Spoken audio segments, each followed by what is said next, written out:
They said I was a footnote, background noise, a misfit, unimportant, too loud. Funny how that turned to kismet. Me and my truth, we sit real still, no sirens, let them scream in the daylight. Truth don't need alignment. I didn't want the headline, I saw the pattern. Opening my mouth made the whole room shatter. Try to keep it measured, flashing warning signs. Every time I spoke the truth, they called it crossing lines. I stayed out of the spotlight, studied every thread. Watched the story bend while they counted what I said. Never chased the platform, never begged the crowd. I was mapping all the quiet while they weaponized the loud. Not a drunk, but you can call me Boozey. There's a lot more here than simple beauty. It's my time, I'm showing you the real me. Formally introducing Boozey Beauty. Boozey Beauty. Boozey Beauty. Boozey Beauty.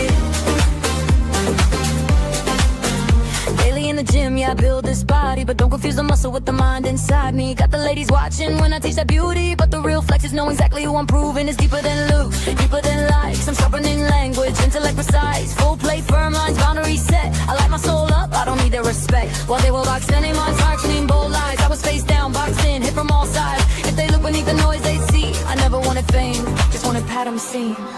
Not a drunk, but you can call me Boozey. There's a lot more here than simple beauty. It's my time, I'm showing you the real me. Formally introducing Boozey Beauty. Boozey Beauty.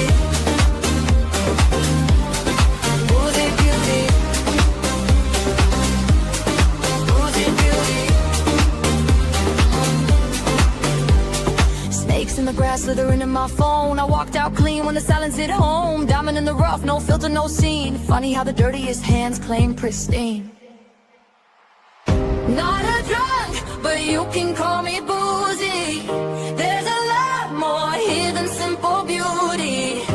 It's my time, I'm showing you the real me. Formally introducing Boozey Beauty. Boozey Beauty. Boozey Beauty. Boozey Beauty.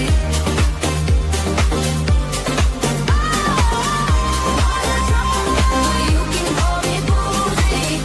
Raising backbone, rising beauty. I've been here, now you finally see. Say it right, Boozey Beauty. Boozey Beauty. Boozey Beauty. Boozey Beauty. Boozey Beauty.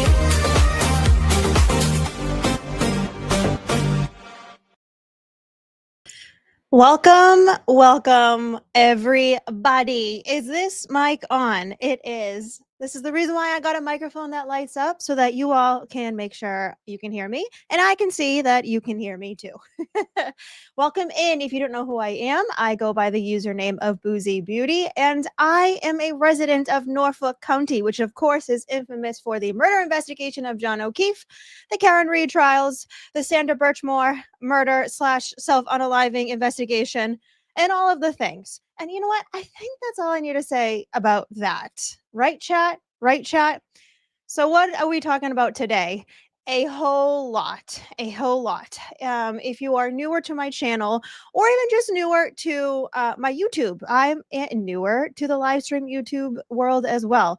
So the main things that I really have been covering thus far have been the various hearings, the various filings, and all of the things, right? We've been doing all of the things. Karen Reed, Aiden Carney, Sandra Birchmore, like I said, all the things. But if you follow me on TikTok, or maybe every now and then you peruse over on the Twitter world of it all, I tend to do very thorough deep dives, especially when we get public records requests. And that is not something that my YouTube live stream folks have been able to see yet. And boy, oh boy, did I do my research? If you are not familiar, we have been getting public records request drops every other Friday. And this past Friday, we got another one. So, really, the main one that everyone's been talking about are the interviews in regards to it wasn't an internal affairs investigation, but it was from the Norfolk County District Attorney's Office was asking the Massachusetts State Police just to look into former lead detective case officer who is now fired, decertified, can never be an officer in Massachusetts ever again, Michael Proctor. Proctor's relationship with his sister Courtney in relation to the whole Colin Albert of it all, specifically Chris Albert and Julie Albert. And Chris and Julie are Colin Albert's parents because, as you know, they were witnesses in the murder investigation of John O'Keefe. And of course, when you are a lead detective, you're supposed to recuse yourself if you've had said friendships, relationships, etc. But that didn't happen. So everyone has been talking about that. And of course, I spoke about it a little bit. There's a lot more I can say, but that's not what I wanted to focus on today because we got even more. And this technically was a smaller document drop. Sometimes they are very overwhelming and it's like, oh my God, this is never ending. Sometimes they're a little bit smaller. And I tend to find the things that seem to be insignificant actually are a very important puzzle piece that we've been missing for some time. And that's what I found in this past drop that I haven't seen anyone spoken about yet. So I can't wait to talk about this, folks. We're going to break this down. It's going to be very easy to follow along. I have a ton of photographs, new videos, as well as some old hearings, specifically old hearings from pre-trial 2 that we're going to get into. I've got a lot. I literally have 25 things to go through, folks. So welcome to the deep dive. This is how I do it. Usually my TikTok videos are maximum, 6 to 8 minutes, and I really have to cut it down. But guess what? YouTube does not limit on the length of time I get to yap. So I hope you all are going to be enjoying yourselves, whatever time it is, evening, midnight, morning, or afternoon. I hope you all enjoy this. And I want to say hi to my live chat because, like I said, this is a live stream. And then from there, we will get into the good stuff. There's a lot. Replay crew, thank you for being here. You can always fast forward a little bit if you do choose. But oh boy, do we have a lot. Also, to my fantastic moderators, you guys are seriously the best, all of you. It's my gal pals. I adore you guys so much. Same thing as last time. If there happens to be trolls in here, no mercy. Mute them as long as you can. I've had a weekend. I have had a weekend. It's been a time. It's been a time. Okay, let's see who is in chat. Okay. Lady Wags, I'm so glad you have a channel. Tell us everything. Oh, thank you. We certainly are going to be talking about everything. I've got Canton Police Chief Helena Rafferty. I have one of the sergeants who had all of the footage from the Sallyport. I've got one of Karen's defense experts, like Coleen Crawford, the media expert from Norfolk County. We've got a lot. Hi, Laura. Hi, Boozey. So happy to see you. Hello. Glamour Suze. Hi, Susie Boozey. I am so looking forward to this. Oh, boy. We've got a lot. Hey, Kate. Hey, girl. Hey, Sparkle. Cowbell. Hello from Worcester. Hello. Welcome in. Jacqueline, so happy to catch you live. Thank you. It's a little bit earlier. Sometimes I go later. Sometimes I go super late, but you know how it is. Hey, Em, I never skipped this part on the replay. Thank you. Also, I have been running around like a mad woman today, and I only caught like the tail end of Sam's live with you. So I need to go and watch that on replay. But if you guys are interested in seeing like the psychological analysis, Sam Benigo and Emily C on Sam's channel covered that today. So I personally can't wait to watch that on replay. I love my Sam. No, American AF boy. Nice. I'm not super late. Nope, you are right on time. Amanda, how are the Sally Cam videos so much clearer than the trial? Because they are so when I say this, take it with a grain of salt. They are supposed to be directly from the DA's office, which should be directly from Canton PD. However, we'll get into some of the metadata and issues with it from that handoff situation. Trust me, we'll get into it. Like I said, I got new video for us. But the reason why it's clearer versus when they are in trial is because when you're watching on a screen, you're watching it from a screen to a screen. You know, especially if you're watching it on one of your fellow like law tubers, because they're viewing it through a live stream, and that live stream is usually being streamed through a pool camera, and then that pool camera is video recording a screen. So that's why they're a lot clearer. That's why. Oh my god, and I totally forgot. I got a what's it called? A mouse, and it's too far away. Well, this is great. We're just running with the punches. We are just rolling with the punches today. I'm just going to use my regular thing. Okay, Tri-World TV. No, Delaware. Hi, Tri-World TV. Hello. Sassy Desk Diaries.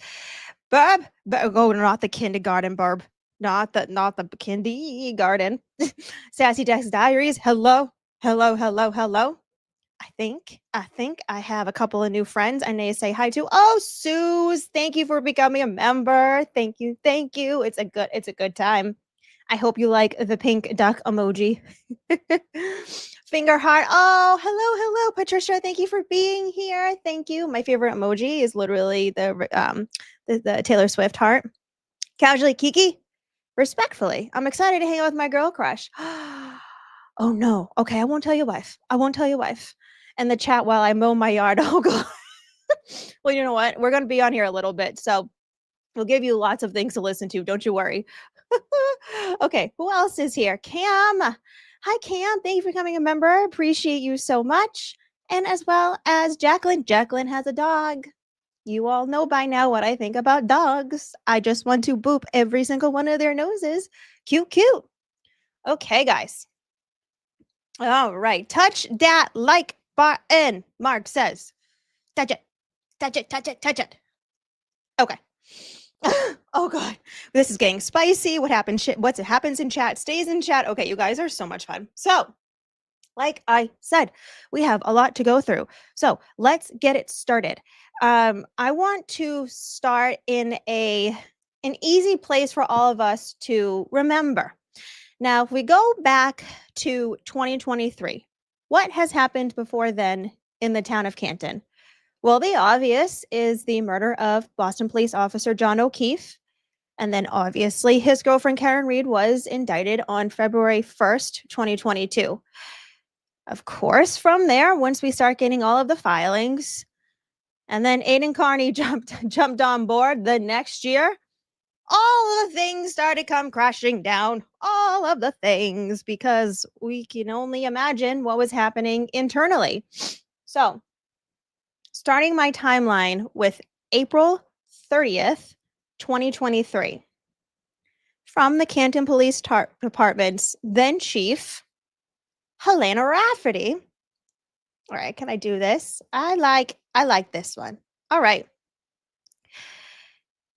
So just a little bit of background is that this was a saving face statement, if I do say so myself. This was definitely a people are starting to question what is going on and what happened in the investigation. So I need to put out a statement just to try to calm down everyone. Everyone in town is flipping out. I got some people saying Karen did it. Some people saying that it was, Albert's, McCabe's, etc. We got everyone infighting. Let me put out this statement. So on April 20th, 2023, Police Chief Helena Rafferty states, patience, period. No, quite literally, that's how she starts it. Patience. If I have learned nothing else in my 34 years as a police officer, it is the importance of exhibiting patience and waiting until I have as much information as possible before coming to conclusions. Members of the Canton Police Department have read and watched the same sensational accounts as our townsfolk in the last few days. Unlike defense attorneys, prosecutors and police are ethically constrained to what can be said outside the courtroom, particularly in criminal trials. How rich is that? Hindsight's 2020. Jumping ahead 3 years. She continues on. More than a few members of the Canton community have asked me my thoughts about the recent publicity surrounding the death of John O'Keefe and the state police investigation that ensued. A reminder that there were plenty of friends of folks that were emailing Canton Police, specifically Helena Rafferty, up the yazoo. So keep that in the back of your mind. We'll get back to it. My best advice is to wait until the prosecution has been able to give their response to the Norfolk Superior Court judge sitting on the case. That will occur May 3rd.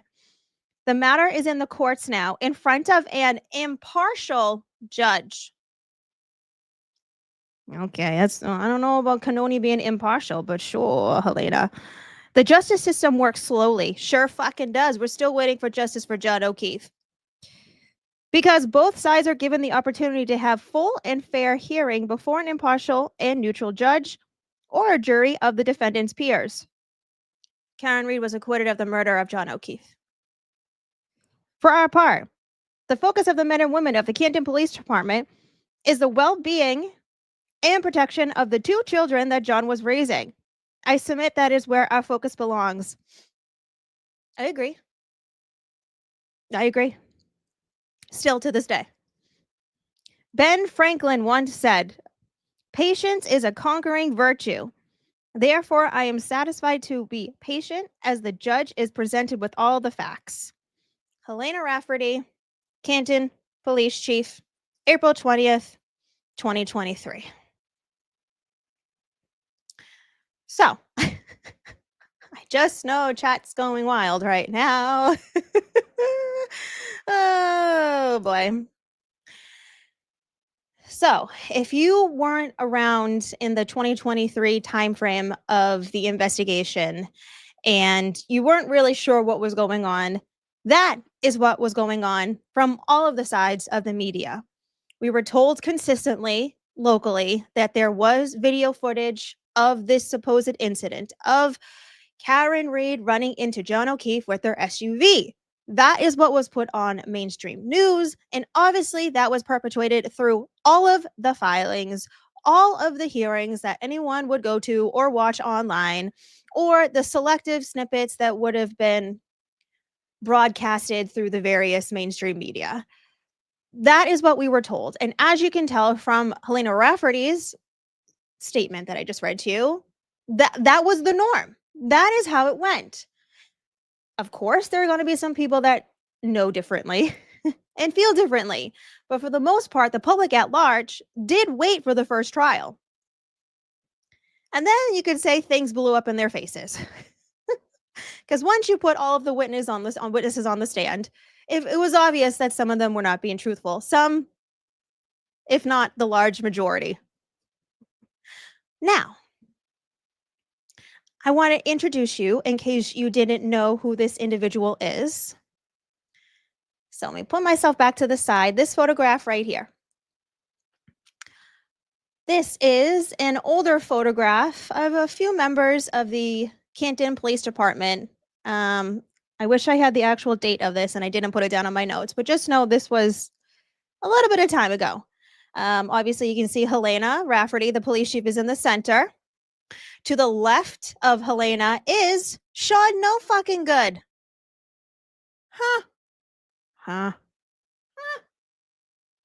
Who has since resigned because he was obviously very close to lead detective Michael Proctor, closer than any of us could have ever expected, and was on quite a many of their group chats.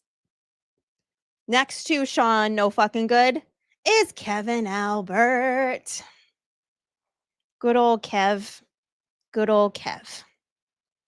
Now, to the right of Helena, I always say his last name wrong, is Sgt Paul DiGiampietro. I always say it wrong. So if that is the closest way I'm going to be able to say it, cool. He is very, very important to tonight's live stream. Why? Because he was the person that was dubbed Holder of the Sallyport videos. And apparently that was his consistent job. If there was ever a time where they needed to pull video footage from the Canton Sallyport or just around the premises, he would pull it and then put it on some detective drive or something. Like I said, we'll get into it. I just want you to remember the face, because this face you will recognize in a video coming up. That's all that matters in that photo for now. For now. The other two officers are like, oh, thank God she's not going to talk about me. Oh, thank God. Oh, thank God.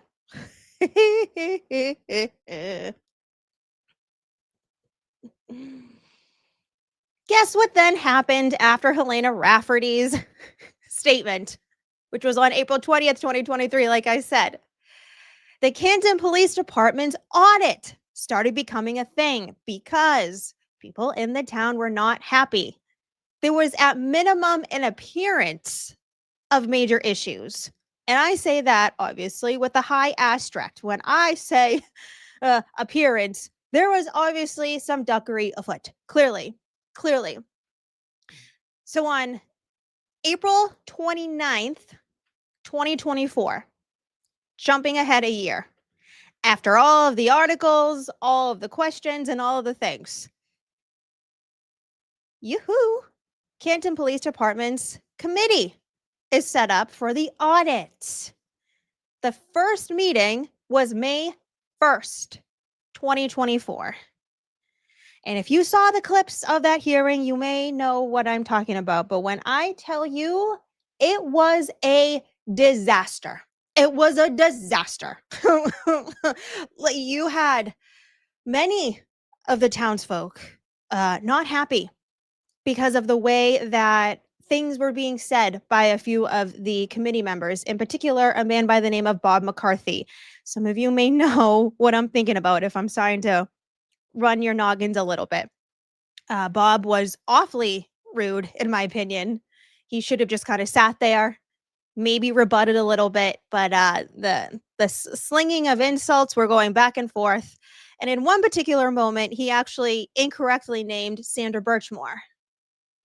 And my friend Mizzy was in the house. And if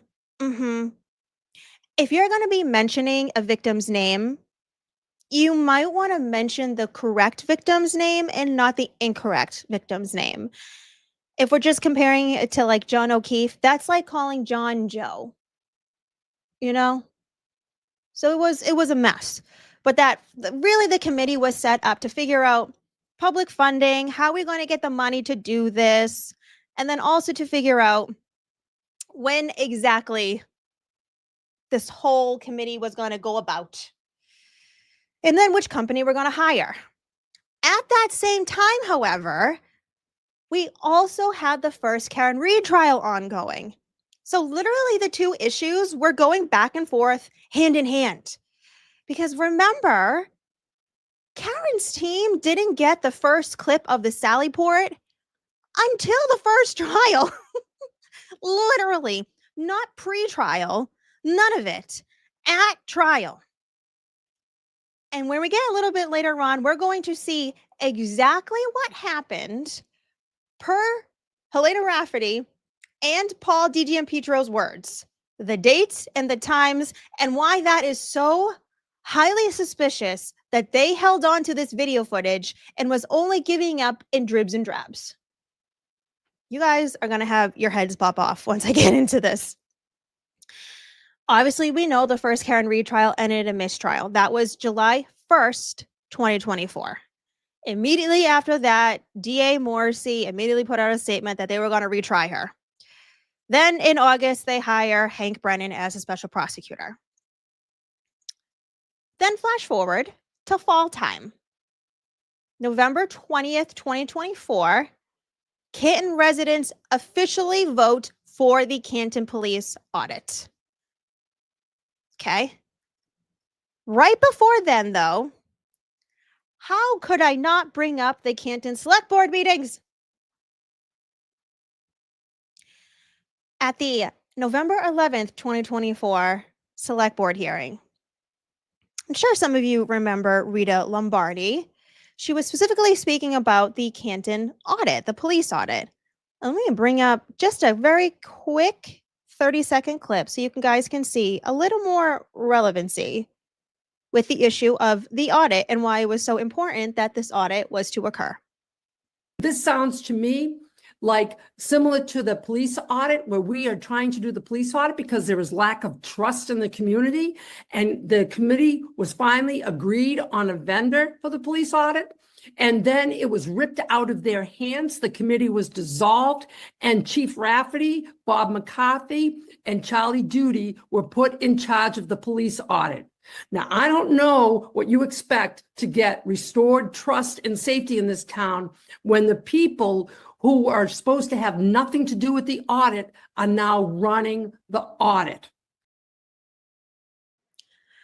Kind of an issue when you have the then police chief who is making statements like patience and making these whole things about the investigation and the criminal trial, on top of what we now know are the communications with other townsfolk that were very pro one side. And, like I said, looking back on it now, everyone in the town in 2022 and in 2023, before the audit was even barely a blip in any of your minds, I hope you feel validated by all of this, because you were right. There was a lot more than any of us could have ever imagined behind the scenes. It definitely feels like they were chasing their tails.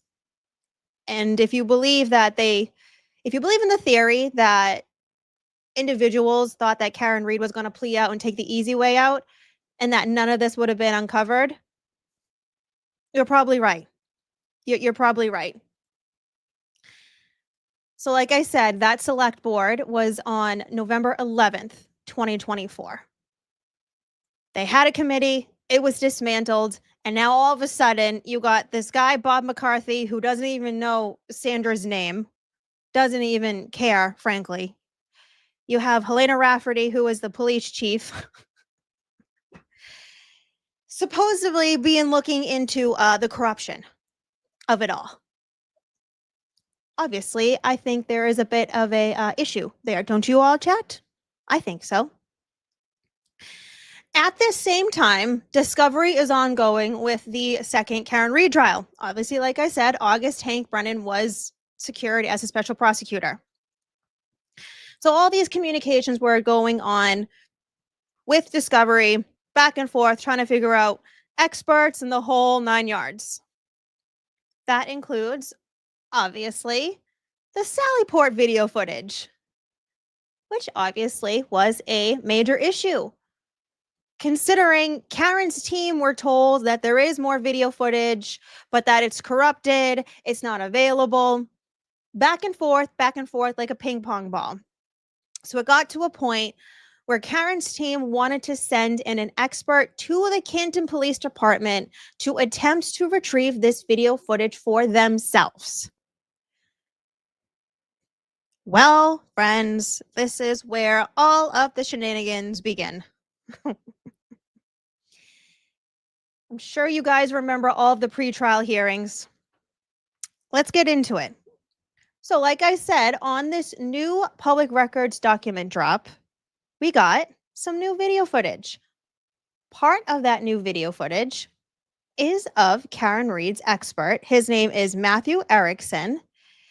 And he specifically went to Canton PD, literally just trying to retrieve his things. The video footage.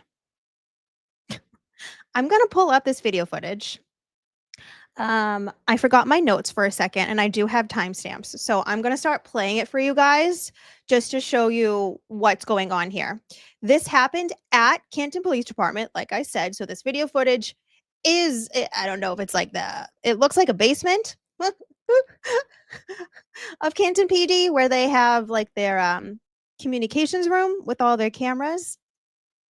Let me see. Okay.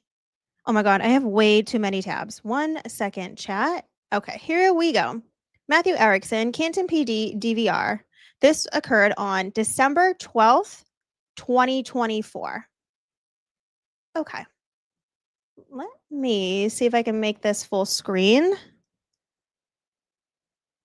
Oh, that's not what I wanted. Oh, she's still a noob. Oh, what am I doing to myself? Here we go. Look at that. Oh, she's doing it. Girl, you be killing them. You be killing them. Okay. So like I said, this is the basement of the Canton Police Department, which I think it's I think it's the basement. But you can see above my head, we've got all of the wires. That computer screen actually right now, even though it's blurred out, has what, if I had to guess, it's 4 different camera angles of the Canton Police Department's surveillance video footage. And what happens on this with this system is you have the cameras that actually do the videoing, right? Then that gets sent to this computer where it holds a program called, it's like ExactVision. I have even more photos of this. We can get into it a little bit later. Basically, what Matthew Erickson, Karen Reed's defense expert's trying to do is pull the video footage from January 29, 2022. Obviously, when Karen Reed's vehicle was driven into the Sallyport, he wants all the video footage from there. As we know, there's going to be some issues aligning to it. So you're going to see him in the corner. He'll be kind of over to the right-hand sign where you kind of see those boxes. So let me mute myself and I'll get you guys going. There's not much audio to this. And if there is audio, I'm going to clarify for you what I believe they are saying, because there's also a filing that comes up after this. Okay, so let me get into this, and I'll also grab my notes for a second. So, there you go.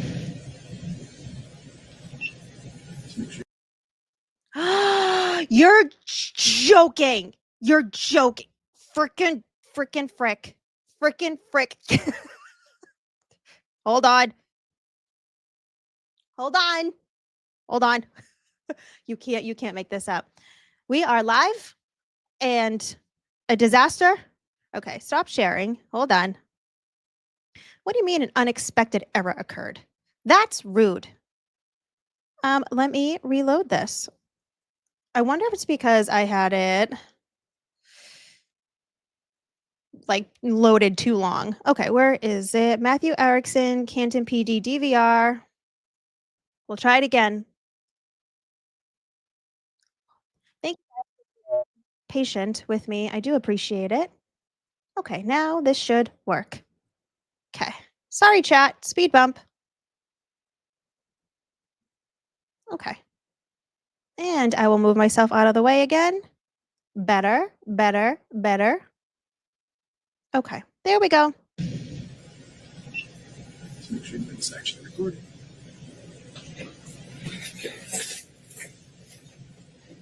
December 12th, 24, 909. Okay. So,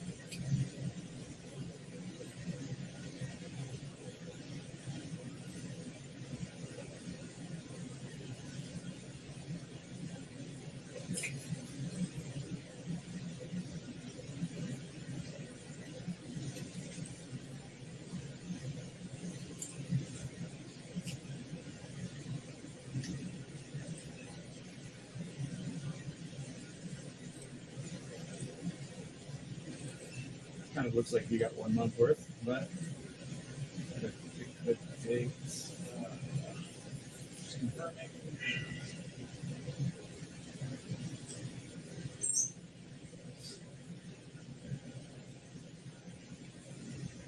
January 29 to 22.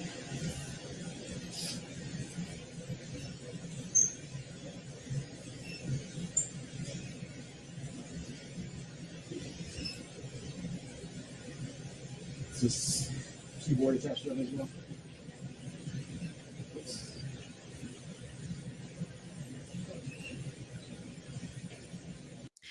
So what he's doing right now is you can tell that he's literally looking into the system, and you briefly heard him say, if you didn't hear him, that he was looking for January 29, 2022, and he's looking for 1 month's worth. That's what, well, not looking for 1 month's worth. They were told, Karen's team, that there was a 30-day overwrite of the system. That is the information that they are going off of, that the system overwrites every 30 days. And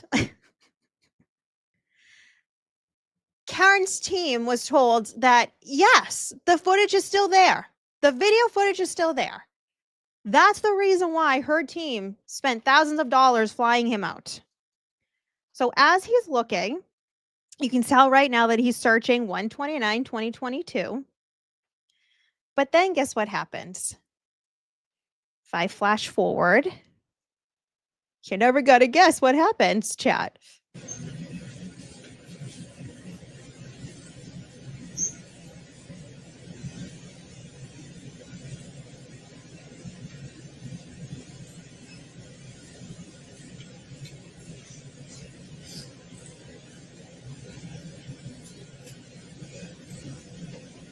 No video for the date of interest.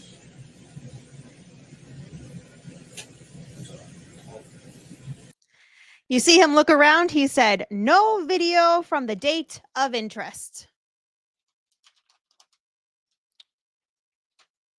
Cool. Cool. So he tries to do a few more things. Now, I want you all to know, clearly, Mr. Erickson is not in this room by himself. Clearly. Obviously, he's not just going to be allowed in the basement of Canton Police Department and just hanging out by himself. So you can see not only is he recording everything he's doing, he's also taking pictures of the camera, well, of the video footage and what pulls up on the system as he tries to search. Obviously, that would have been sent to Karen's team. But then we get to see a friend. You can tell he's searching, he's searching, he's searching. I want everyone to look next to Mr. Erickson's face as he searches. Give it about 10 seconds.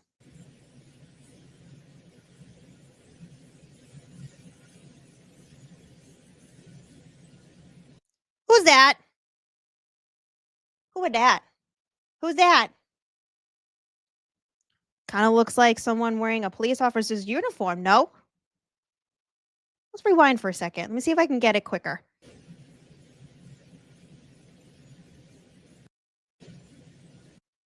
Who dat?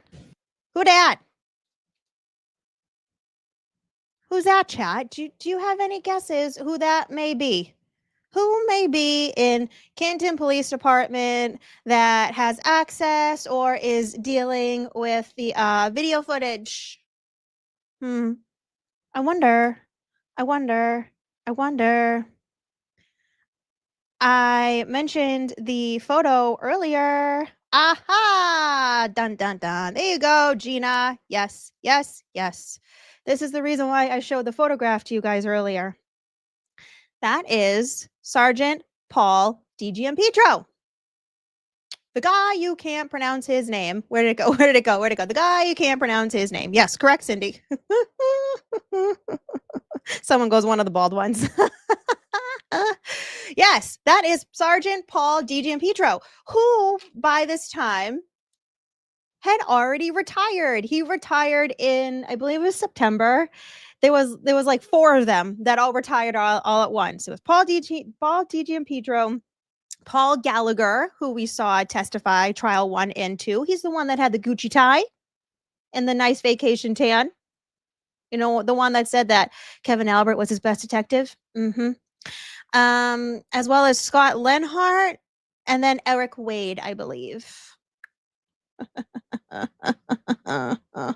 Wait a minute. Was the photo an Easter egg? You really are, Swifty. I'm telling you. And also, too, so you guys can look and see, oh, yeah, that looks like him. Oh, yeah, that's Paul DiGiampietro. But that's not the only person that was there. Before I get to the next person, I do want to show you what he's doing on the computer so you can kind of see. So he wasn't successful trying to pull the videos, so he tries to pull an activity log. This is Erickson trying to do that.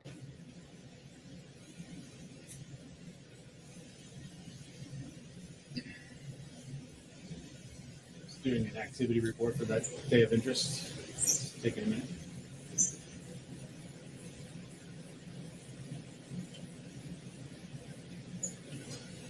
So he's just trying to see if there's some kind of log of something where he can really trying to see if there's anything he can grab from the system because he flew all the way there.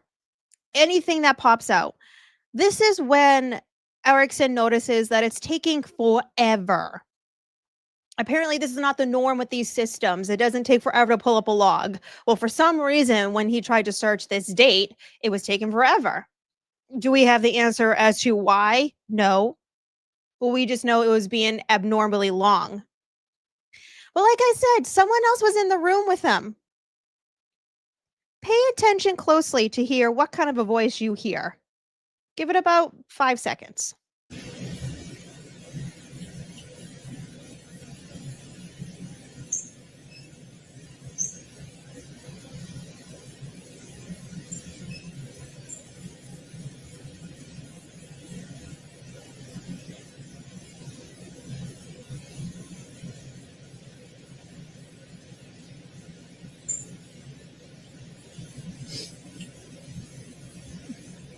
Just kidding. I have to flash forward 10 minutes. Hold on. You're like 5 seconds, Boozey. Yep. Clearly, my timestamp went from 4 to 14. Okay, here we go. So they literally wait 10 minutes for this to pull up. Here we go.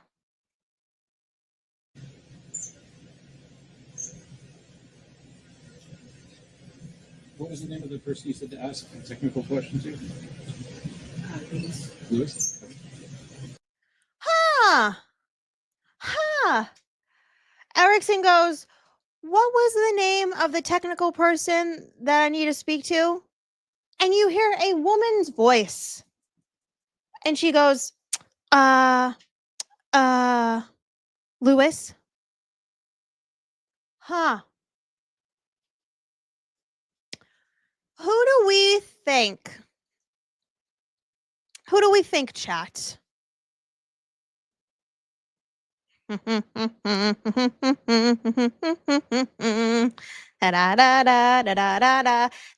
is Coleen Crawford.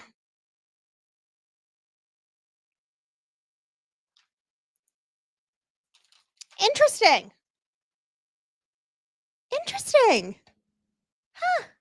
Huh. You can't make this up. We have never heard her voice before. We've never heard her voice before. And all of a sudden, there she is.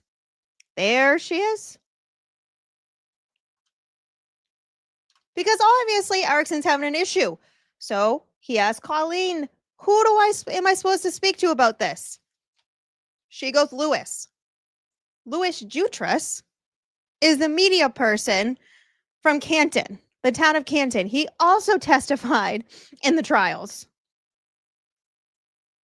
So then guess who we're going to see come into the screen? I was having a blast going through this, by the way, as you could tell. All right. We're going to see Paul DiGiampietro. And then we're eventually going to see Louis Jutra. There's Paul. So Erickson calls over Paul, in which clearly DiGiampietro is standing next to Louis Jutras in the hallway. So then Paul walks back the other way. And then you're going to see Louis Jutras. Random question. I see these 2 drives are on where they're probably slow. The switch is off. And these 6 drives are not powered up. Or it doesn't look like they're. No, yeah, these are all hot swap. There's nothing in. Oh, And then there will be this. okay. I just noticed the hot switch. That's why I was curious. Yeah, no, that's a common rule. Yeah. But yeah, all these are empty. Okay. So, thank you.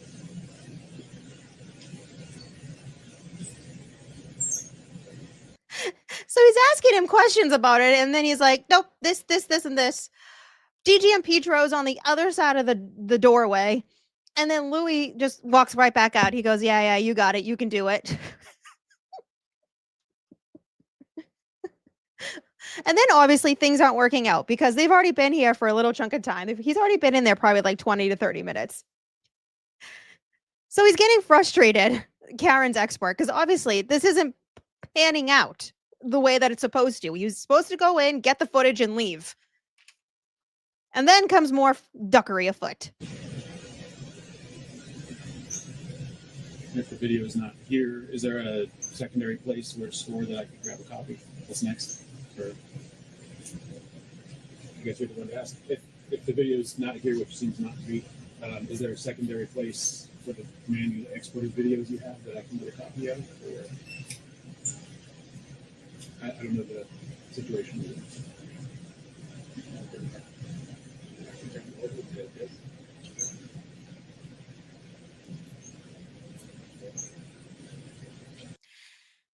Erickson is asking directly, Louis Jutra, is there any secondary place where this is stored, where it's held elsewhere, anywhere else this could be? Like I just said, Sergeant Paul DiGiampietro, I should just call him DG. DG is right there. Is right there, standing right there. Keep that in the back of your mind for a second.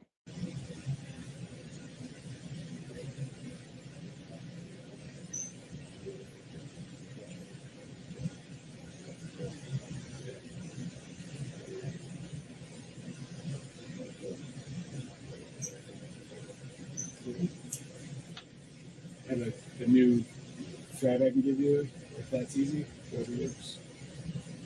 Yeah, but most of the stuff is turned over. We can see if we can have any other copy of what this would be with the source file.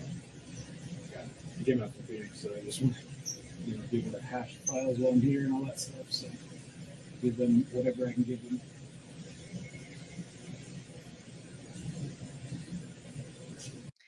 He's probing a little bit more. Is there anywhere else? I'm concerned about like the hash values. We heard all about that stuff. All about that stuff. Basically the metadata. I'm concerned about that. I want to be able to get a copy of it. I want to be able to bring something back. Is there anywhere else? And DG is just like, I don't know. Louis Jutra's not saying anything. DG is basically being clueless, acting like he doesn't know anything. As well as Coleen Crawford, not saying anything.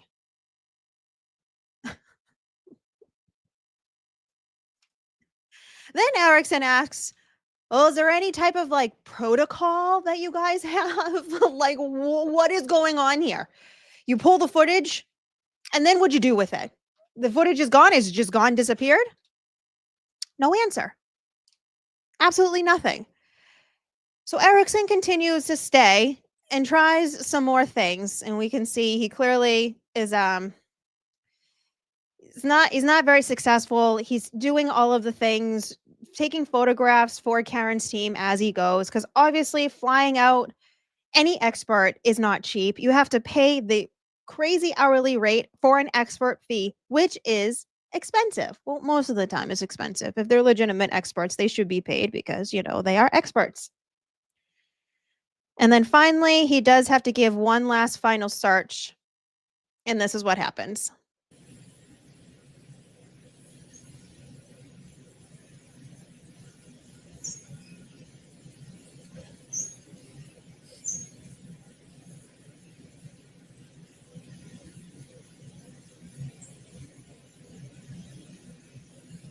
All right.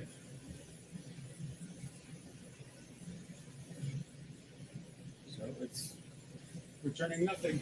So the only way to be absolutely sure would be with a forensic extraction, but I know we've already discussed that.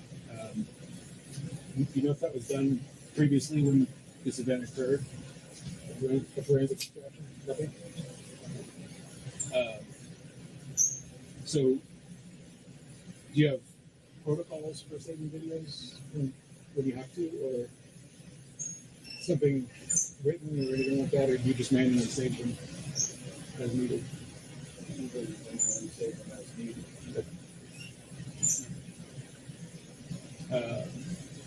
All right, so I guess then the other thing is just if I can get a secondary copy, that would be fantastic.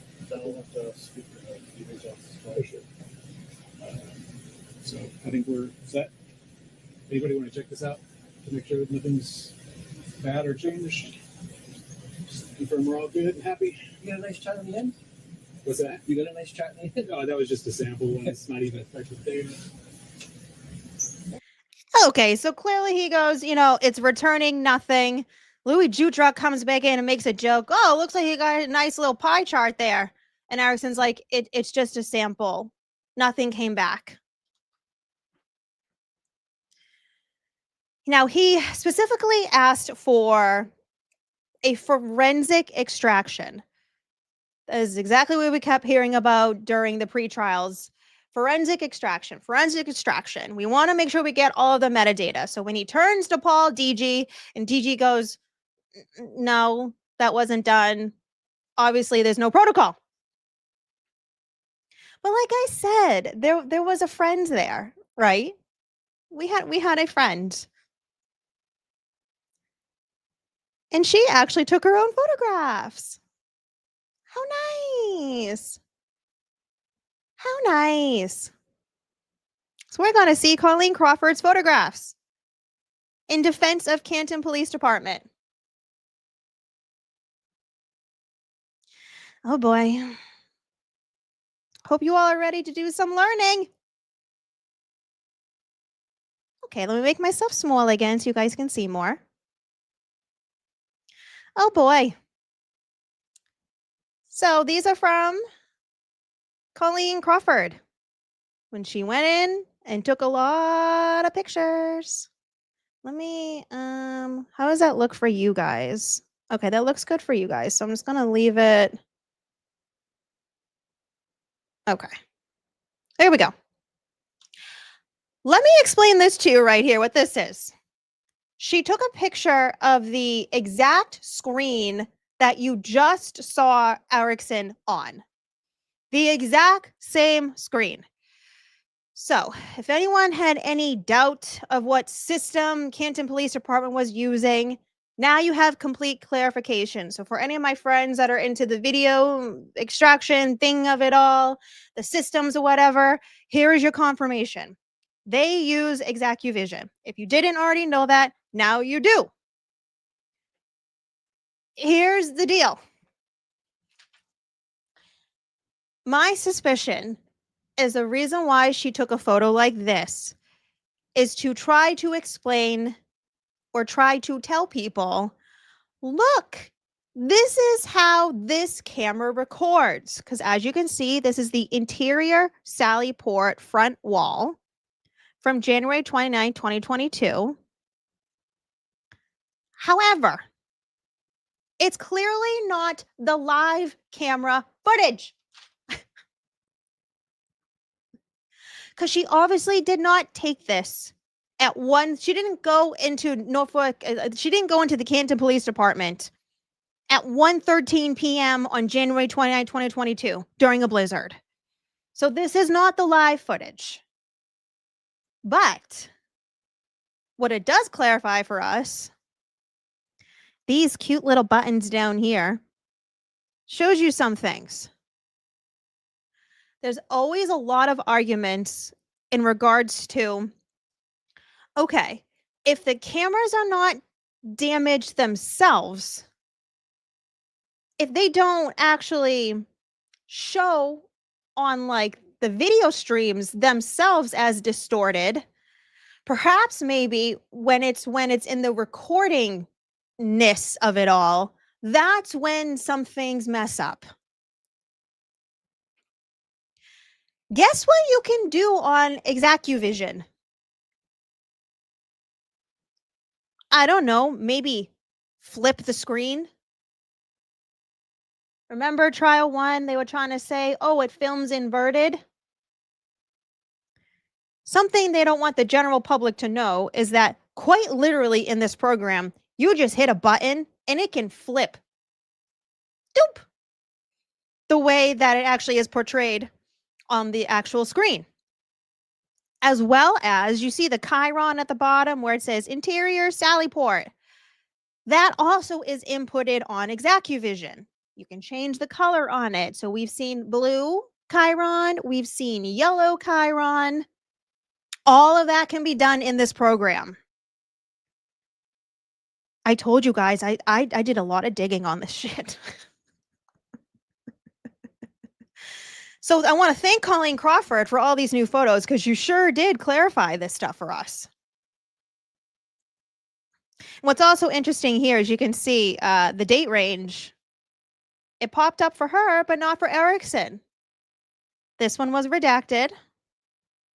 Here's the system that Erickson was standing in front of. Got a sea of freaking cords. Here is Coleen Crawford again trying to allude via discovery to Karen's team. Look, look, it records backwards. See? See? How are we supposed to know if that they didn't, when they got this footage, be it either DG did this, someone from Canton PD did this, someone from the DA's office like Coleen Crawford, how are we to know that they didn't get the actual footage, pull it into ExacuVision, and then flip it? And then add in the chyron. It takes literally minutes to do that. Doesn't take any extra crazy editing. You don't need all the special programming. If you have the wherewithal, the critical thinking skills, and the knowledge of how to use this program, it's not that hard. And we can reasonably question this because not only does this camera not show like this on any of the cameras that show the video footage within Canton PD, i.e. this is not flipped on any other camera footage. But also we need to remember the John O'Keefe murder investigation is not the only case within Norfolk County that has had very questionable things happen with video footage. If you're on my Twitter, feel free to go to my pinned post where I mention 2 other cases. I mentioned Chris McCallum, Keith Boudreau, as well as John O'Keefe. 3 cases that had major issues with video footage going missing or things happening to the video footage. Coleen Crawford and Michael Morrissey were there for all 3 of these cases. Now, she did her due diligence to take pictures of all of the Sallyport of it all. So this one right here, this camera, is the one that allegedly records backwards because in reference here is that old school cruiser.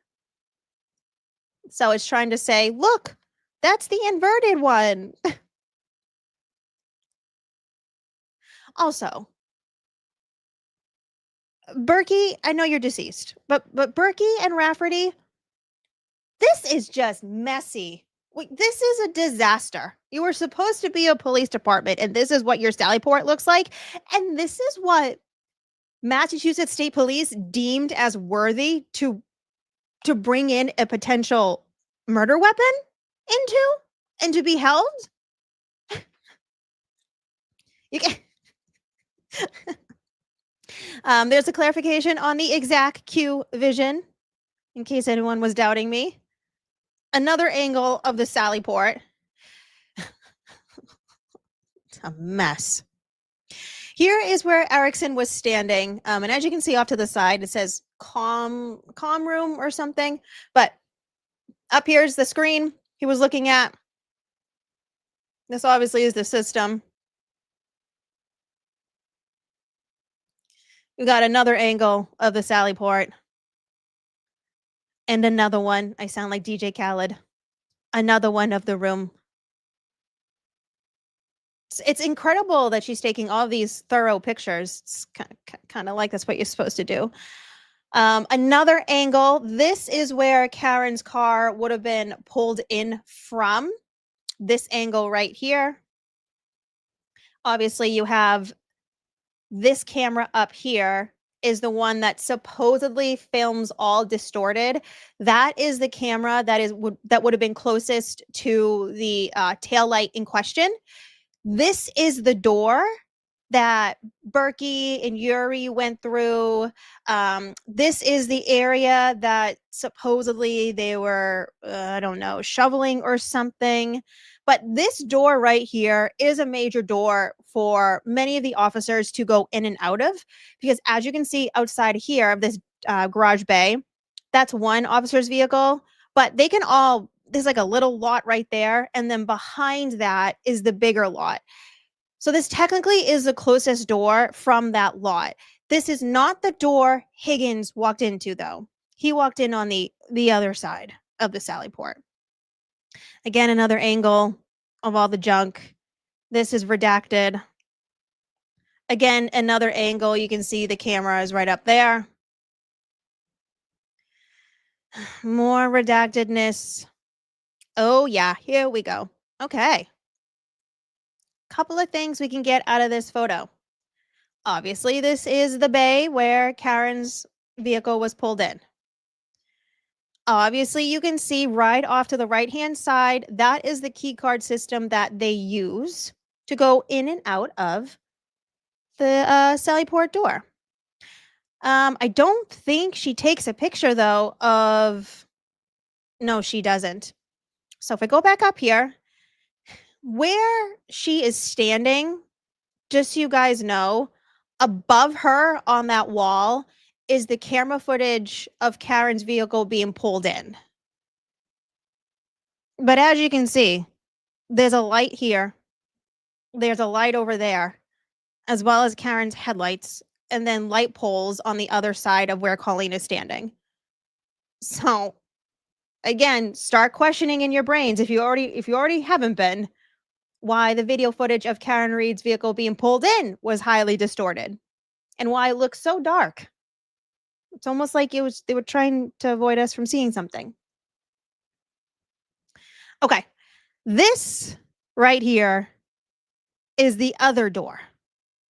So if Karen's vehicle is here, this is where the angle she got pulled in. Headlights would have been here. This is the door. It's an interior door.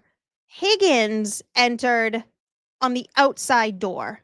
If he was to walk into the Sallyport, he would enter through this side door and then enter this door that is photographed. You guys get that? But again, you see the key card system. So when you're ever looking at the key card swipes, you can see it very clearly via the footage. Another close-up of the camera. Another close-up of the ExacuVision. Okay. A lot of info that I'm throwing at you guys. I know it's a lot. I know it's a lot. It's a lot. These are so clear. I know. I know. And the reason why I'm going through these with you guys is that you can see what some may think is really not that big of a deal is a big deal, because these are the little puzzle pieces that we have been missing all along. It's like, oh, that's that camera. Oh, that's that camera. Oh, now the layout of the Sallyport actually makes sense. All right, I've been jibber-jabbering for an hour. Let me take one mental break for a second and say thank you to some friends. Sassy Desk Diaries, thank you so much. Thank you. I do appreciate you. Just because you're amazing, love to help support your channel. Thank you. I found my favorite chat and channel. Yeah, thank you. Thank you. And I hope you guys are behaving. Be nice to each other in the chat, please. Laura, thank you for becoming a member. Thank you. Thank you. I hope you love the emojis. They're just the best. They're the best. Floating hat. Thank you, Sassy Desk Diaries. Again, I really do love you so much. Thank you. Thank you. Lisa Roberts, thank you so much for the gems, gold coin. I really wish I understood what these gem things mean. I really don't. Erin, thank you for becoming a member as well. Welcome, welcome. Kay Ranch, thank you for the flowers. So cute. Sassy Desk Diaries again. She's like, yeah, Boozey did a lot of work. She did a lot of work. Stay hydrated, my friend. Pithy screen name. Agreed. Agreed. Okay. So now you guys have a more of an understanding of what happened when Karen Reed's expert about this video footage flew in, tried to do the things. Like I said, Coleen was there, Louis Jutris with the town was there, as well as Sergeant Paul DG with the Canton Police Department.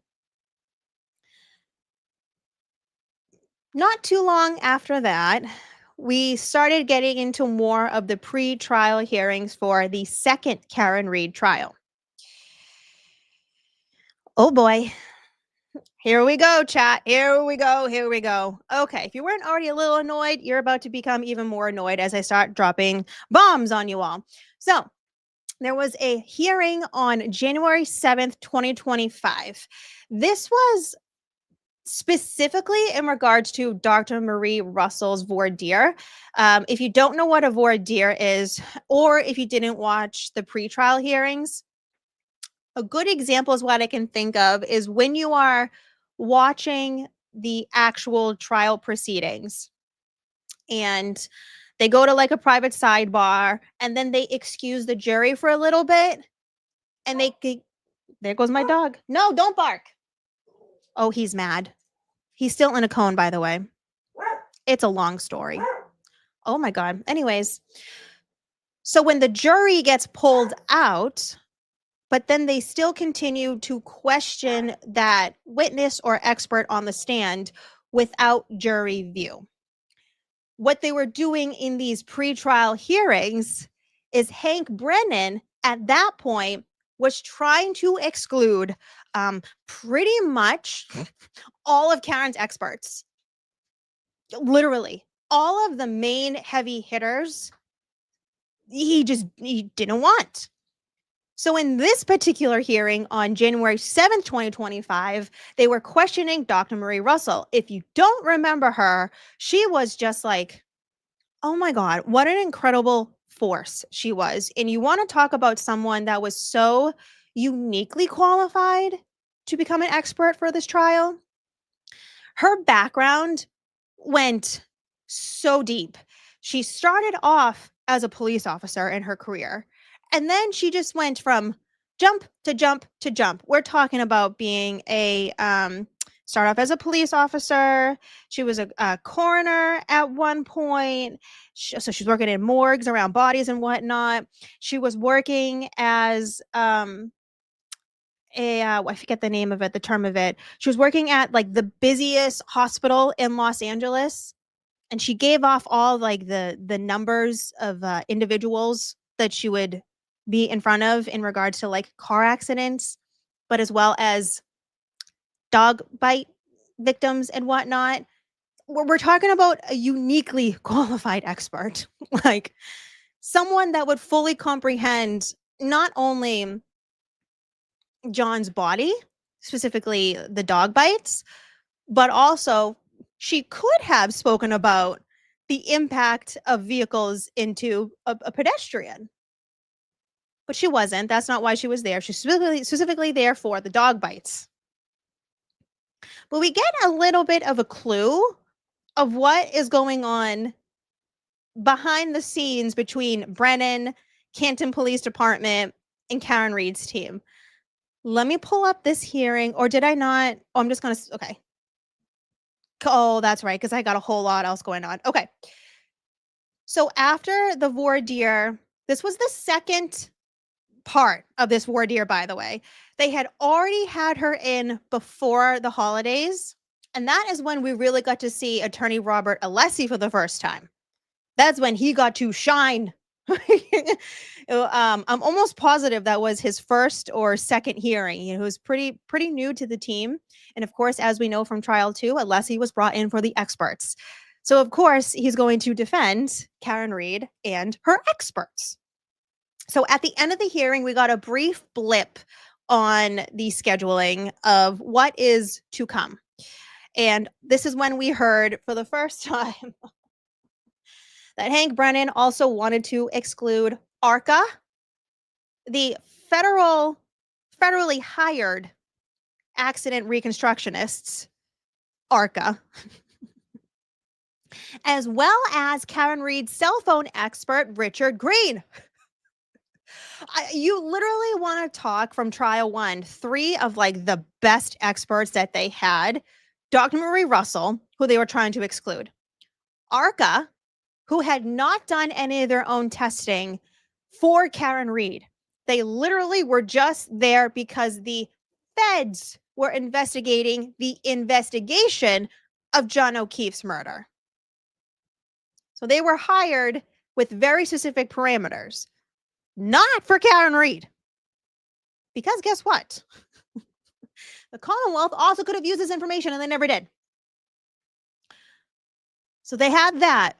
But then on top of it, Richard Green, they also wanted to debunk out of all of it because he clearly had some valid arguments. And one of the things that sticks in my brain, and maybe a few of you too in chat, was when during the first trial, he was obviously being cross-examined by ADA Adam Lally. And they were talking about what was on Karen's cell phone.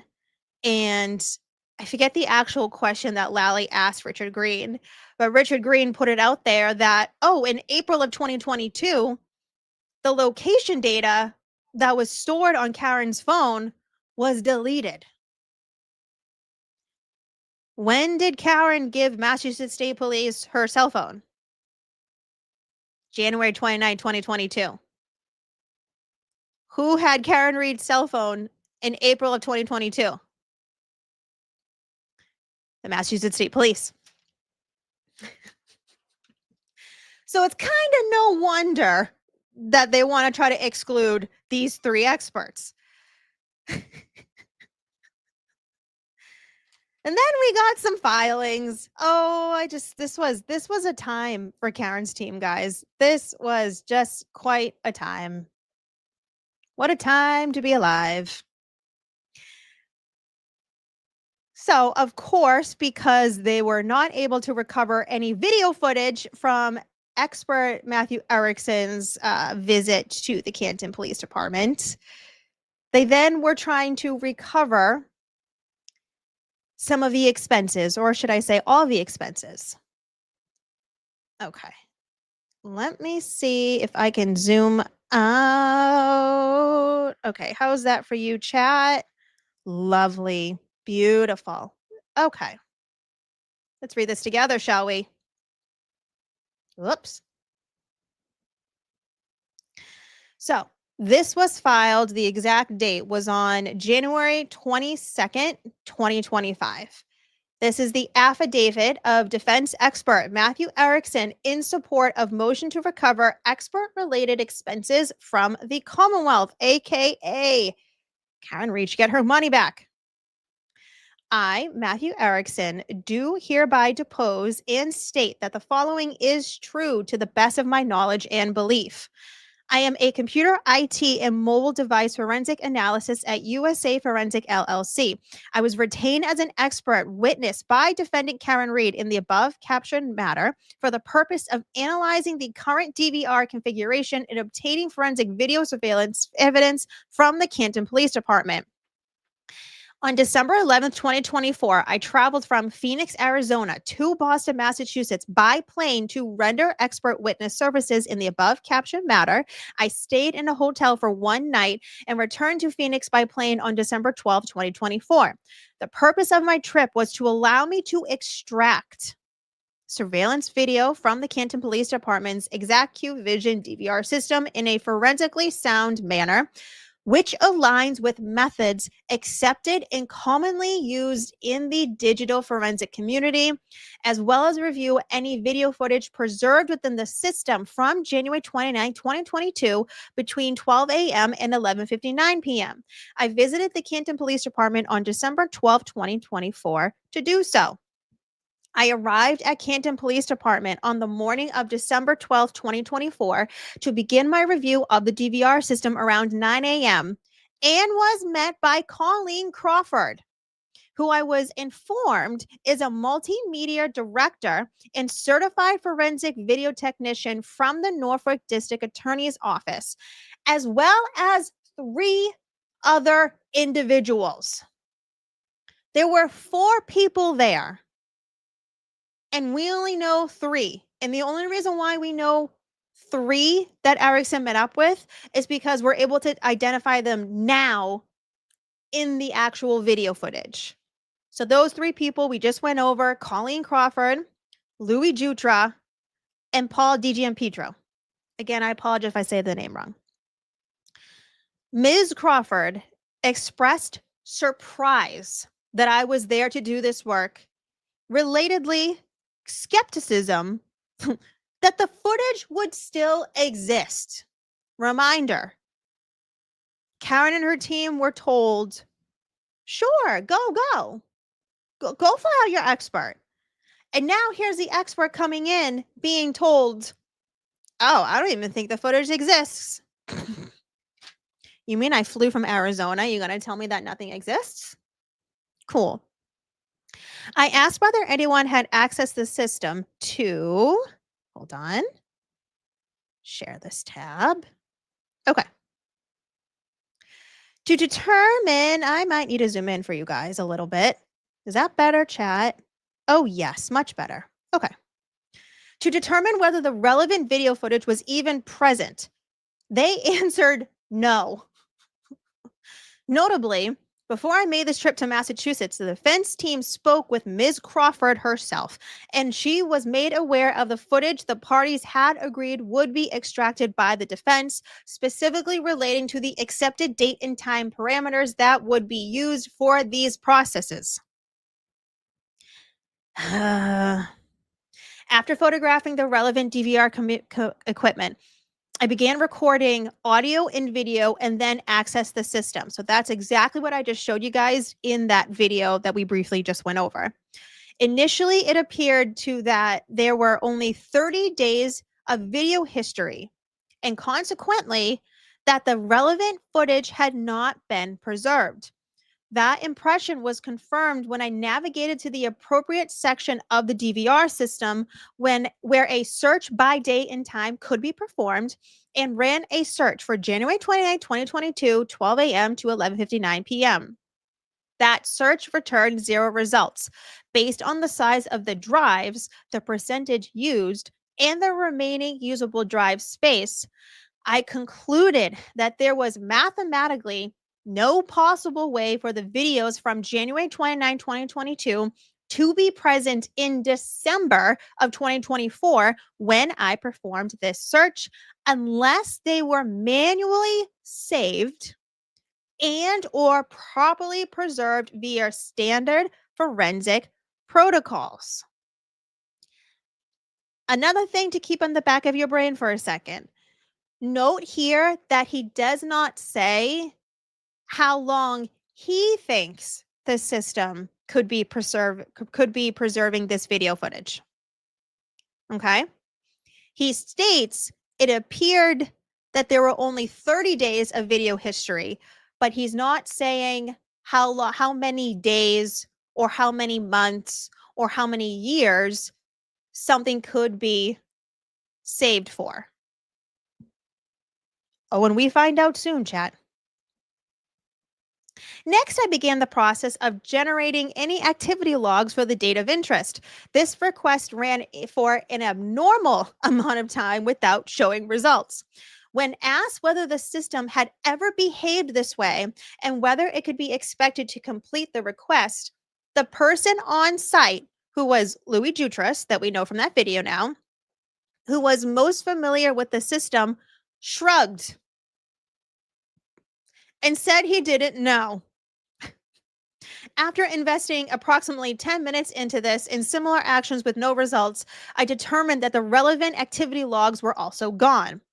While there, I asked the individuals whether they had done a forensic extraction of the drives to get the original data, to which they answered no.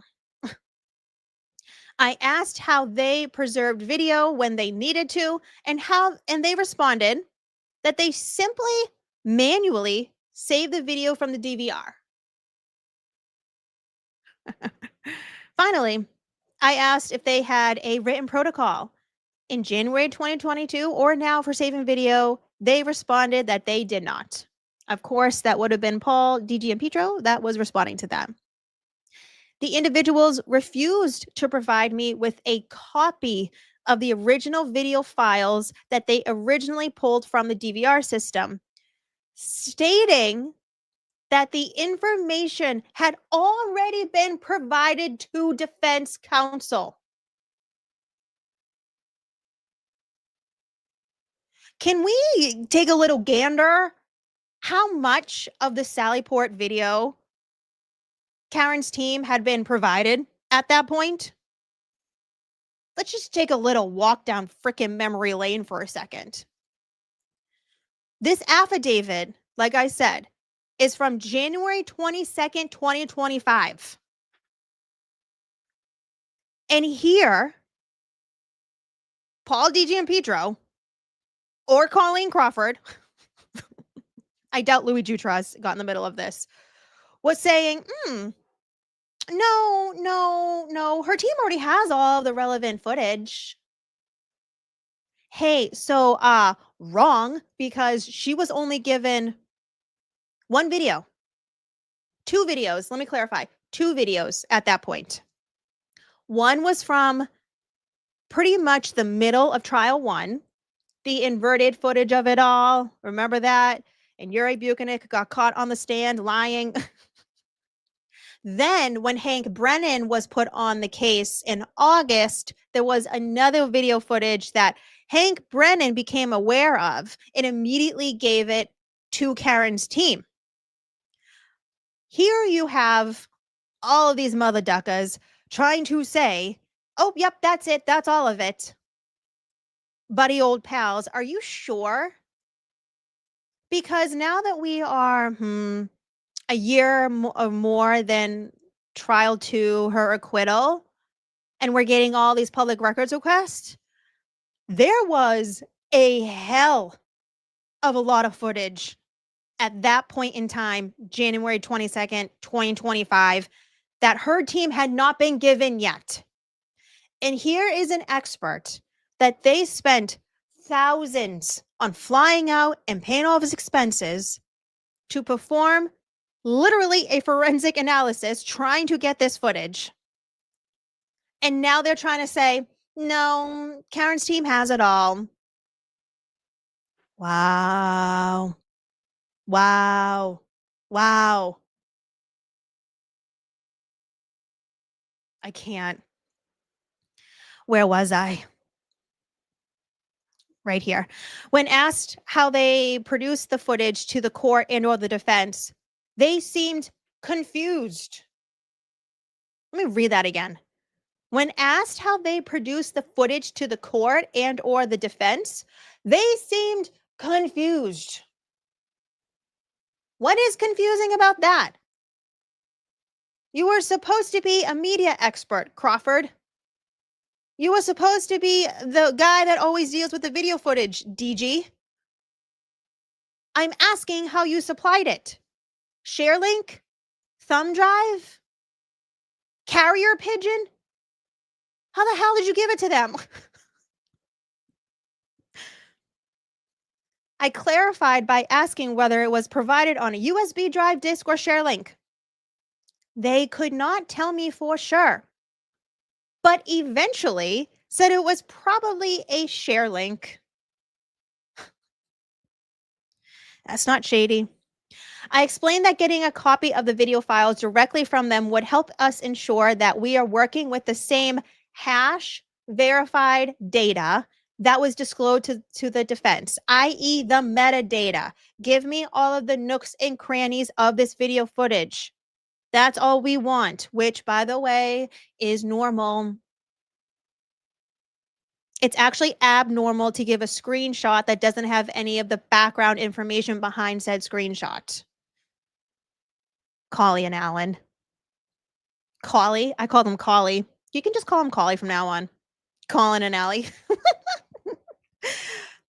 Erickson goes on to say, they continue to advise that I get these files from the defense and declined to provide me with any of the original video files. Gee, I wonder why.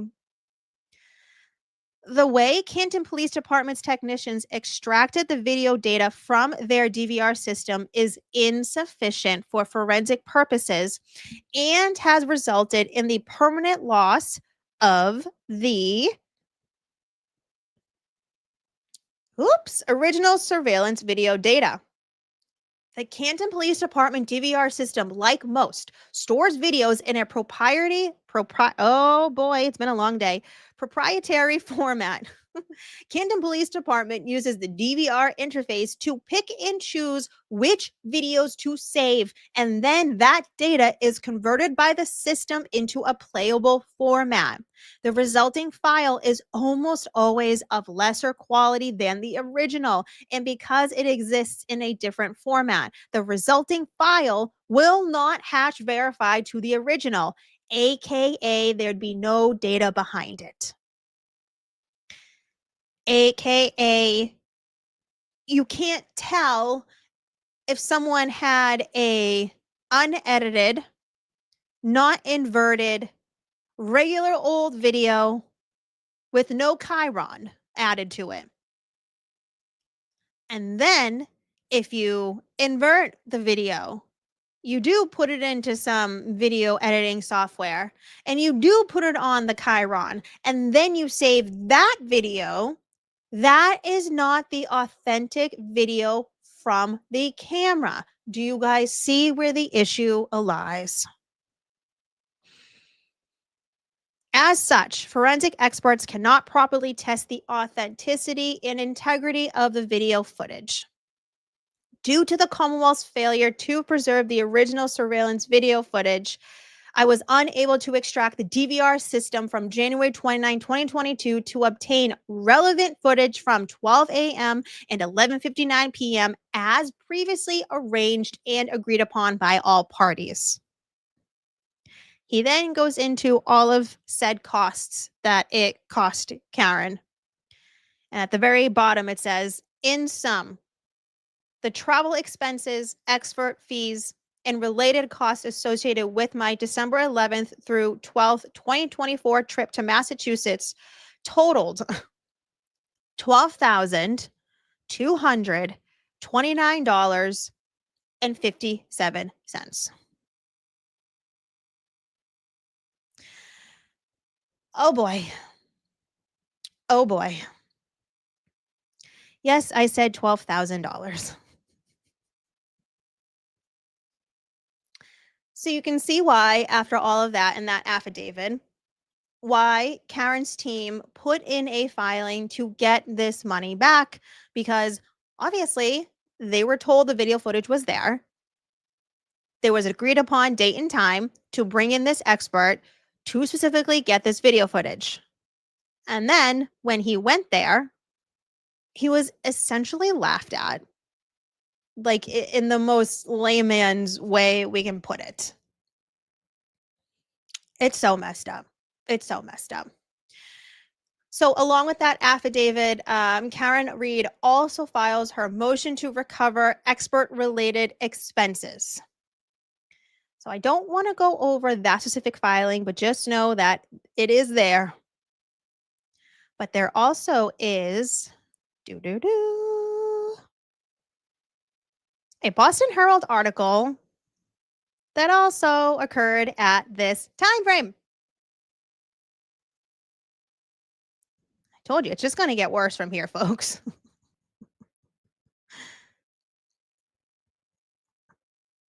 Okay. So this is from the Boston Herald, and this is from journalist Flint McColligan.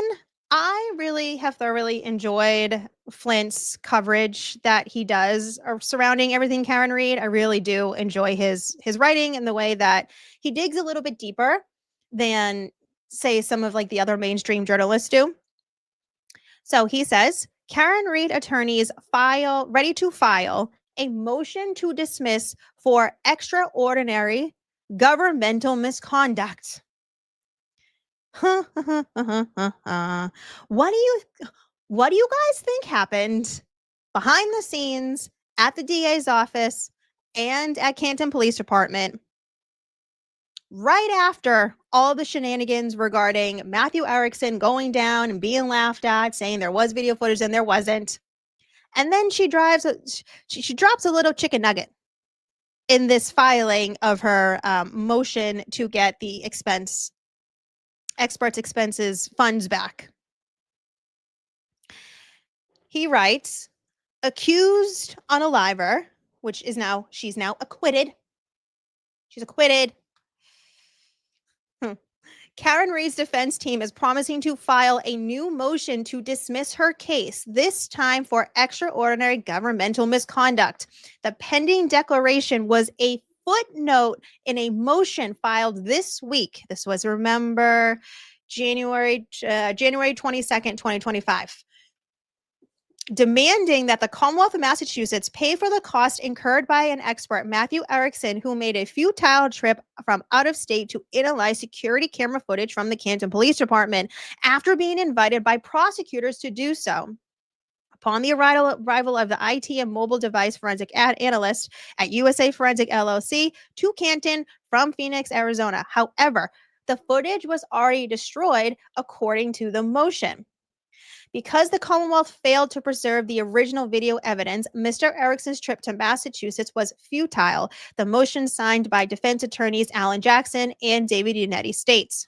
Accordingly, in the interest of justice, this court should order that the Commonwealth, not Ms. Reed, pay the cost of having her expert travel out of state to obtain a copy of the video surveillance footage with which the Canton Police Department, an agent of the Commonwealth, failed to adequately preserve. The misrepresentation came at a significant expense to Ms. Reed. The motion states $12,229.59. However, a footnote on page 2 shows that this is merely an appetizer for a much larger motion. A motion to dismiss for extraordinary governmental misconduct based on the destruction of this, the Canton Police Department's Sallyport video footage, and other exculpatory evidence is forthcoming, the footnote reads. This motion should not be deemed a waiver of any such claims or issues. He goes on, motions to dismiss are par for the course in this case that has captured headlines for years. And then he goes into how they already tried last year. They had the mistrial, and then just some basics on the case. Now imagine what is going through all of the brains and noggins of those in the DA's office, the Massachusetts, like the live, everyone, the Massachusetts State Police, and the Canton Police Department. Not only are they putting them on notice that they are very well aware that there's something going on about the Sallyport video footage, but now because you all, Canton, mainly Canton Police, DA's office, Mass State Police, because you all messed around, not only are we filing to get this money back, but we also are going to add this into a large portion of our motion to dismiss the case, period, because you all couldn't play nice. You couldn't do what you were supposed to do. It's like not even playing nice. It's quite literally just like basics of discovery, basics of evidence. You just can't destroy evidence of where a murder weapon, alleged murder weapon is stored. You see where we're going here? You see where we're going here? And this is also a solid point by Mizzy as well. Love you, Mizzy. Mizzy, who obviously we all know from the Sandra Birchmore case and her excellent coverage. We're going to say advocate because she really does help advocate for Sandra and her family and friends. Mizzy states, the FBI was already looking into Sandra's case before he was hired.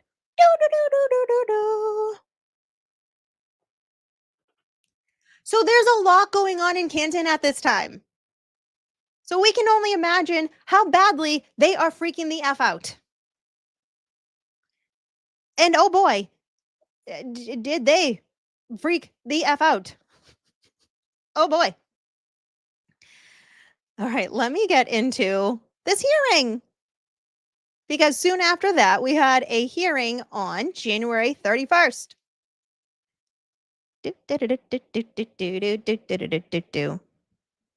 Okay. I have way too many tabs open. This is what happens when I am thorough in my research. Okay, what did I say? I said January 31st, 2025. Okay, there's that. All right. So what was occurring at this January 31st, 2025 hearing? Well, Gretchen Voss, the reporter, was putting in an opposition, trying not to give up her notes and recordings and whatnot of the various interviews that she did with Karen Reed. So that is how that hearing started. We also had arguments over the Commonwealth trying to exclude ARCA as well as Richard Green. We just briefly went over that. And then we had this famous quote. When I was reviewing this, guys, just so you know, I was having a ball. I miss Robert Alessi so much.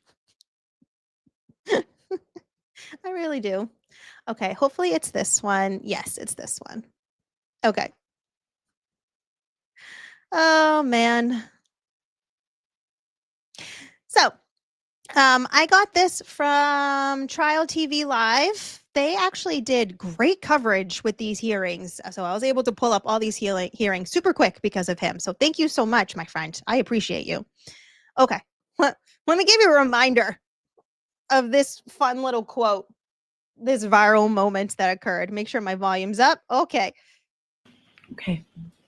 Did you want to say anything very briefly, Mr. Alessi? Let me slow it down for you. No, what just happened? It has no fear of the hearing to help educate the court on the data science that is at play here. And so while we don't need to, we have no reluctance to. So there is a real accuracy on the fallacies that Mr. Green promotes in this case. And so we're happy to do it. We welcome it. Okay. Did you want to say anything very briefly, Mr. Alessi? In 60 seconds or less, Your Okay. Honor. Thank you for the opportunity. The Commonwealth said a little knowledge is dangerous. I don't know what a hashtag is. I've never heard of what was just said as a hashtag. It's a hash value, and it's a very important concept to get right. So throughout the arguments, trying to fight Karen's cell phone expert, Hank Brennan kept saying, hashtag this, hashtag that.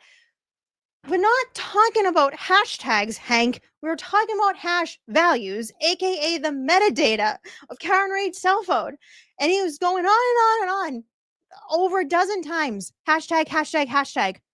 And here goes Robert Alessi. I don't know what a hashtag is. It is called a hash value. I said, look at Yanetti's face.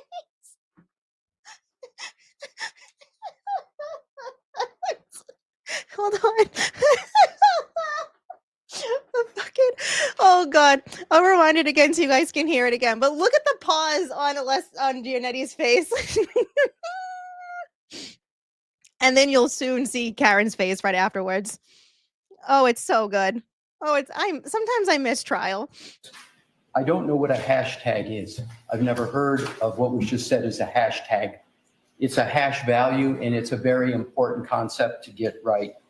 With regard to the whole premise and point of my argument, Your Honor, that this is a difference of opinions, it was just made. Look at Karen and AJ. Karen and AJ are like, dude.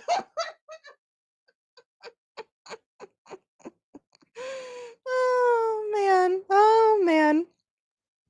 So now on top of all of the duckery, now you just have Hank Brennan being fully embarrassed on the stand. Hardcore embarrassed about this. So we'll just say people behind the scenes were very much scurrying around. There was a lot of mess ups that were happening. I'm telling you, I adore Alessi so much. I call him a walking thesaurus. He's just so intelligent, so smart. So, this hearing also went into like the money recovery. It was briefly mentioned. Brennan had just filed his opposition, so they did not argue Karen getting her expenses back at this time. They did also briefly mention the motion to dismiss. And I'm sure you all recognize that Carrie Roberts was also in the audience for this hearing. Just something to point out. I found it interesting. I sure did. But because they were getting close to trial, they were having a whole ton of hearings. So that hearing was on January 31st. We then jumped the next week to February 6th. And I will boop this over. Okay. Chat can see it. Lovely. Beautiful. Okay. So what was happening on the February 6th hearing? Well, you guys know a little bit more background of what exactly was going on in regards to Karen trying to get her money back. The motion to dismiss was incoming. There was articles being written about it. Everyone was chit-chatting. Hank Brennan was being embarrassed tenfold. And like I said, people were starting to get what seems like nervous. So things behind the scenes started to move. Now, at this hearing, February 6, 2025, these are the arguments over Karen Reid's motion to recover expert-related expenses. I do want to hear a good chunk of Alan Jackson's explanation of exactly what's going on here, because, of course, there's no one better to explain the legalities of the issue than one and other than the attorney or attorneys that are hired to argue on this. So I'm going to play a good chunk of this so you guys can hear it. Very brief opposition from Brennan, another AJ, and then another Brennan. So I will be putting up chats on the screen as you guys start chatting. And listen closely to exactly what was happening more in depth behind the scenes. It's a lot, folks. If you don't remember this hearing, put on the ears. Let me slow it down so it's not wicked fast for you guys. All right, 29:44. We are good to go. Mayor? Yes. The court started by asking, what is it that the defense is asking for? Basically, we're asking to be treated equitably and fairly. This really is an issue of equity, an issue of fairness. And the court maintains the... Your expert in his affidavit say that this information was erased or that it wasn't there? Wasn't there. Okay. It was erased by an operation of automation. But do I bother reading your expert's affidavit again so it's not in there? And I'll address what All right. our concerns are in my oral statement. All right. I hear you. Mayor? Yes. The court started by asking, what is it that the defense is asking for? Basically, we're asking to be treated equitably and fairly. This really is an issue of equity, an issue of fairness. And the court maintains this court maintains the inherent authority to issue sanctions when there is an injustice. And those sanctions can include something like cost shifting sanctions. And there's a body of law that exists that deals with this exact thing. And that body of law includes the case of the Committee for Public Counsel Services versus the Attorney General. That's at 480 Mass 700. It's a 2018 case. The court may remember what was, I think, pretty widely known here in these parts, which was the Amber scandal. Had a bunch of cases going back from 2010 all the way through. I'm very familiar with the case. All the way through 2018, and it culminated with Justice Gaziano discussing in his opinion, single justice opinion, exactly these types of things. And what Justice Gaziano... Just as a reminder, the case that he just cited was the crime lab scandal. The whole crime lab of it all, the two huge issues we had in Massachusetts. And the group that really started the investigation into that is now asking all of the information about Proctor and Sean Good. So just remember that as we jump forward continually into this. It's a lot, guys. There's a lot. Said was, quote, the Attorney General does not dispute that the court has the authority pursuant to Rule 14, sub C, sub 1, to impose remedial monetary sanctions for a discovery violation. And he cites Commonwealth v. Firth, indicating that sanctions may be imposed under Rule 14 for failure to comply with discovery obligations, and sanctions should be tailored appropriately to cure any injustice resulting from a party's non-compliance with its discovery obligations. So the real question before the court today is, and really the only question before the court today is, has Ms. Reed suffered any prejudice based on blatant discovery and Brady violations by the Commonwealth? And the answer to that question is a resounding yes, she has. Your Honor, Ms. Reed, as the court knows, is on trial for her life, and she's been expending precious resources for some 3 years now, defending herself against provably false allegations. And at the center of that storm of defense are these Sallyport videos. It should be pretty straightforward, really. I mean, it's just a series of videos at a particular location for a particular time. And that time is January 29th, 2022, from midnight until 11:59. It's a 24-hour period, 23 hours and 59 minutes. It should be pretty simple, but it has been anything but simple in this case. We've been asking for a full download of every single one of those cameras and all that footage from January 29th, 2022, from 12 a.m. to 11:59, but we've never gotten it. When did you first seek it? We asked for the preservation on February 2nd, 2022, when Mr. Kennedy said retain and maintain all physical evidence. We've been seeking these videos since well before the first trial. We didn't get them before the first trial. Do you have a date? Do you have any chronology for me? I don't. I can certainly provide those, but it's been. I'd like that. I mean, that would be. I'll be happy to do that. It's in discovery request after discovery request after discovery request. Basically, there's also a catch-all. We've been asking for all physical evidence concerning video footage from Canton PD from well before the trial. We didn't specify which cameras because we didn't know which cameras had video footage. We didn't know how many cameras there were, but we didn't get anything from the Commonwealth. And I'll address that in particular in just a second. Mr. Lally didn't give it to us before a full download before the trial. The Commonwealth didn't provide it during trial. And today, as I stand here, we still don't have it. And interestingly, Mr. Brennan does make mention in his opposition that, quote, at no time has the defense ever made a formal preservation request. I found that interesting for two reasons. And I have two comments about that. First, as the court record reflects, on February 2nd, 2022, I just referred to it, Mr. Kennedy filed a preservation demand for, quote, all physical evidence to be maintained. That DVR, the footage on the DVR, is physical evidence that was required, not requested, but required to be maintained by the Commonwealth pursuant to that demand.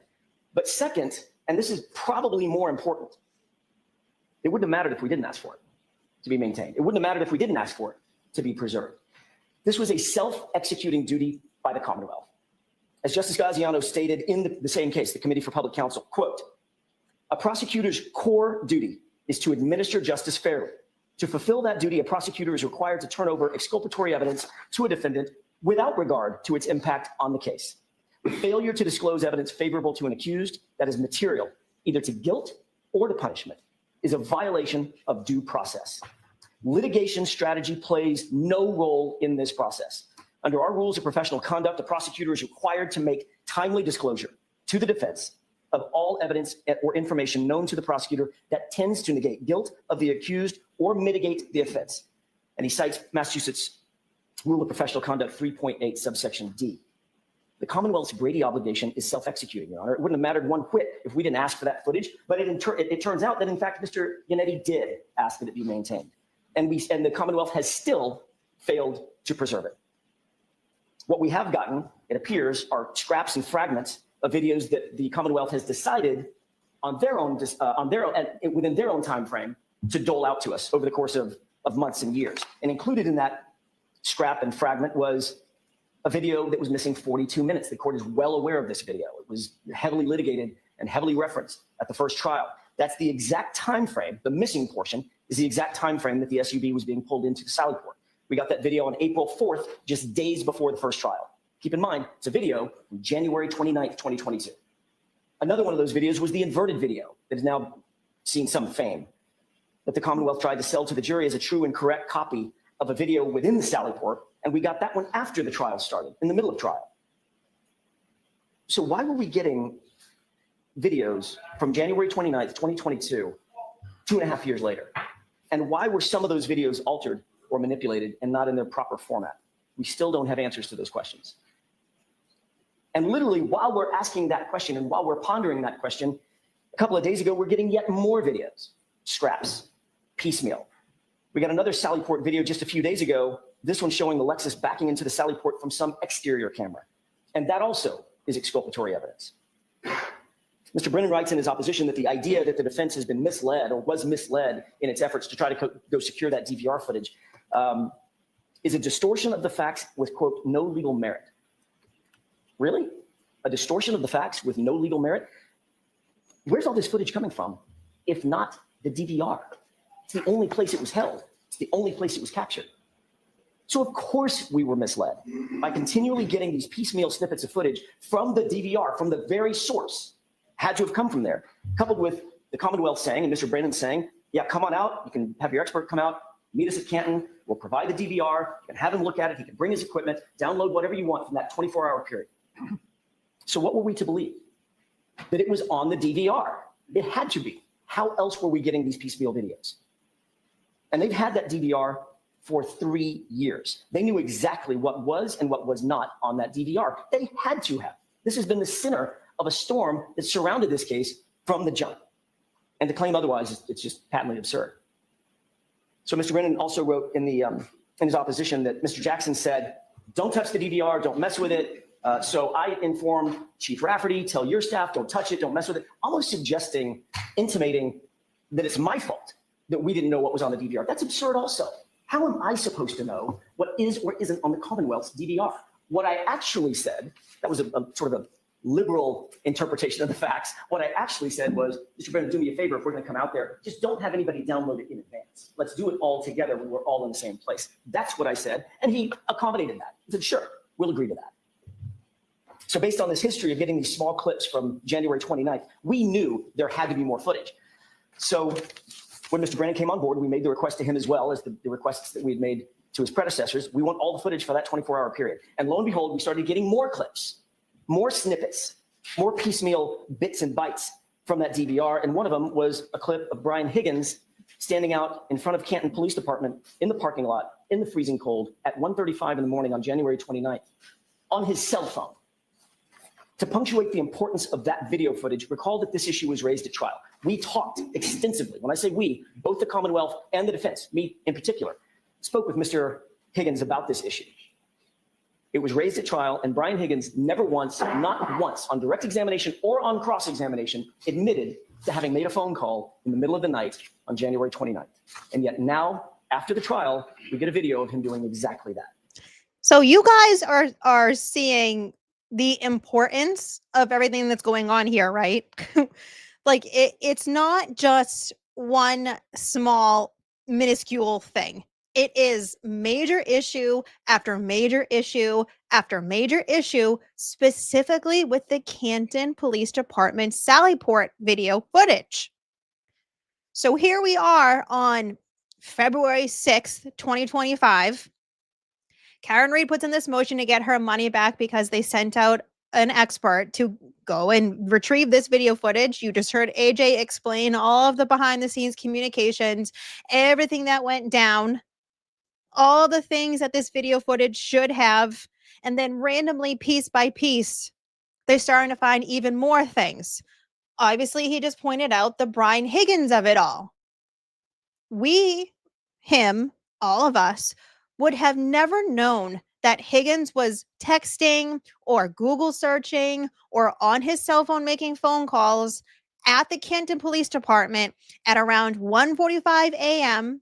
on January 29, 2022 without this video footage.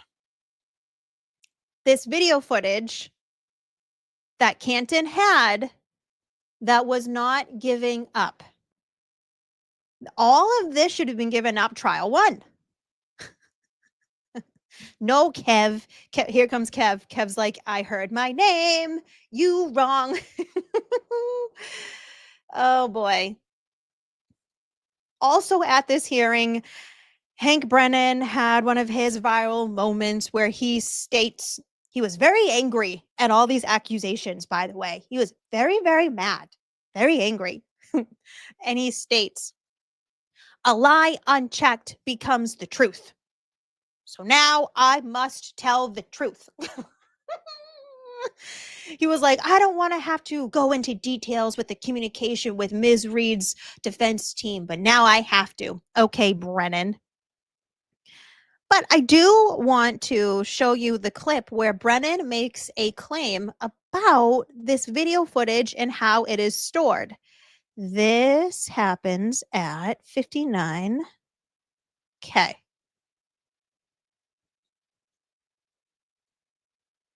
Okay. All right. Brennan should be coming up shortly. 51. What did I say? Oh no, 51:35. Oh God, I can't even read my notes. Sorry, guys. 51. Okay. Here we go. Here's Hanky Panky. He's real mad. He's real angry. I had the same concern. I want all of the evidence. I'm not looking for evidence that's good for the Commonwealth or helpful for my case. I want all of the evidence. And so after he expressed the concern, I made clear I had no idea what, if anything, was on the NVR. We could go and look at it, but Mr. Attorney Jackson didn't want that. He wanted his expert to be the person to open the NVR. And respecting his position, providing a professional courtesy, I agreed. Didn't mislead him. I didn't think there would be video. I had no idea. So Mr. Jackson, Attorney Jackson, pardon me, sent out his expert. And by the way, the expert that came was not the expert they designated. I got a call because we were in court on a hearing that they had sent a different expert they hadn't noticed. And my response was, it doesn't matter. Whoever they send, let them look at it. And so when they did, not surprisingly, the information had been overwritten. Now, while there was a 30-day overwrite on that machine, I believe the defense expert knows that there was a backup hard drive which kept materials longer than that 30 days. I do know that there was materials on that DVR, NVR back in July of 2024. And I know that from a report that was generated by the Commonwealth and given to the defense. So they should know that as well. Oh, really? Oh, really? Because time after time after time, Karen's team was told 30 days and it's gone. Sorry, it's been 30 days. It's no longer available. I can't hold any more video footage after 30 days. And now here, Hank Brennan is going, no, there's another drive, right? We know about the drive, and that drive obviously holds it for longer.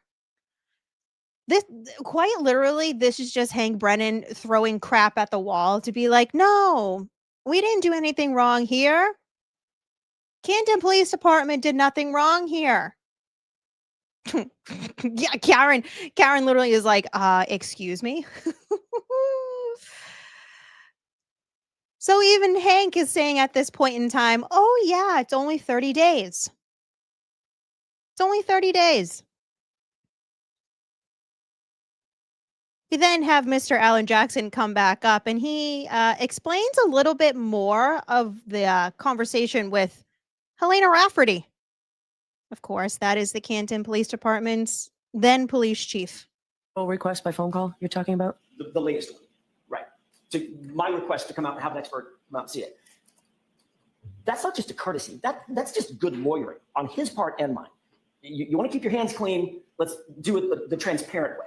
Have everybody come, bring their experts, whoever they might be, and let's download this stuff together. So there's no funny business, and everybody can wipe their hands and say, I didn't have anything to do with it except downloading the material, and whatever that material is, it is. That's just good lawyering. It's not courtesy. He was doing that to protect his own and the Commonwealth's interest, and it was quite smart until he realized, because he didn't have any way of knowing it any more than I did, that there was no footage. It had been overwritten. Perhaps, certainly the defense was deceived. Perhaps Mr. Brennan was deceived as well. He indicates that he contacted Chief Rafferty, and she said, with no hesitation, yeah, bring him on out here. I wonder if that lack of hesitation had anything to do with the fact that the chief knew that there was no data on the DVR. You can look all you want to. The bucket's empty. So clearly Jackson is now throwing shots at Police Chief Helena Rafferty. Chat, how do you think Helena Rafferty was feeling after hearing that in a hearing? Probably not happy. Probably not happy. Because if there was one thing that Karen and her team were going to do, was not give up any fight. But especially the fight over video footage. All of the video footage.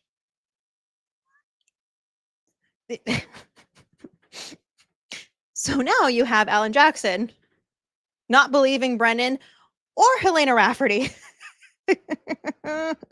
No, I know, Dennis. Oh, Dennis, I can't wait. You stick around for another 20 minutes. You just wait to see what came in this public records request about Helena. Oh boy. By the way, hi Brenda. Okay. So clearly AJ's not happy. But then after some pressure, Hank Brennan did want to clarify the timeline a little bit. So here is Hanky Panky's description of the timeline. Where did I go? I got to go back a little bit. Here we go. Okay.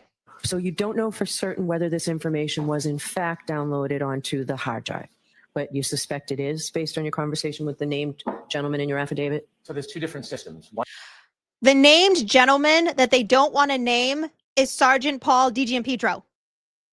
I don't know why they are trying to protect a public servant. It makes no, this is one of the examples where everyone can rightfully ask, this is an officer that was paid with taxpayer dollars. You can name him.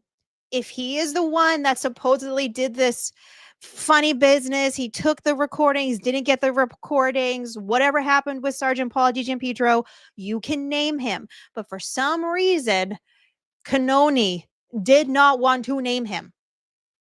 This is not a random witness. This is someone who worked in the department. It's just another thing to add to the list. One's called the DVR NVR. That's the actual system that keeps all the footage that's recorded. That has been That searched. commonly is overridden every Yes. 30 days, That has been overwritten. statewide police departments. Yes, Your Honor. And Okay. that has been overwritten, Okay, and there is no information on that. okay. When I spoke to the retired sergeant detective who had downloaded video, he said as a habit, he would routinely, when he would make a video copy from the DVR, he would place it in a separate file. I can't say that it's exhaustive. I can't say that it captures all of the video. It's when he would make a copy. And it seems in this case, there were select copies made. It doesn't seem that there was ever a time when somebody just copied the entire event. Now, the issue of whether there was a request for it, the obligation of the Commonwealth, I think is a separate issue. What exists on his hard drive in the detective file, I don't know. But what he has told me is he would routinely make copies of what he would provide to the court and the Commonwealth, or the Commonwealth and defense, and he would put on that separate file. I don't expect, and I'm only guessing, that it's going to be an exhaustive copy of the entire night of January 29th, 2022. I don't expect that. I expect. He is saying right now, he's first of all admitting he doesn't know what video footage exists. He doesn't know if all of the video footage exists, and he hasn't seen anything for himself. So when he's standing here defending people like Canton Police Department members like Helena Rafferty and Paul DiGiampietro, he's just doing it based off of their word. Instead of being a special prosecutor who is not supposed to be in the realm of the DA's office, supposed to be independent, here he is not probing at all. He's just hearing some things and going, okay, that's the truth, taking people at their word, instead of being like, well, it is kind of weird that like a bit of footage was provided pre-trial one, like a couple of days before, and then the middle of trial one, there was another drop, but it was flipped. Like there's something weird here. You would think someone that was an independent special prosecutor would then investigate some more. He didn't. He didn't. So at the end of this hearing, they also were speaking about the motion to dismiss. And when I tell you guys, the heavy, heavy, heavy focus, other than the obvious, was all of this video footage and everything that we just heard in the various filings, affidavits, these hearings, etc. So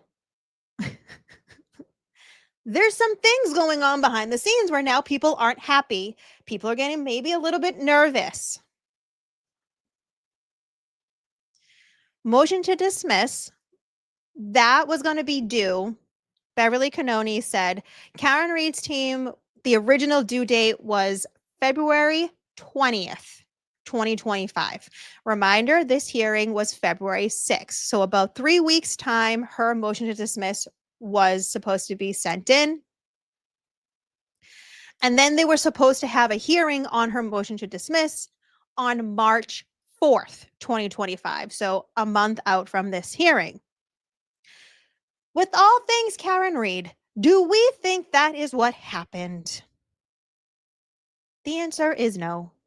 It's always no. In between then, we had yet another hearing, another pretrial hearing on February 18th, 2025. Let me bring that up for us. Okay. Told you guys I was a thorough kitten. Oh, I don't want the chat. No. Okay. So this is when AJ gives us a little more clarity of more of the Sallyport video footage nonsense. Quick little synopsis.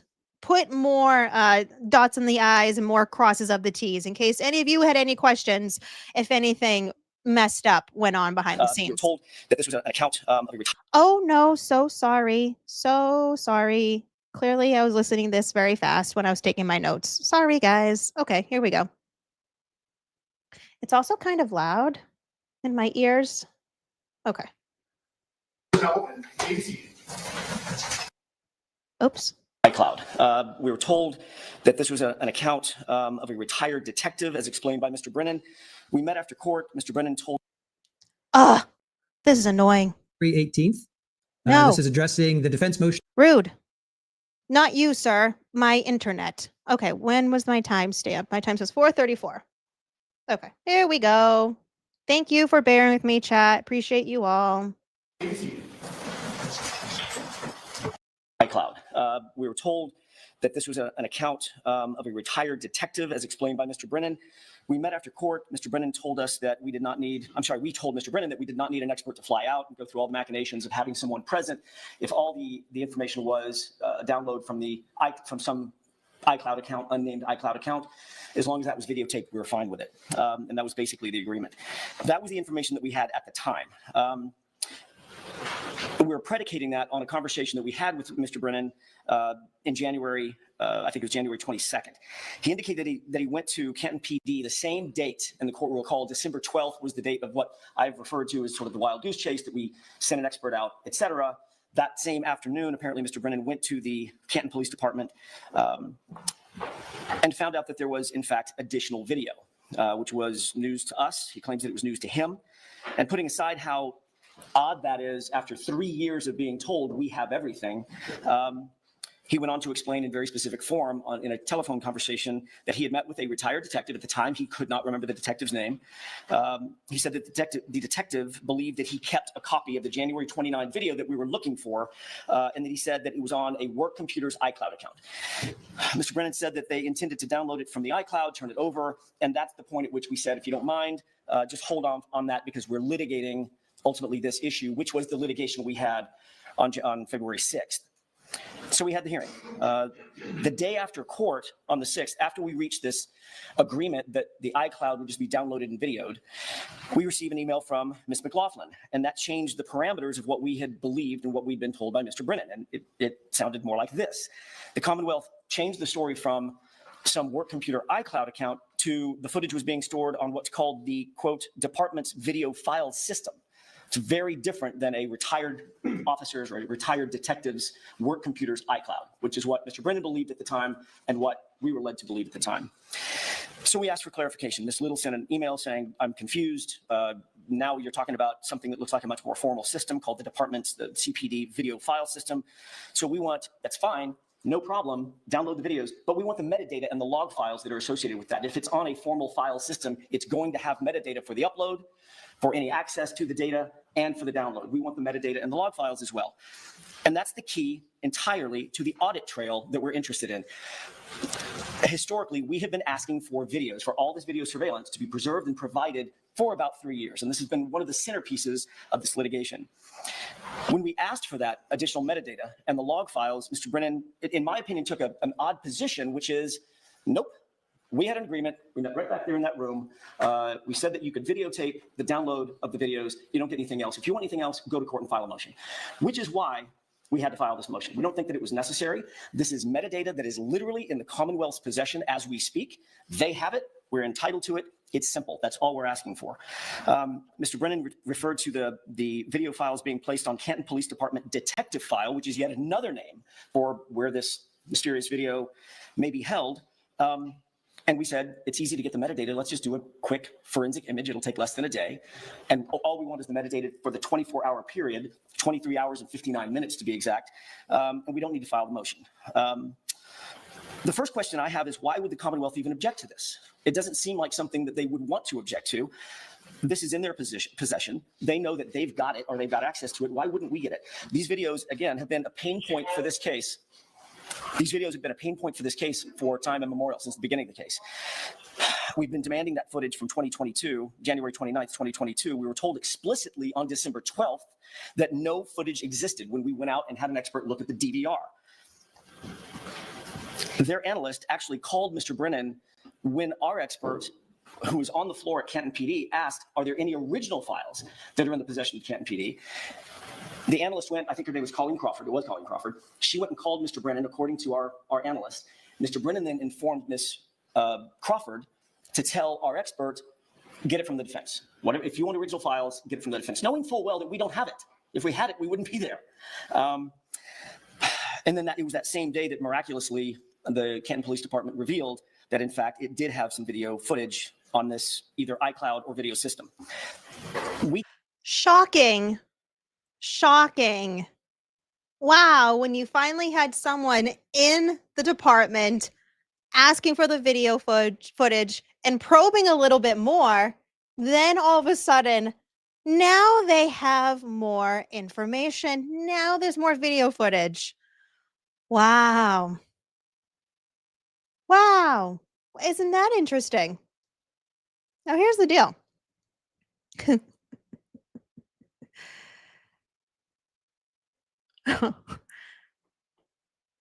That hearing, after AJ was done doing that, there was no back and forth after that.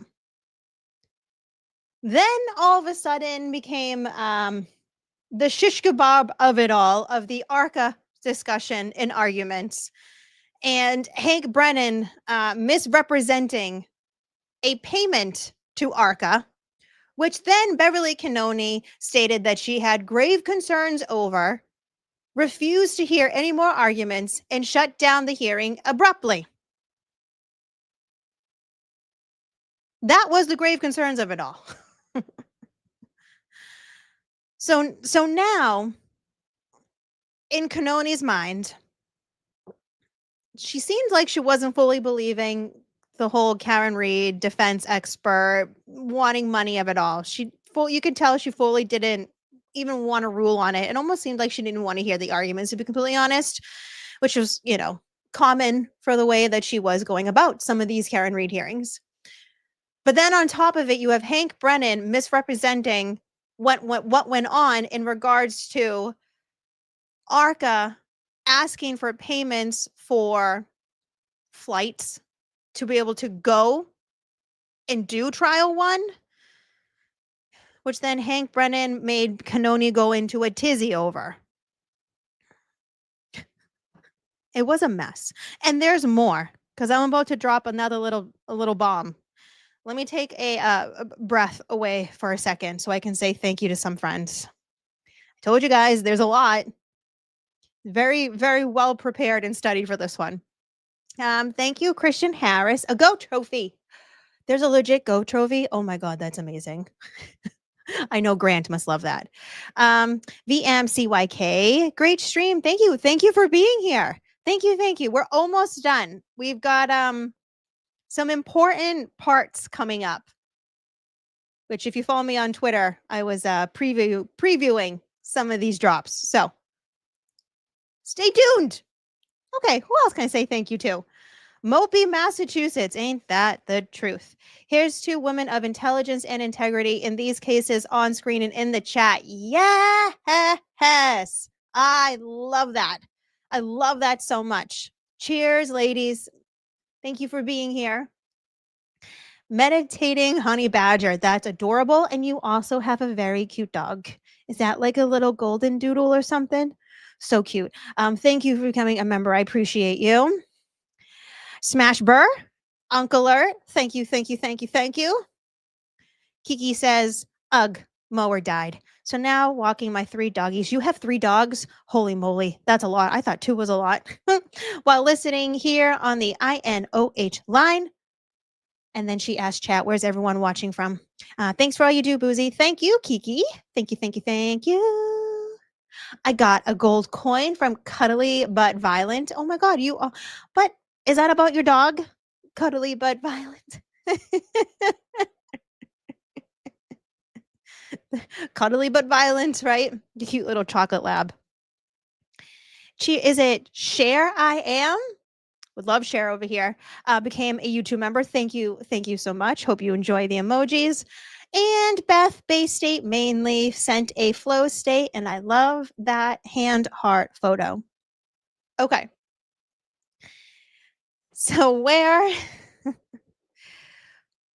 just ended with the February 18th hearing. Now, as a reminder, we had some shots from Karen Reed's team with the integrity of the Canton Police Department. We had a specific call out in regards to Helena Rafferty and questioning her knowledge and things that were going on in regards to this video footage. And point blank period, whatever, you guys know what I'm saying. It's been a long day. That pissed off some people behind the scenes. And looking at this back to back to back, we can see Hank, on top of that, Hank is also trying to now exclude 3 expert witnesses of Karen Reed, Dr. Marie Russell. Well, technically 4 if you consider ARCA as 2.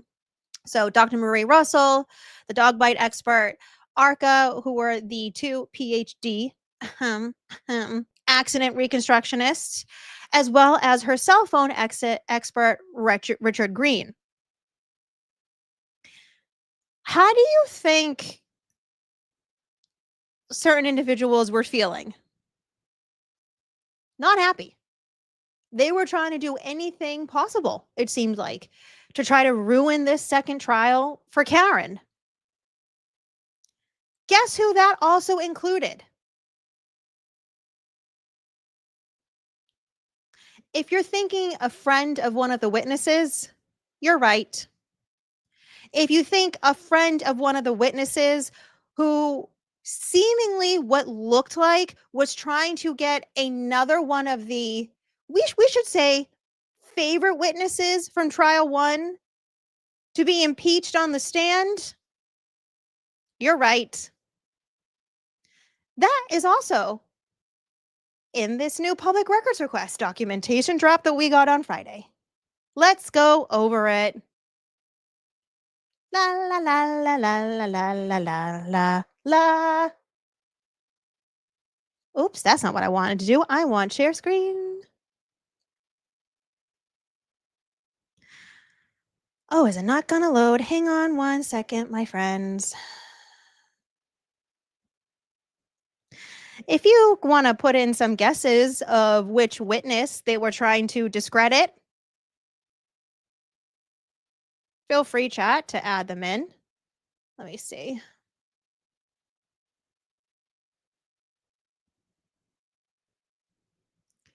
My StreamYard is just acting up for a second.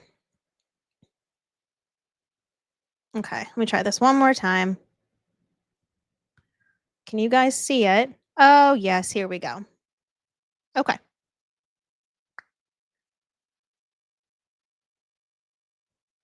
Let me zoom in one more time for you guys so you can see it clearly. All right. So like I said, that last hearing was February 18th, 2025. The next day, the literal next day, Brian Tully gets a phone call. Brian Brian Tully, if you don't know him, as a reminder, he was the supervisor of the supervisor within the Norfolk County District Attorney's Office, the Massachusetts State Police. This is how I always like to explain it to you guys. If Proctor is lower of the totem pole, his supervisor was Yuri Bukhenik. Above Yuri was Brian Tully. Whenever there was any police interview reports, those always got sent to Brian Tully. Now, randomly, the next day, after these experts are trying to be, not allowed in trial 2 by Hank Brennan, how there are digs happening in regards to Helena Rafferty, the Canton Police Department, articles are being written, people are at large questioning a lot. Because if you were watching trial 1 and didn't watch pre-trial 1 hearings, even more people were watching pre-trial hearings for the second trial because now they're interested. February 19th, 2025. A woman by the name of Meg Kennedy calls up Brian Tully. If you don't know who Meg Kennedy is, she is one of Jennifer McCabe's buddy old pals. Besties. They actually kind of look like, which I find interesting. I find it interesting that like 2 of Jen's closest friends look just like her. Anyways, Meg Kennedy calls up Brian Tully. Specifically, she is telling him about text messages that she was in a conversation with Karina Kolokithas from the day, literally the days right after John O'Keefe was murdered. Let's just all remind ourselves about what the public at large at that time frame was thinking what was going on with this case. It was brand spanking new. It had just happened. Public really didn't know anything. And in fact, what we were told as a public was that there was this video footage, that there was this ring surveillance video footage of allegedly Karen running into John. So we were told that by mainstream media, specifically via Channel 4, which just so happens to be in D&E Pizza the day before they reported this. We know that because it was in the group chat between Jen McCabe, Matt McCabe, Brian Albert, Nicole Albert. That came out in trial 1. So clearly we know from trial 1 that Karina Kolokithas was a well-liked witness. Why was that? Not because she seemingly was more on the side of Karen Reed. No, because she was authentic, because she told the truth as she saw it. She didn't get into the mess of anything. She was very straight, clear, concise. This is what I saw. This is all that I know. When you go back to the early days, any of us, but especially those that were in the bar, that were questioning what was going on, those in town, no one really knew what was going on. So of course, Karina was going to be questioning what the hell was going on. And guess who fed right on into that? Jen McCabe's best friend, Meg Kennedy. But what I find most interesting, she didn't give this up for trial 1. Because remember, these text messages are from January 30th, 2022, February 1st, 2022, the 2nd, the 3rd, etc.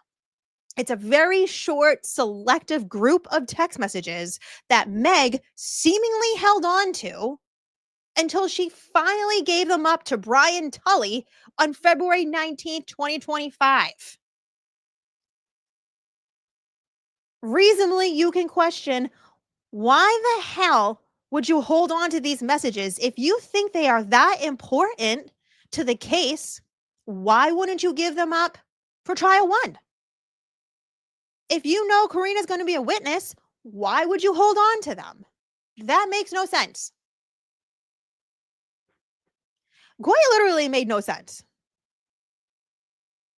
As a reminder, this is Jen's bestie. This is one of the friends. Go back up to the first page. Brian Tully's report on this. If there's one thing that was consistent with the reports from this entire case, the majority of them were not written right away, besides like a small select few. This was a report that was written right away. So Meg called Brian on February 19th. All around the same time frame that these experts are trying to be excluded from the case. There's darts being thrown at Canton Police, all the questions about the footage. We also have Karen Reed's motion to dismiss coming up. So it feels like almost as a Hail Mary, now you have someone trying to discredit one of the more well-liked and trusted witnesses from the first Karen Reed trial. And Tully, in this report that he wrote up and that he sent in on February 24th, so just a few days later, he states that this is a subject with interview of Meg Kennedy. He states, on Wednesday, February 19th, 2025, I, Lieutenant Brian Tully, received a phone call from, and that's Meg's number, on my office telephone. Which, by the way, how the hell did she get his telephone number? I have questions on that too. The caller stated her name was Meg Kennedy. She stated she watched the testimony of Karina Kolokithas at the trial Commonwealth v. Reed last year. Again, I don't remember the exact date trial one Karina Kolokithas testified to. Maybe it was like May, June 2024.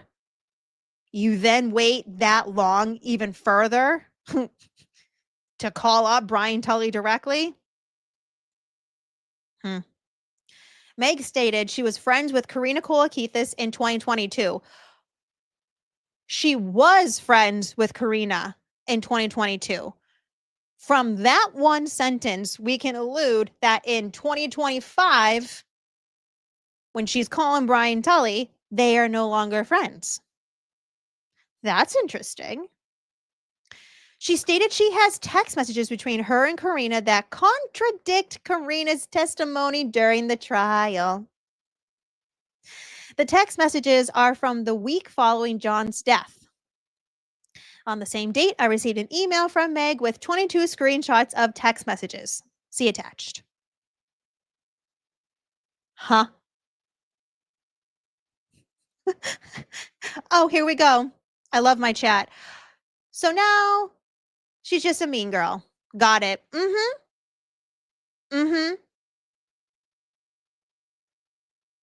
Makes you wonder, was Meg doing this at her own volition? Or was it possibly because her friend was not getting very good headlines? Didn't look very good for trial one. Karina did. Karina was well liked.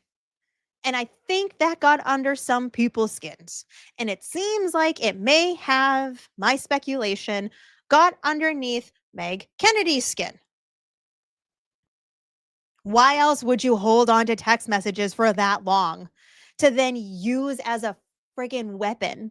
Does that make any goddamn sense? That quite literally makes no sense.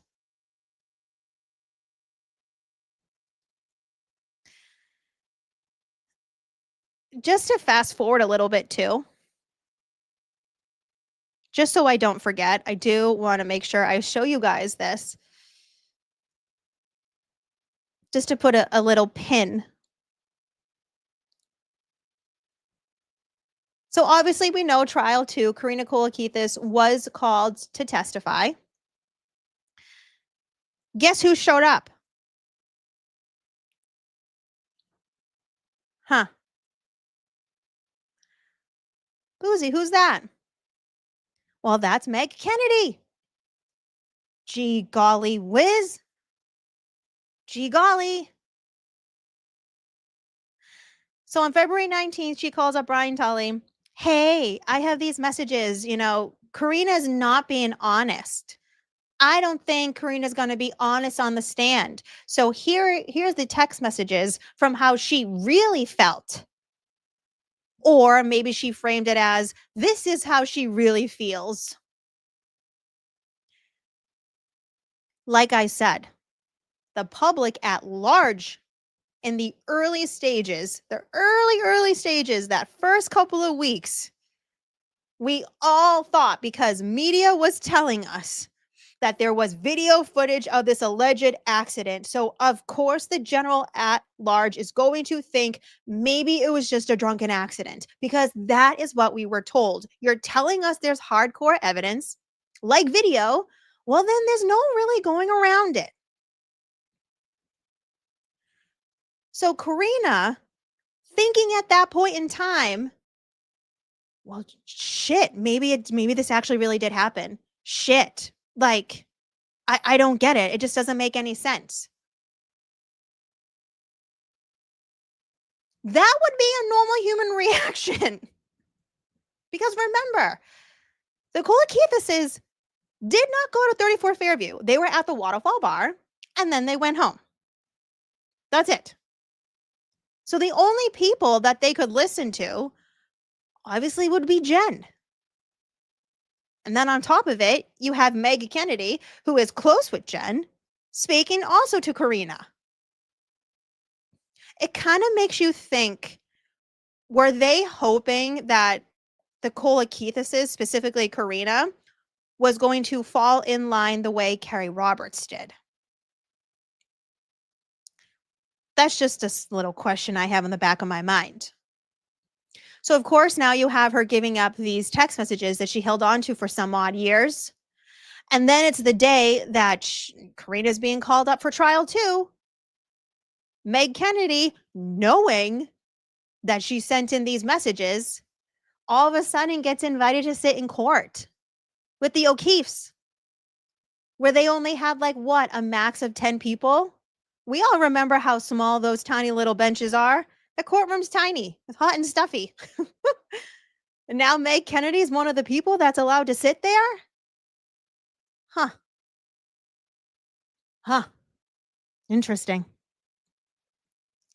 Just so you guys know, the time frame of this screen grab was right after Hank Brennan was ending his cross-examination of Karina Kolokithas.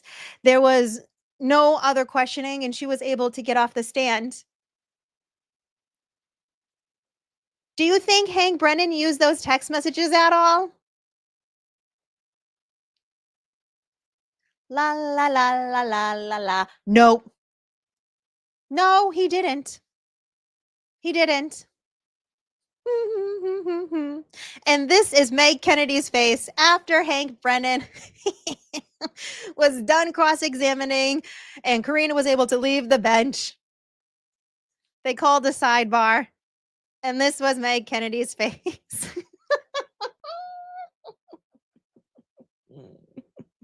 She's, yeah, no wonder why she's pissed.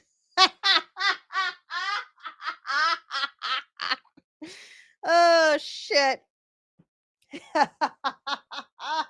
Hey, Meg, your plan failed miserably.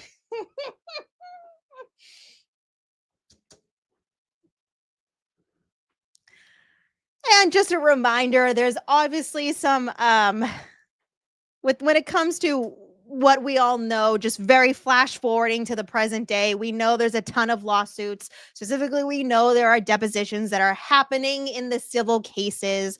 We already know that was it the Waterfall or C.F. McCarthy's? One of the bars, I can't remember, but one of the bars stated that they're going to be deposing the Kolokithases. So it almost makes me wonder, is some more of these shenanigans, are more of these spokeswomen coming out to trying to say what a horrible liar Karina Kolokithas is because there's possibly a deposition happening sometime. When's the due date again? The discovery deadline due date for the O'Keefe versus Karen Reed Canton Bars lawsuit is August 17th. And today's date is July 20th. So if they haven't been deposed yet, we can only assume that their depositions are happening sooner or later. It kind of seems like they may be recycling what Meg tried to do in February of 2025 that failed her.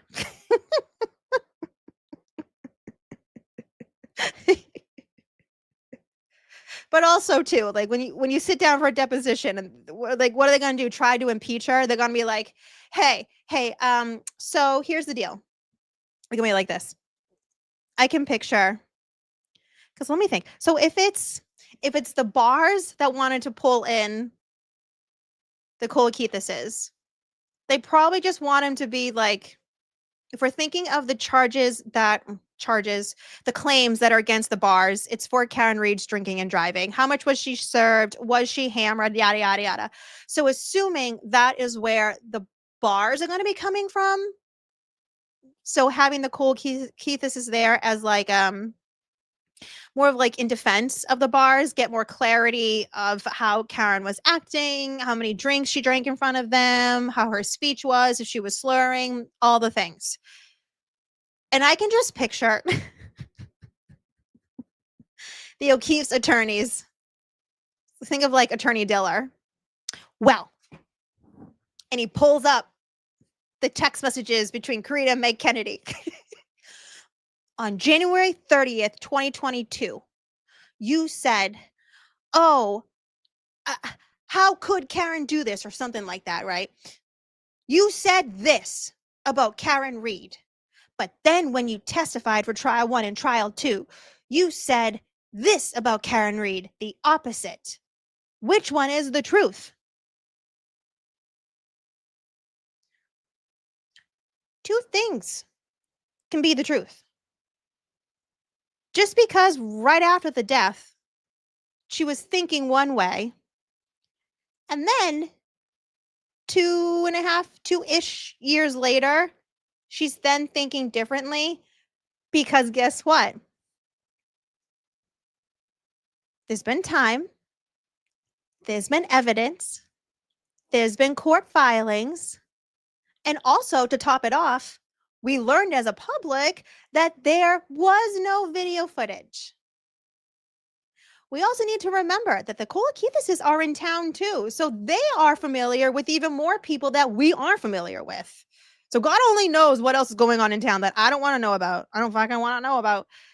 But obviously, we all know that Tom Kelleher, former retired Canton Police Department, who lives diagonal from 34 Fairview, is the one that supposedly had this video footage. And you, as a witness that was there at the bar, who then is very confused because you don't understand how this happened, you're being told that there is video footage, and then the video footage doesn't come out. And in fact, now some are saying it never existed. And then you have Paul Gallagher, Canton Police Department, on the stand trying to excuse away how Kelleher, even if he had video footage, it wouldn't have caught anything or something like that. Obviously, anyone in their right mind is going to start questioning things. You can't impeach someone when they first have an opinion that is A, based off of confusion, B, doesn't have all the facts in front of them, and then a few years later changes their mind, their opinion develops because there's more evidence and facts in front of them. It's giving desperate. It's giving pathetic, frankly. And I think it's funny as hell Hank didn't use those texts.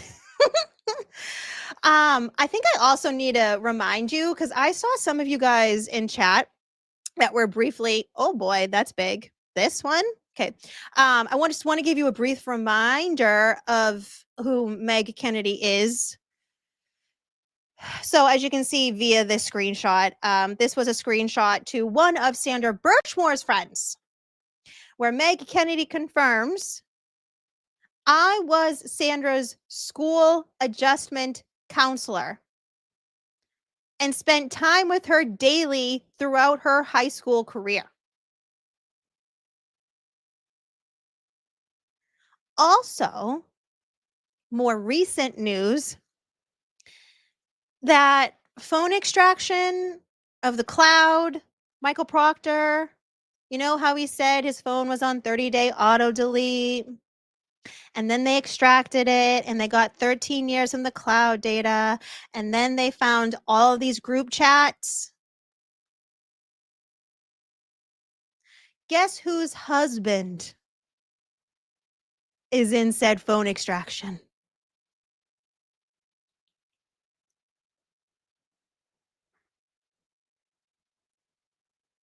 One of the quotes, this is how I was able to confirm, because when I was looking at the extraction, I can't remember if it was Karen's filing the lawsuit against Massachusetts State Police or Canton Police Department, or if it was attorney Rosemary Scapiccio's motion to dismiss in the Miles King case. But I specifically remember holding off on thinking it could have been Michael, Lawrence, Larry, Kennedy, until this one came out where it was like the actual bubbles. It wasn't just the quotes, it was the actual bubbles. And Proctor said something like, hey, Michael. So this is Michael saying, hey, Michael, or hey, Mike. Want to play dartboard practice, or something like that, to non-white folk, if you know what I mean. Basically, play target practice with more melanated individuals. And Larry responded, loving the idea. Larry's in it quite a bit, and he says a lot of things, a whole lot of things, a whole lot of things. This is obviously not what this live stream is about, but putting into context of exactly the individuals that are doing these things behind the scenes. It just kind of puts more of the frame of mind of how some of them act. Makes no sense. Couldn't be me. Would I want to spend that much time doing something like that? No, absolutely not. So that was February 19th. Okay. So like I said, we have all the experts they don't want to deal with, Karen trying to get money back, Karen trying to dismiss the case altogether, Meg Kennedy trying to impeach or make Karina Kolokithas look not so good on the stand. Then we have a hearing on February 25th. I told you guys there's a lot. I wasn't kidding. I wasn't kidding. Because this is where more of the shit goes down. Oh boy. Okay. Who remembers this? Shout out to Allison for the great photo. This was outside of the hearing, like I said, February 25th, 2025. That person with the police hat, that is Canton Police Chief Helena Rafferty. All of a sudden, out of the friggin' blue, never has escorted the O'Keefes. Never, not once. No pre-trial one, no trial one, no nothing up until this point. Yes, Dennis, you were there, and I was going to pull up a video, but then the video became corrupted as I uploaded it. But Dennis, you were very funny in that video. Randomly now, Canton Chief Helena Rafferty wants to be there after there's allegations being thrown at her from Alan Jackson and Karen's team. Kind of weird. kind of weird. No? Because it's not like anything in particular against the O'Keefes came out. This was 1000% mainly on Canton Police Department, the handling of the video footage. That was heavily argued in her motion to dismiss, as well as obviously the motion to recover expert expenses. And it's like, ain't that funny? Why do you, out of the blue, want to escort the O'Keefes? Which, by the way, from individuals that I've spoken to that were there, she walked in, didn't really do much of anything, and then about 30 minutes later, she walked out.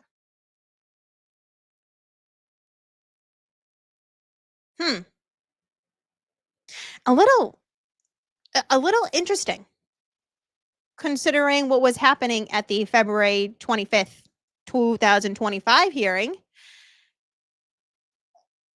where they were supposed to have certain arguments over things, and guess what they argued instead? The ARCA payment. Because remember, the hearing right before that, Canoni ended the hearing abruptly and said that she had grave concerns.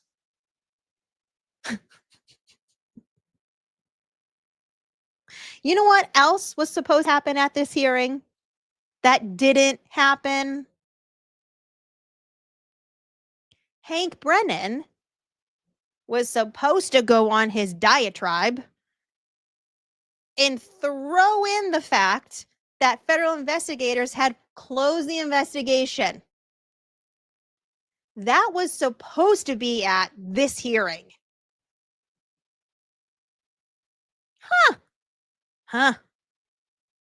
It's just kind of things that make you go, Because obviously the federal investigation had been much spoken about by everyone. Not only was it in basically all of Karen's filings, it was in all the oppositions by the Commonwealth and Hank Brennan. It was all over news articles. Like, that was the big to-do. But instead of Brennan being able to put that into his diatribe, instead they focused on the ARCA of it all.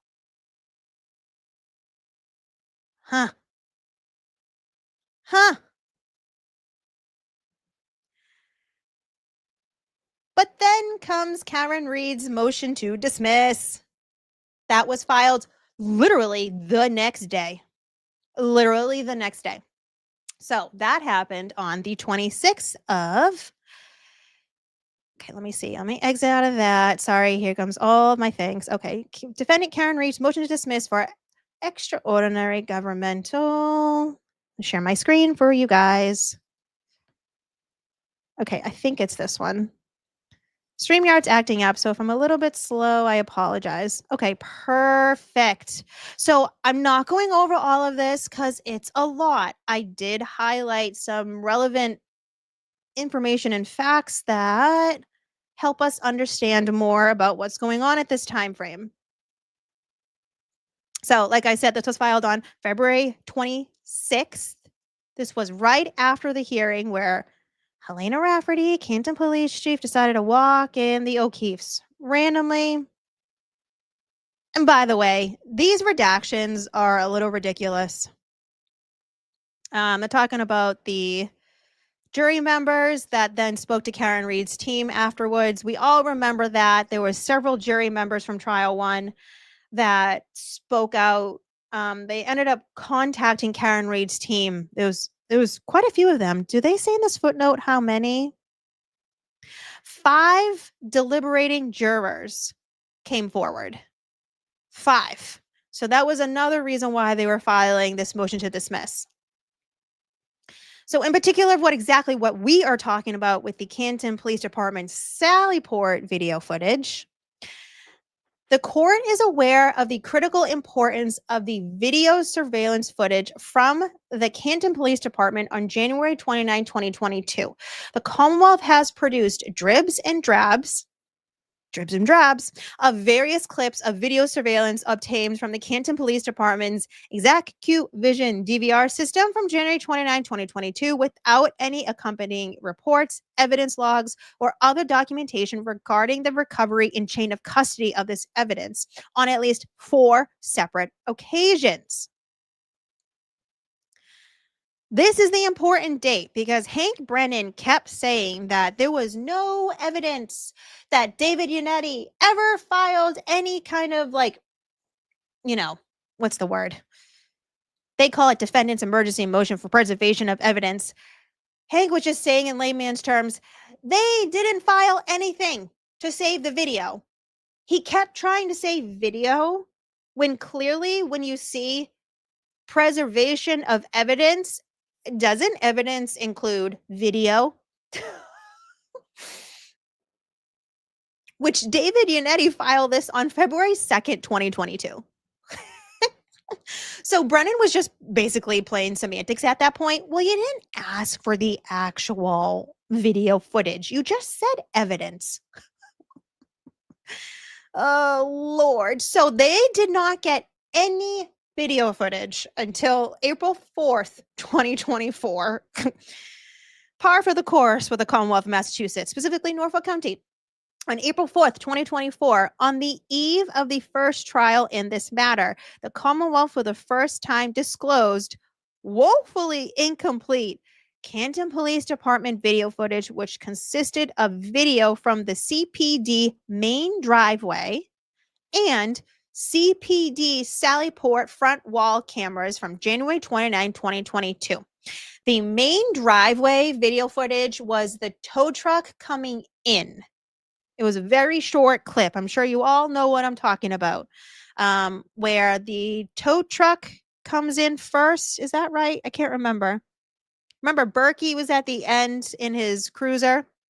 Then Chief Berkowitz was waiting for them, and then he turned around and he followed them. And Yuri was in his truck, and Proctor was in Yuri's truck with them. And then the Canton Police Department Sallyport front wall. That was the inverted video footage, I believe, the front wall. Yes, because then they didn't get the other footage till a while later. Okay. I think right here. April 23rd, 2024, the Commonwealth produces inverted video mid-trial in violation of Rule 14 and attempts to use that video to defraud the jury into believing that no one approached or touched or otherwise manipulated the right rear taillight of Ms. Reed's SUV. The footnote states, ADA Adam Lally was cognizant of other discoverable material that the Commonwealth did not disclose before certifying his compliance with his discovery obligations. Notably, when filing the certificate of compliance, i.e., I am complying, I have given you everything. That's what that means. He expressly represented that the lone exception of outstanding discoverable material was some evidence relating to DNA testing and analysis. So he didn't even speak about the video footage of it all. It's almost like he didn't want to. It wasn't until October 10th, 2024. This was after the mistrial. Hank Brennan's on the scene now, where they got the video footage of Higgins. In particular, on October 10th, they received Canton Police Department's church side exterior, first floor corridor, rear lot main side, and rear lot cruiser side. This is all about Higgins arriving in the Canton Police Department. Now, I've said this before if you haven't been on my other live streams. There are other angles and camera angles that they did not produce. I know this for a fact because I've seen plenty of photos and video footage of Canton Police Department to know that there is more angles of this.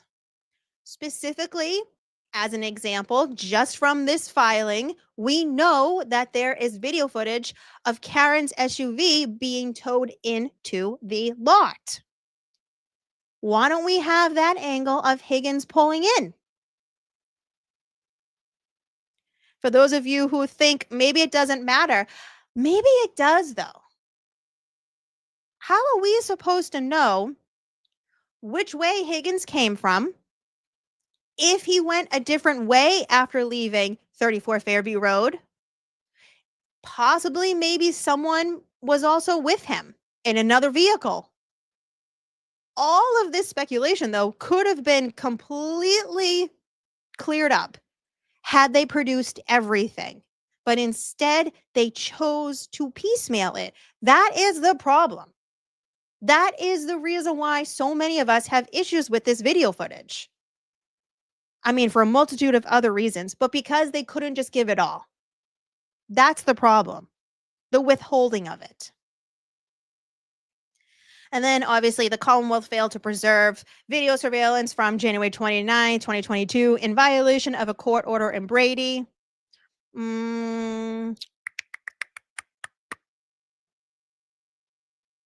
We will read this real quick. On November 8th, 2024, while preparing for Ms. Reed's second trial and in response to the continued piecemeal production of video footage that had not been originally disclosed during the first trial, attorney Liza Little, I do miss Liza, emailed Special District Attorney Hank Brennan, and again requesting inter alia. Oh man, I hate when they go Latin on us.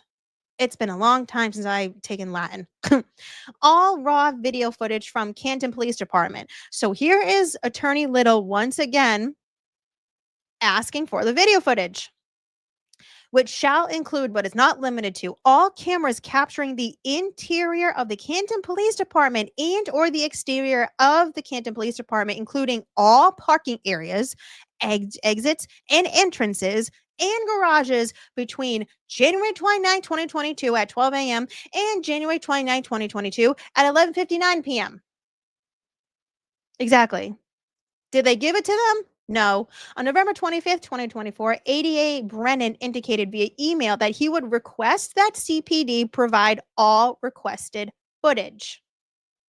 Ultimately, the defense requested access to the CPD DVR system because they weren't giving up the damn footage. And because they were told it was there. System and drives that hold recordings from the security camera footage so that expert Matthew Erickson could obtain video files and corresponding log files from January 29, 2022 between 12 a.m. and 11:59 p.m. Upon reaching an agreement with the Commonwealth, Matthew Erickson visited the CPD on the morning of December 12, 2024 to image the DVR system. He then discovered, as the Commonwealth has since conceded, that the DVR system was programmed to automatically overwrite footage after 30 days.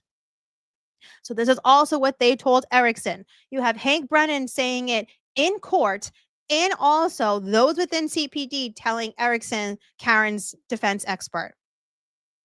Which means that the Commonwealth failed to preserve the specifically requested material and footage relevant to Ms. Reed's case via a standard forensic protocols, as they were obligated to pursuant to the February 2nd, 2022 preservation order and October 5th, 2022 order compelling the discovery of all videos and related metadata. January 28th, 2025, the Commonwealth produces more blurry video surveillance footage establishing that an unidentified person approaches the right rear taillight of the SUV as soon as it enters the Sallyport garage. The Commonwealth yet again turned over additional CPD surveillance video footage from January 29, 2022, this time from an exterior camera depicting Ms. Reed's SUV being brought into the Sallyport garage. I can't. Do you guys see how all this is happening? So it's like, okay, January 28th, they get called out even more by Karen Reed's team. This time, because if I go back, let me remind you guys of when Karen filed. Scroll up on my notes for a second. Okay. January 22nd, 2025 is when Karen filed the Matthew Erickson stuff. Give me back my money. It's also in that paperwork where there was a footnote about Karen's impending motion to dismiss that was to be filed. So you mean to tell me a week later they supplied more video footage? Huh. It's almost like every single time they were called out for their nonsense, they would just give Karen a little bit more. You know what I mean? It's like every single time something would happen, they just give her a little bit more. And that's the video footage, by the way.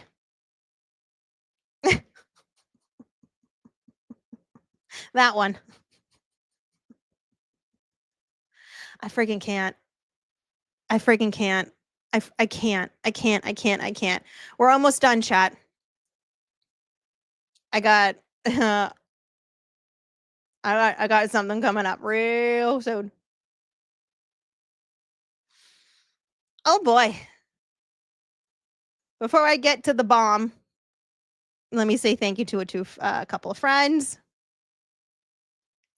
Oh, Sherry Davis. Hello. Thank you for the eagle. Thank you for being here. Is that Mushlam? Thank you for the gold coin. I appreciate you. And Jay, thank you. Jay states, did we ever find out who told Hank that Alessi told... Okay, hold on. That's a lot.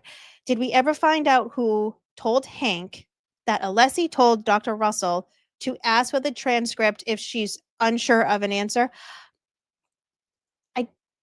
I don't know if I know exactly what you're talking about at this moment, Jay.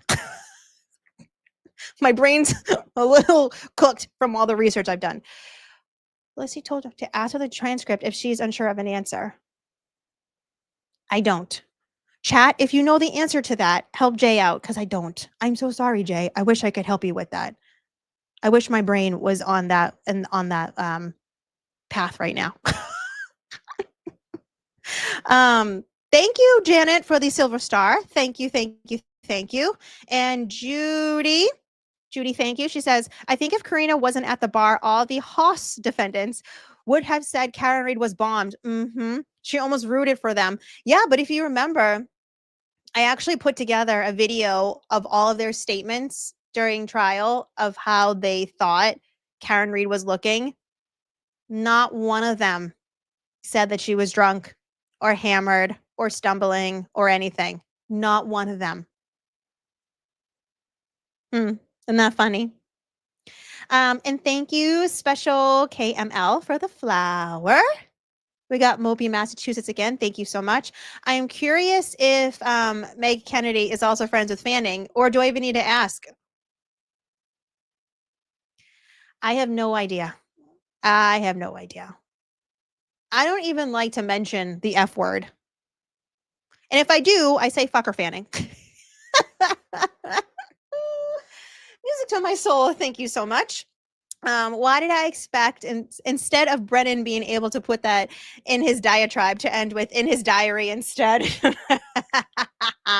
Emily sees Hank's diary. I know. Okay. So, my friends,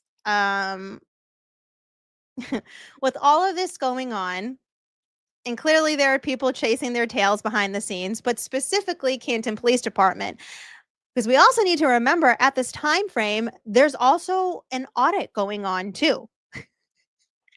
So on top of all the other things, there's also an audit.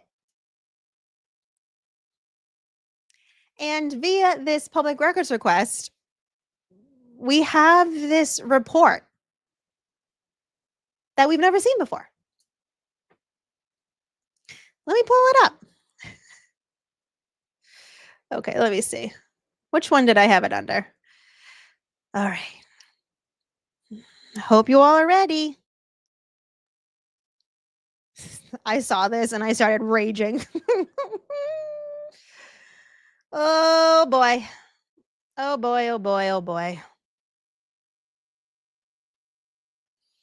Can't make this up, my friends.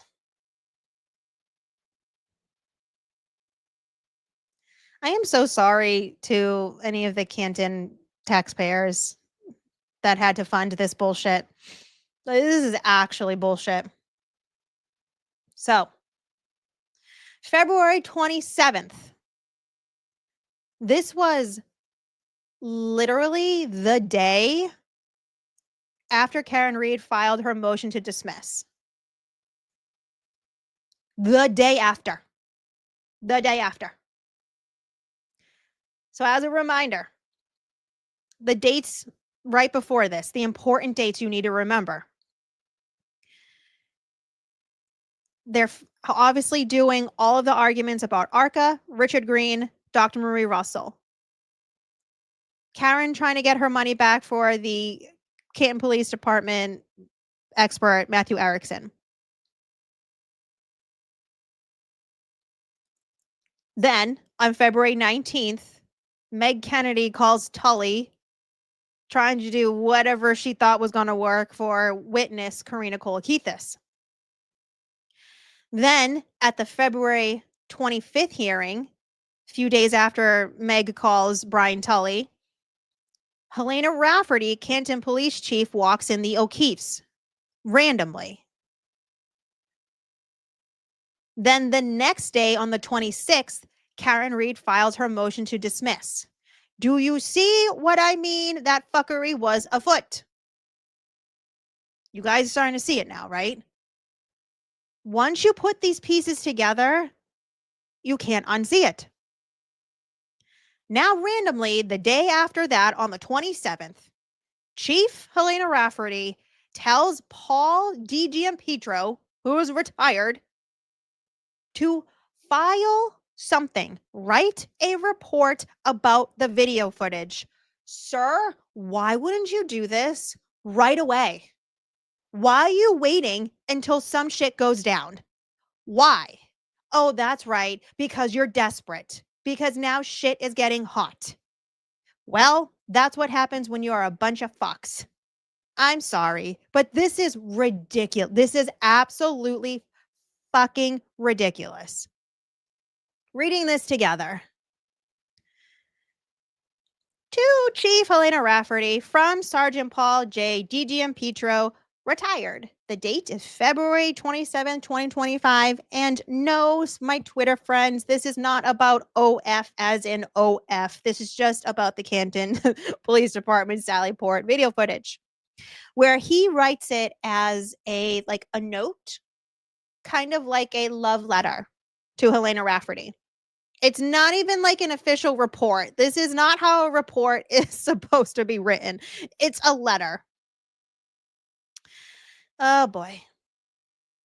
The following is an estimated timeline involving, oh, hold on. Let me see if you guys can see it all. Oops, my little girl's in the way. Sorry, I'll scroll down a little bit. Okay. The following is an estimated timeline involving my downloading of video recordings related to the John O'Keefe case. February 2022. February. Massachusetts State Police trooper, former trooper, decertified, fired, all of the things, can never be a cop ever again in Massachusetts, Proctor, requested a copy of the video of the suspect's vehicle in the Sallyport. June 2023. That's mid-trial. No. Trial 2024. Sorry.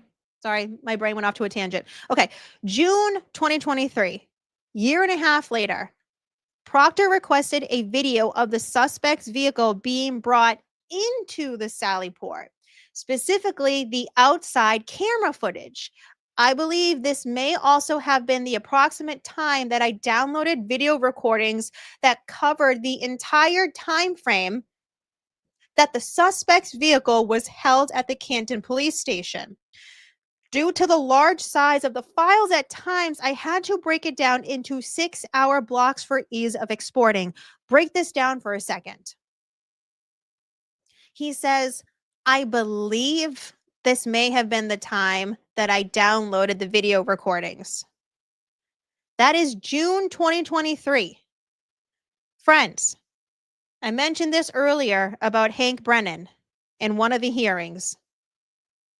How long did Hank Brennan state that the Canton Police Department's server or whatever, their video system, can hold video footage for? This is the reason why I highlighted that in that hearing. Not 24 hours. Nope, nope, nope, nope.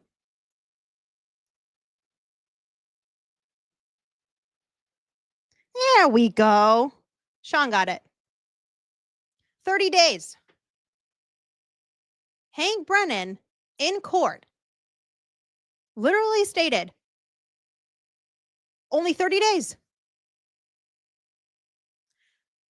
30 days after January 29, 2022 is not June 2023.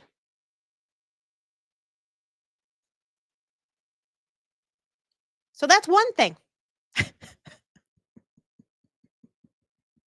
Bunch of liars.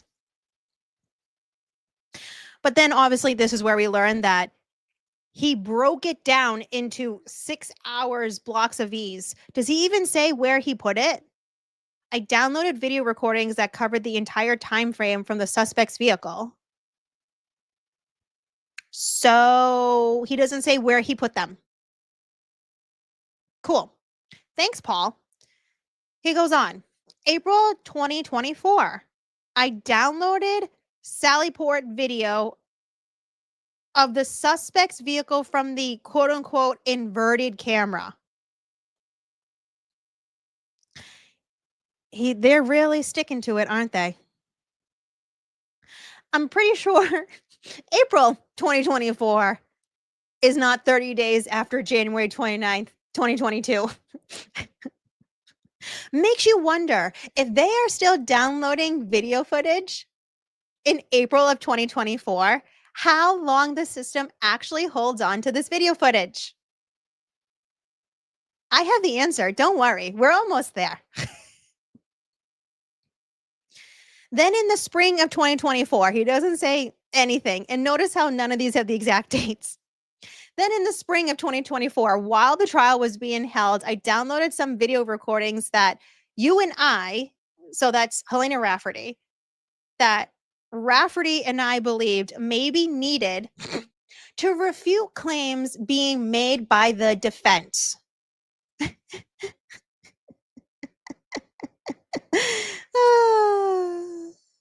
This included the footage of S.A. Higgins. When I say S.A., it is not what they're probably thinking of S.A. Anyways, this included the footage of Higgins as he came to the station during the early hours of January 29, 2022. I believe it was at this time that I took the initiative, to download video recordings that showed that the Sallyport cameras were either of extremely poor quality or inverted prior to the events of January 29, 2022. These files were saved on the quote-unquote detective drive in a folder I created that held most of the audio and video recordings of this case. So you put them in a folder that could have been accessed by anyone. And they're really sticking to the bit. They're really.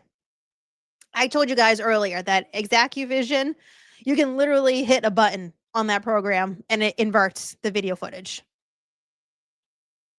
Liars. Only after the trial, so the first trial, were copies of the files I had preemptively downloaded during trial delivered to the DA's office. Only after the trial were copies of all the files I had preemptively downloaded during the trial, delivered to the DA's office. So they didn't give this detective drive until after trial 1.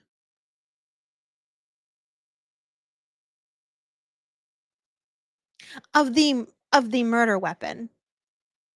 Alleged murder weapon. Right. There's no significance there. It should be noted that all video evidence that I saved was exclusively done on the workstation in my office.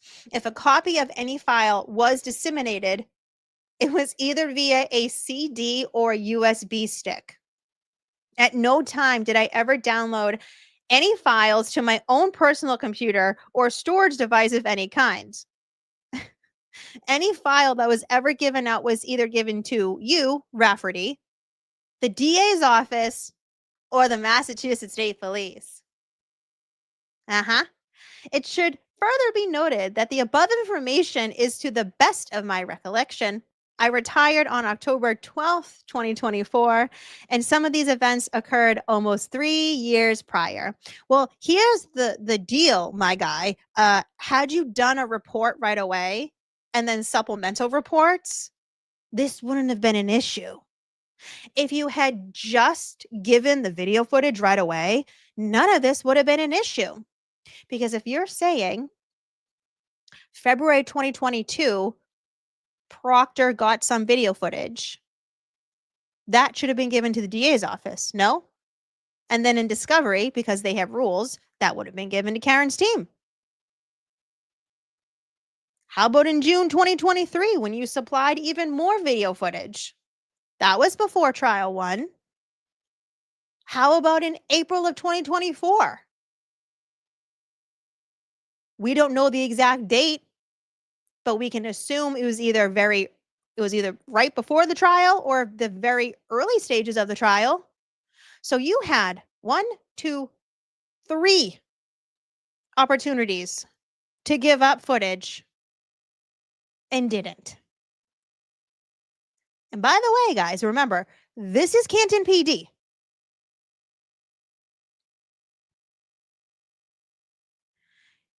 You think the fuckery ends there? No, because people are running around chasing their tails. Because then guess what happens? Oh, shoot, someone else is being stressed out. Oh, maybe the Massachusetts State Police? Huh. Oh, isn't that interesting? Wow, interesting. Wait, which one's this? Let's do Yuri's first. We'll do Yuri's first. Huh, really? The next day. So, Rafferty and DiGiampietro with Canton Police have their report on February 27th. The next day, Yuri Bukhenik and Brian Tully are also filling out reports about, you guessed it, guys, the Sallyport video footage. Except, do you want to see what's really interesting here? If you look at the from, see how it says Sergeant Yuri Bukhenik? Look at the 2. Captain Bruce O'Rourke. That's not a name we've heard of before. Why would a captain be asking for clarification about video footage that included an alleged murder weapon for the second trial of a case that put Norfolk County on the international news stream? Oh, maybe because they realized something wrong went here. Something happened here. Sus, sus, sus. Everyone's doing the sus. If you remember, do all the susses in chat. Yuri Bukhenik, February 28th, 2025. The subject is pickup of video media from Canton Police Department regarding the O'Keefe motor vehicle homicide. In the furtherance of he does not know the word furtherance. Yuri.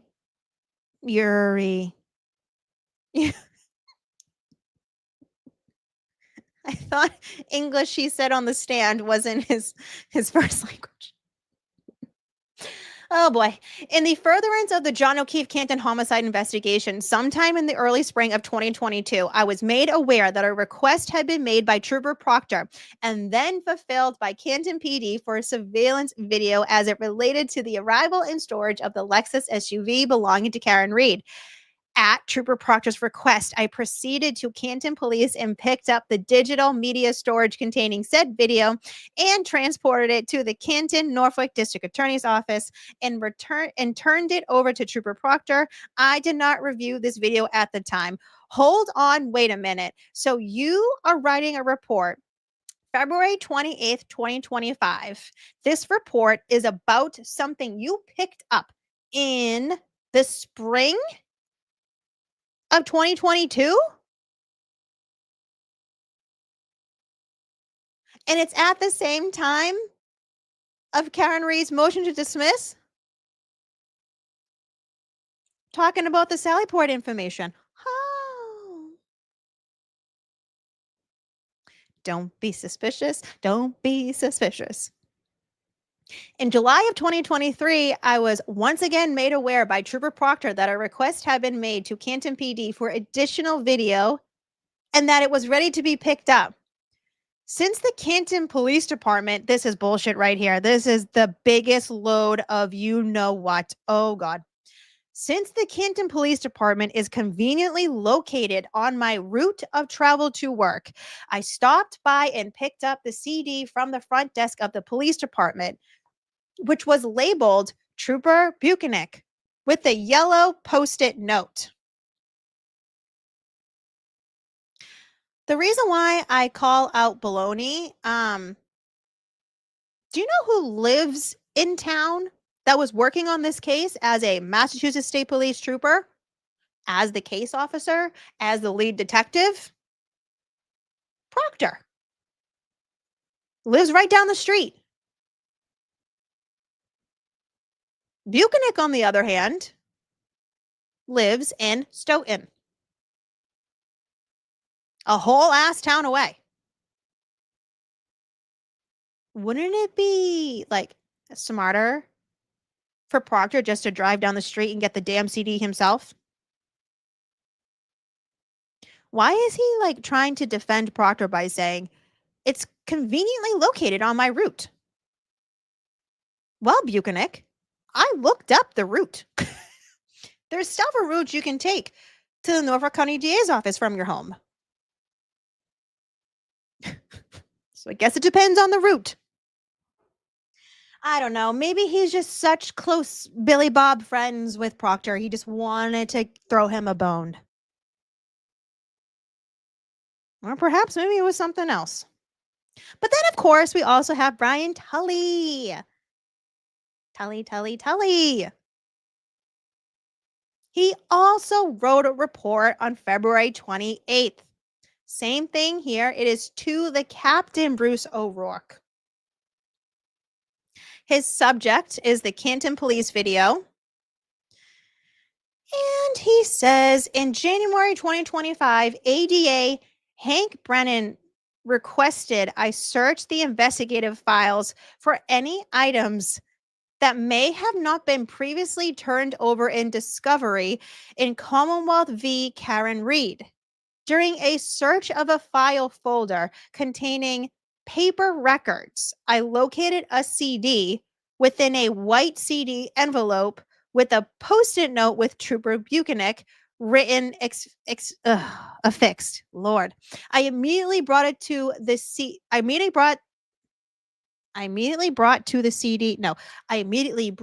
CD to ADA Brennan.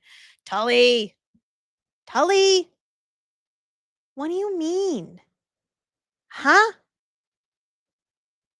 You just discovered a CD with video footage of it? Chat, no. I don't believe it. Given everything we know about this case, are we really supposed to believe that someone like Brian Tully, who, by the way, has since retired and now has a job literally as like a police expert of data?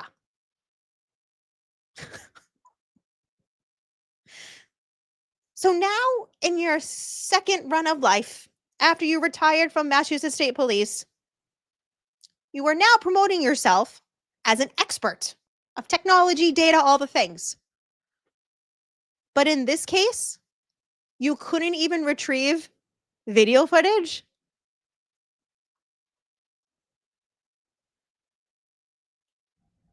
You sure? Are you sure? Lies, lies, lies, lies, lies, lies, lies, lies. So such lies. Liars. Liars. There's more, folks. I'm almost done. Tribal TV, thank you for becoming a member. You're going to love it here, friend. You're going to love it here. Special Horses, thank you for sending an eagle. Thank you. Thank you so much. Julie, what the duck? Mic drop. I love that.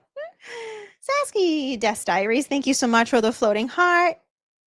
So, saucy meat sauce, thank you. Shining example of integrity on display here, folks. Yuri said that English wasn't his first language. What is Brian Tully's excuse? So, we have those reports. And then guess what gets to happen? We have a hearing on March 4th. Let me ring this up. Let me go to my timestamp. Oh, it's a disaster, chat. It is just like, oh my God. Can you imagine me making all this stuff, like putting all the timeline together and just being like, you've got to be kidding me. And there's more, and there's more, and there's more. I kept finding more and more and more. Give me more, give me more, give me. Okay. So this hearing, March 4th, 2025, like I said, Hank Brennan finally gets to put it out to the world. Finally. It doesn't matter about Karen Reed's motion to dismiss. Don't remember the video footage. Don't remember any of this. None of this matters. Because you want to know why? In his eyes, something more important was happening at this time. Oh boy. All right, let me just rewind this for a quick sec, make sure it doesn't mess up. All right, Hanky, have at it. Fire with fire. I receive inquiries and calls, which I ignore and don't answer all the time because my obligation is a little bit different. It's to ensure a fair trial. Nevertheless, when these type of violations occur, there really is nothing to undo the taint. The history of these violations date back early on in the case, and they continue to this day. Fox 25, the defense is quoted, certainly the Massachusetts State Police is involved. There are people that were in that house that are involved. Brian Albert is involved. Jennifer McCabe is involved. The rest of the folks that were in that house, there's some level of involvement by every one of them. Specifically, 3.6 is particularly concerned about disparaging witnesses, about giving a one-side opinion that may not be based in fact and truth about a witness. It is specifically concerned about the credibility of witnesses. There's been an ongoing promotion to talk about ARCA and federal witnesses and what the opinions are, which aren't in line with reality, the reports or the testimony. It is a campaign. In addition to this recent protective order violation that got attention that money couldn't buy for a party. Other information that was provided in our case, then provided in a collateral case, was again sent out to the public domain. The government has, the defense has not only trampled over 3.6, they've alluded continually about matters that have no basis in fact. January 18, 2024, District Attorney Morrissey is well aware he's a target of a federal investigation. We're aware of today's hearing in Norfolk County Superior Court in the Karen Reed matter. In connection with this matter, at no time has the U.S. Attorney's Office named any person or entity. That was a response by the U.S. Attorney's Office after they implied. Where was that made? Where was the January 18th comment that you just said? Where was that made? That was made by Mr. Yannetti, and I have a clip of it. He also appeared on court TV with Miss Reed. The Commonwealth is moving for a protective order for these letters after revealing part of what they contain. The Commonwealth wants to keep the remainder of the letters hidden because the letters contain information that will embarrass District Attorney Morrissey and his office. The letters demonstrate that he's a target of a federal investigation for what his office has done to Karen Reed. This is, When was that court TV again? I can get the date for your honor. Recently, on February 18th, when we were arguing discovery motions, Attorney Little stood up, invoked the boogeyman, a federal investigation, attached themselves to the Birchmore case, and then proceeded to list off a number of troopers' names with no real association or relevance to any discovery motion. And this was a tactic to besmirch these hardworking, dedicated public servants simply by attaching them to a federal investigation for which there is no boundaries. Well, Oh, hardworking troopers. Hmm.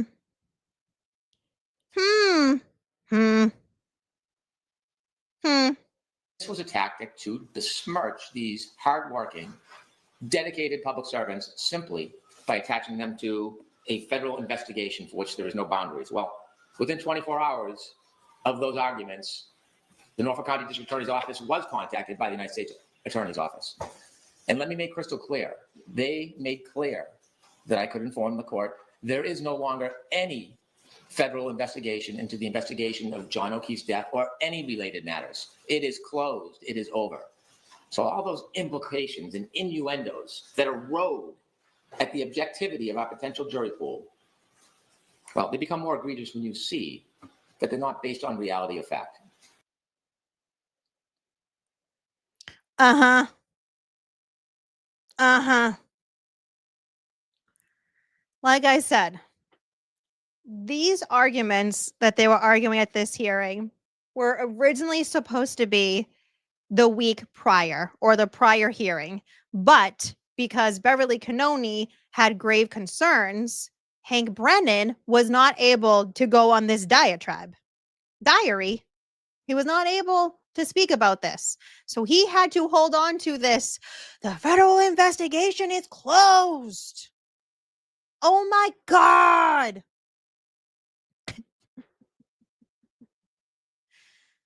Which, by the way, I did speak to someone in media outside of verdict, and they did confirm that there was something sent out to the media on like FBI DOJ letterhead that did say that the investigation was closed. However, let me give everyone a reminder. Here's the thing. It's not like it's a difficult thing for an investigation can be closed.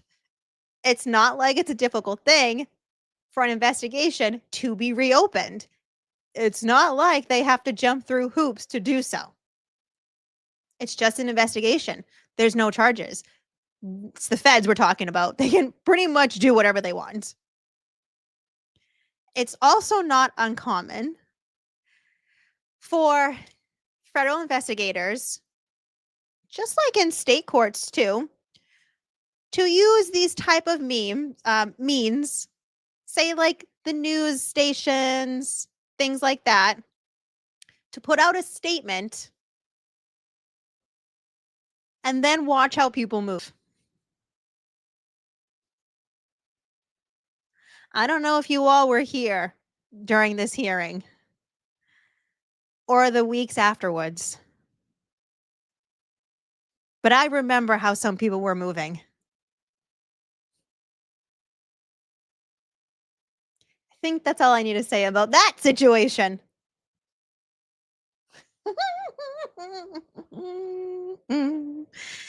Sometimes all you have to do is give someone a little bit of confidence. Oh, thank God. Oh, thank God it's over. What a relief.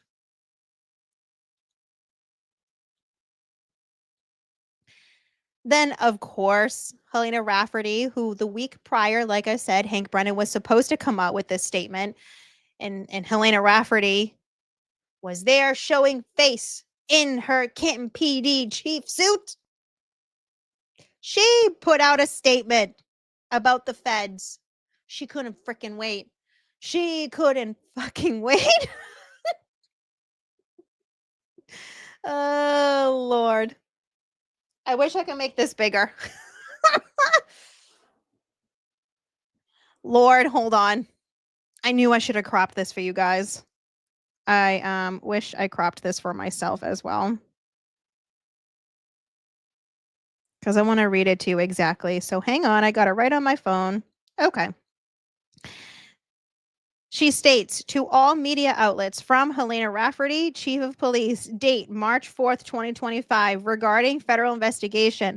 I recently spoke to and was informed by the U.S. Attorney's Office that all caps, all suspects, or no, all aspects. Sorry, she says all aspects. I said suspects because I suspect Helena Rafferty for a lot of things.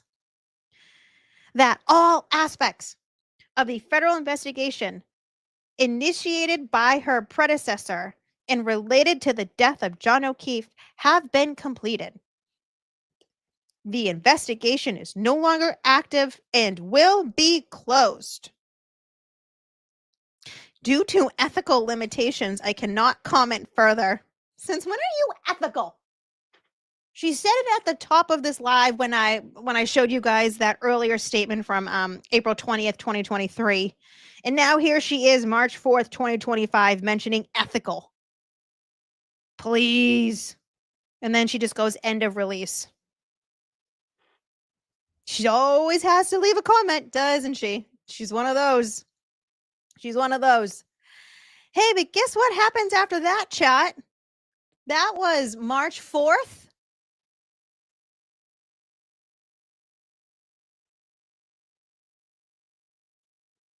March 19th, 2025, Michael Proctor is fired.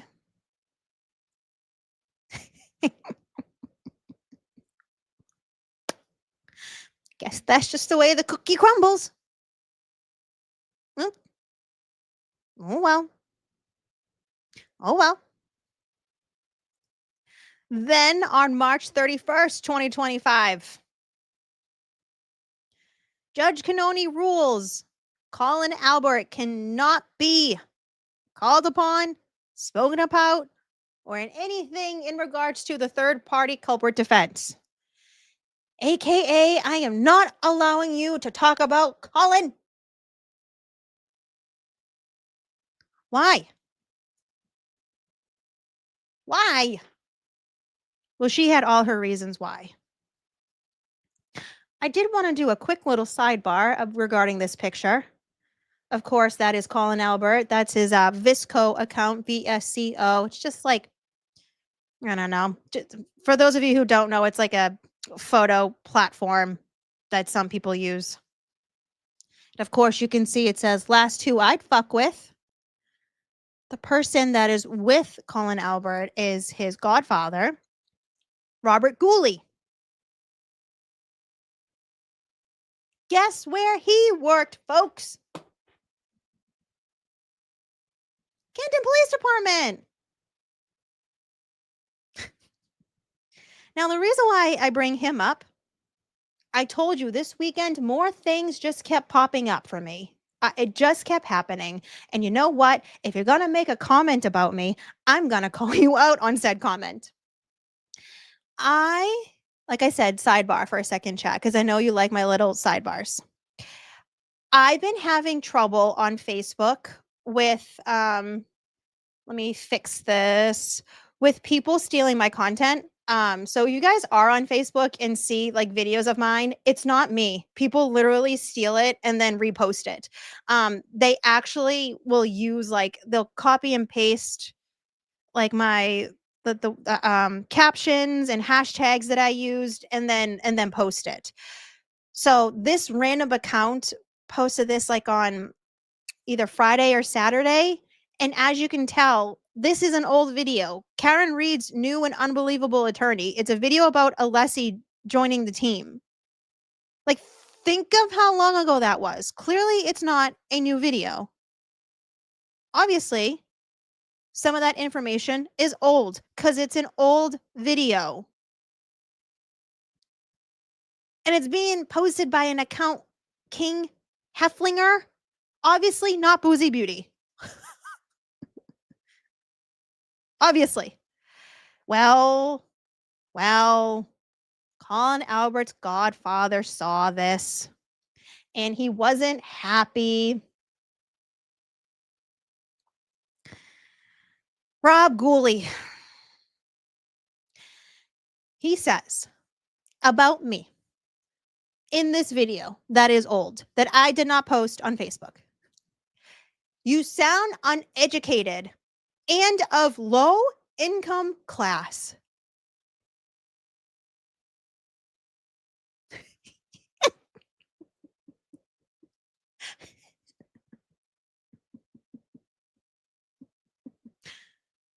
Oh, really? Really? Really?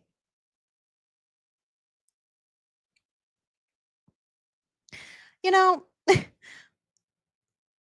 when it comes to this individual's name, all you have to do is speak to some people that live in town.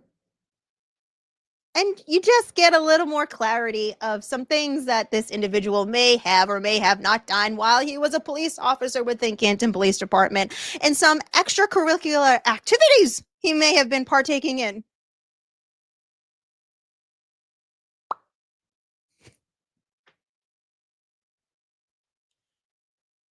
I'm uneducated. Low income class. Oh, it gets even better, folks. Because there were a couple people that liked this man's comment about me. Oh, this was rich. Oh, this was fucking rich. Really? Really? Really?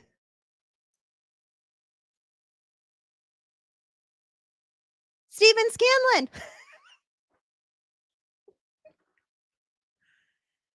You mean the man that quietly and privately went to Karen Reed before they knew any information and told them all of the things? Wanted to stay anonymous? Even tried to say, I will be your private investigator. And then when the heat in the kitchen got a little too hot for Steve-O, and he fucking ran for the hills.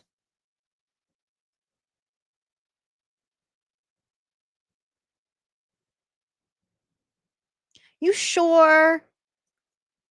You sure? And some that don't live in town, some that aren't aware of the things that happen in town, those of you who are just here for entertainment purposes. Now you can see why that there are still people in town that don't speak up.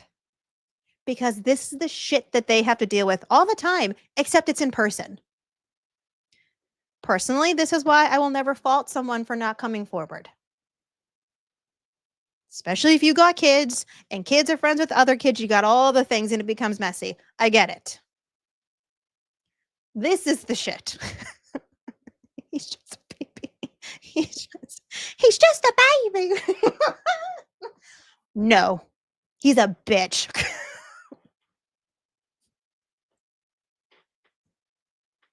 Oh, well.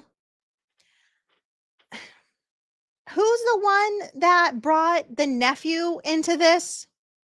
Who's the one that was talking about an ATF agent? Who was the one that named Brian Albert? Right. Who was the first person to do that? Oh, right. Steve Scanlon. Right. Right. Anyways. Wait, hold on. Hold on. Let me see. Someone just asked, let me pull up. I just saw a comment. Oh, where did it go? Where'd you go, friend? Wait, Boozey. Wasn't that Brian Albert's house, that pic of Colin? Did you notice the rug?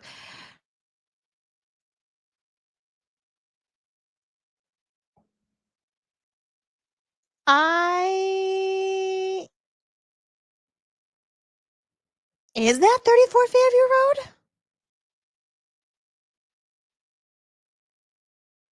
I will have to look more into this because I don't want to say yes or no. If that is 34 Fairview Road and there is a rug and that rug was no longer a thing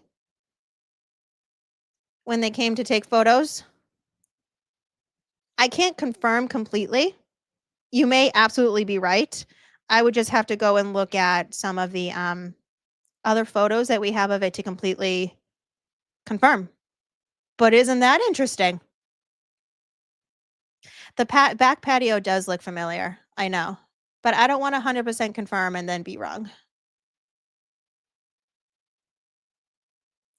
Something else to make you go, something else. So like I said, Proctor was fired on March 19th, 2025. March 31st, Judge Canoni said Colin Albert cannot be used in the third-party culprit defense. Then on April 1st, 2025, jury selection starts for the second trial. But guess what also came out on April 1st, 2025? The Canton Police Department Audit. It was finalized and it was released to the public.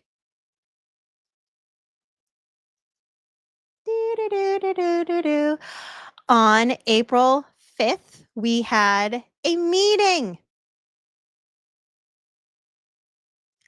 I have previously mentioned this before. I don't know what's going on with my thing, but I'll bring up one particular part that I want to remind you all if you don't follow me on Twitter. And something I had previously pointed out about something odd that's missing from this little piece. Let me pull this up. Screen share. Okay, audit. All right. Let's see. So this was like this was after the presentation. So they had a whole bunch of paperwork that they went over and they were kind of, nitpicking the things that they actually wanted to spend time on. Certain main huge things that were coming out recently that were not good for Canton Police. This was the question and answer portion, and specifically what's being asked about are the cameras, because their explanation didn't make sense. So, of course, during question and answer, we want to know a little bit more. All right. Make sure I'm not on fast again, because I don't want to make you guys try to listen on 2.5 speed. All right, guys, let's get into this. I have a couple questions. Oh, that's kind of low, and I can't turn it up. I'm so sorry. Once I have a little more time, just so you guys know, I'm going to figure out some more things I can do behind the scenes to make this even better for you guys, like a stream deck or something. I just don't know how to do that just yet. I promise I'm working on things. Okay, let's get into this. The And other- what's your town, sir? Canton. Thank you. The other night when you guys had met with the audit committee at Town Hall, there were some questions regarding the Sallyport video.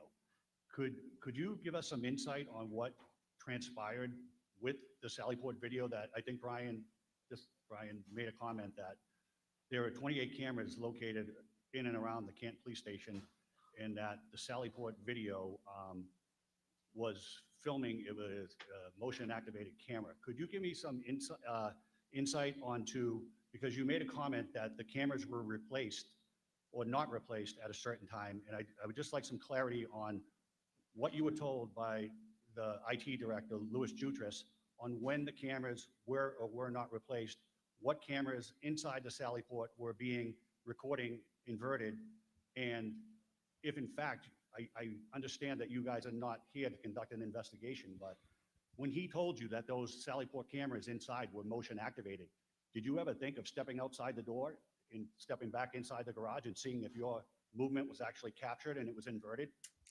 Basically, what he just asked, explain all the things regarding the camera.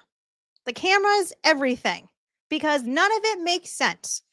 They're claiming from beforehand all of the media statements from people that worked within Canton PD, those that were attorneys, or various statements had been that all the cameras in the police department were motion activated. They're not, folks, just so you know. That's not how police departments have their video cameras.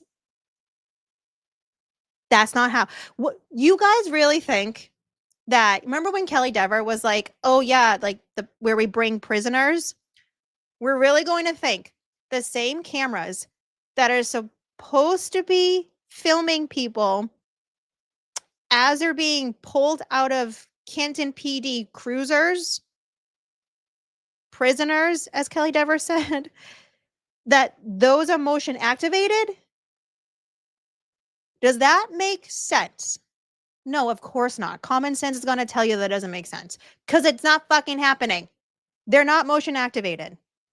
They also don't film inverted or distorted. They don't record inverted or distorted either. So this is what one of the audit guys had to say. No to that question. I'll answer your other question. When we sat down with Specific with the dates on. Huh? What happened to the video footage? Huh? Let me back that up. Hold on. What's going on here? And it was inverted. no to that question. I'll answer your other question. When we sat down with Specific with the dates. Oh, okay. When. Cool. So the video footage, just like the Sallyport, no longer exists. It jumped and skipped just like the Sallyport. But guess what, folks? Guess who was there? You see that woman with the white sweater on? Yeah, that's me. That's me. I was there. And interesting that when this auditor states, oh, when we spoke with Helena Rafferty. Oh. It just magically skipped. The video footage just went poof. Poof.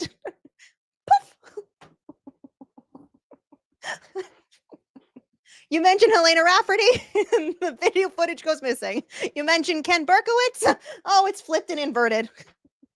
Oh, there's an alleged murder weapon. Oh, we're not giving you all the footage. Sorry, guys. In essence, his answer was, oh, yeah, and when we sat down with Helena Rafferty, there was some mention that there was a button on the camera. And when it was installed originally 20 years ago, it just continually, since then, recorded inverted.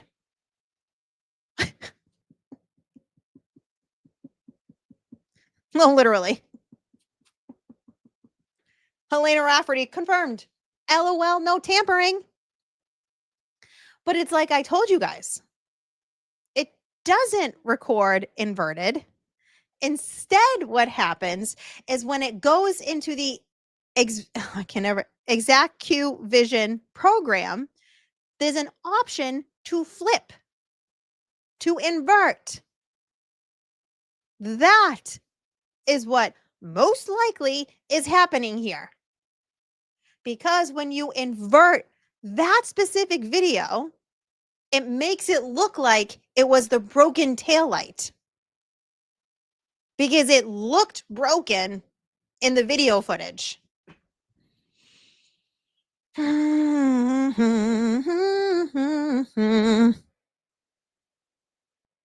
Oh, what? What happened? Did I do something?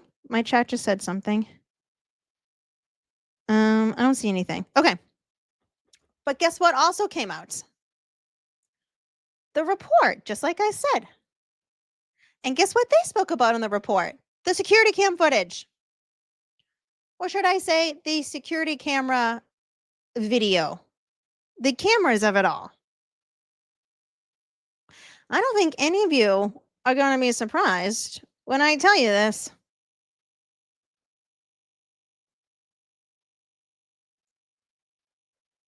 By Five Stones Intelligence, on page 186 of the Canton Police Audit, Section 19 regarding security. The audit team conducted an on-site security assessment of the Canton Police Department. The department has access for the public to enter the department in the lobby area where the public can obtain reports, file reports, and or conduct other business. This area is not secured. Furthermore, after a detailed physical assessment of the building, there are numerous vulnerabilities inside the building that threaten the safety of the officers and ultimately the public. Yeah, no shit. That's the reason why the videos are not motion activated. The audit team will not list any of these issues. Okay, we got it. Talks about the scan card access. We know about that. And then right here, the department has video cameras located on all floors. All floors. So the video footage of Brian Higgins on the second floor wasn't supplied. Why? Helena?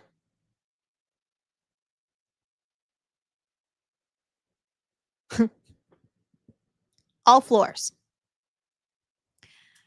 Hallway areas and cameras positioned in other areas of the department,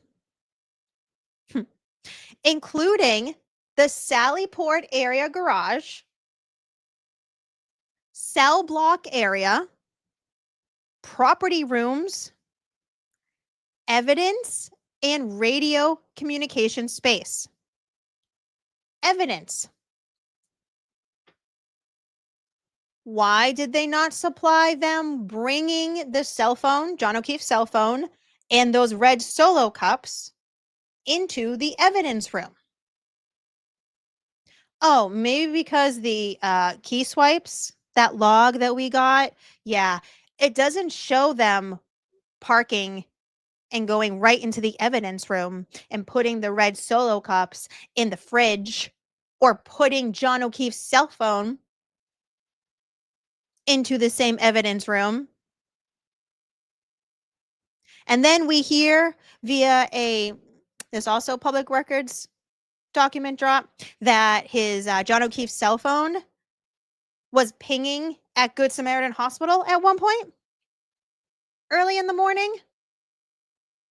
I think it was like, Emily would know because Emily read this, the Gretchen Voss. I think it was like 7 a.m., like 8 a.m.-ish. So they also didn't supply any of these officers putting critical evidence that they wouldn't have video evidence of. You can't make this up. The video system does not clearly record the activity on Washington Street at the end of the drive. Okay. Nor does it provide coverage around the perimeter of the building. We reviewed the IT systems to ensure the cameras are adequately preserving the potential evidence in the event it is needed for court purposes. The current setup is on a motion detection system. That's a lie. How do I know this? Well, let's just say maybe there are images of the dispatch area that have been floating around the interwebs for some time now. And lo and behold, when you're sitting at one of the desks within Canton PD's dispatch and you just pan up your vision a little bit, guess what's on the walls? Televisions. What do you think is on those televisions? Not cartoons, not MTV Jams playing all of the best radio hits and the best music videos of the 2000s. It's not playing Bluey. No, no, no. It's all the camera feeds from around the friggin' department. It's not motion activated. The current setup is on a motion detection system and can preserve recordings for approximately 800 days, depending on the amount of activity. 800 days. 800.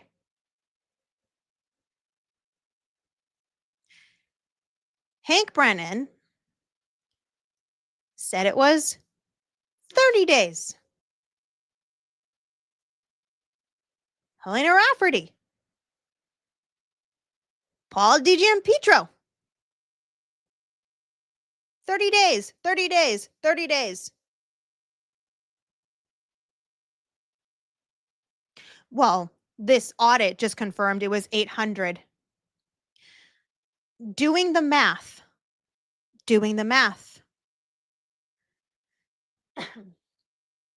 800 days is roughly equivalent to 2 years, 2 months, and 9 days. That means if there is video footage from January 29th, 2022, that means that video footage would have, could have, and should have been able to have been retrieved up until April 8th, 2024.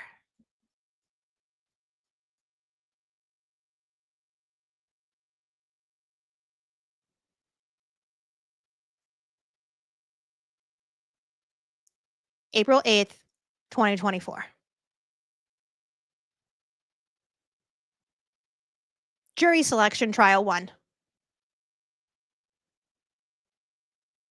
And they didn't. They chose not to. And it's one of those things that makes you go, why?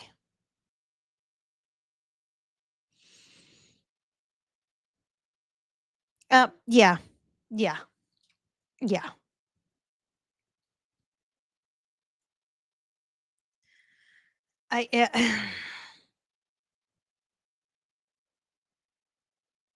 Truly, it is. It's just, it's unfathomable.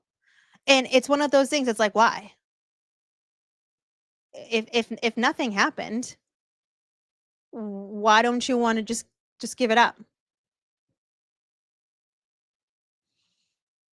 I don't get it. I don't know. I think the only things we can think of are nefarious reasons.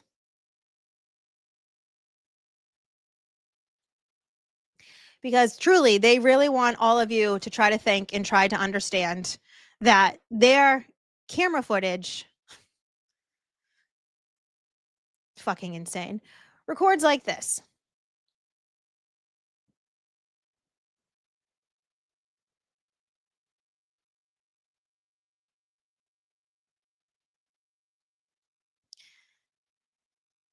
This is the interior Sallyport front wall, 5 p.m. on January 29, 2022.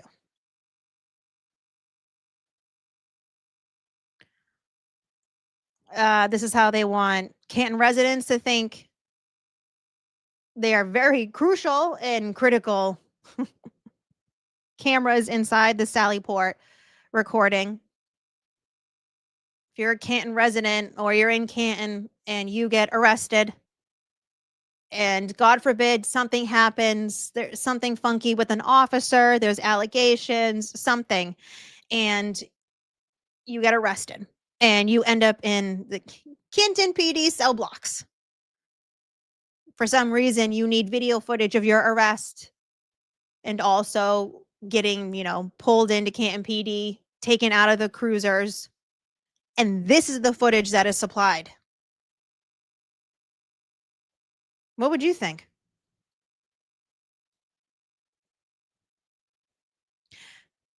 We also need to remember, too, it's very interesting that the video recording, specifically of this camera, only pulled any type of recording this distorted during very interesting time spans. Very interesting.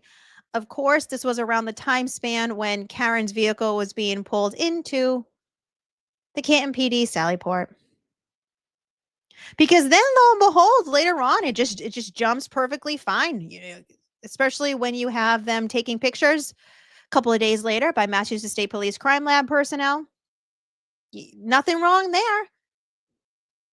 But the clear image that should have been Karen's vehicle being pulled in and getting a clear shot of her tail light, the one in question, nah. No, it recorded like this.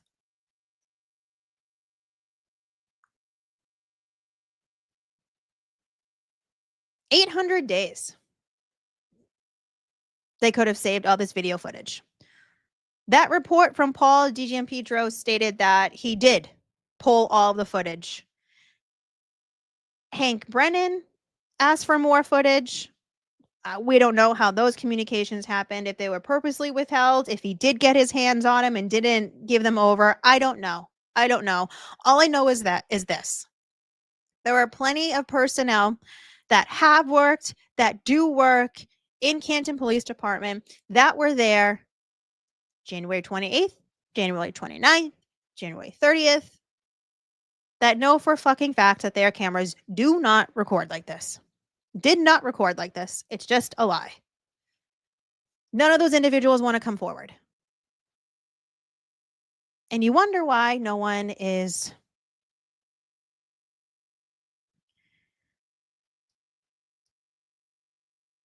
oh God. And you wonder why no one's wanting to come forward. But also you wonder why Karen is suing Canton Police Department. She's going to be rich. She's going to be filthy rich. And my thing today was just a very short and, well, not short.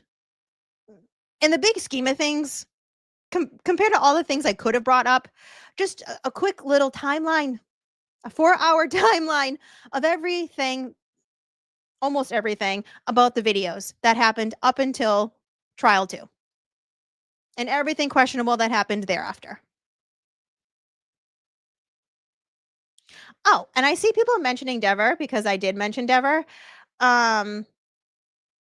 She was looking at that taillight very closely. Very closely. Okay. I have some friends I need to say thank you to. Andrea, gorgeous friend.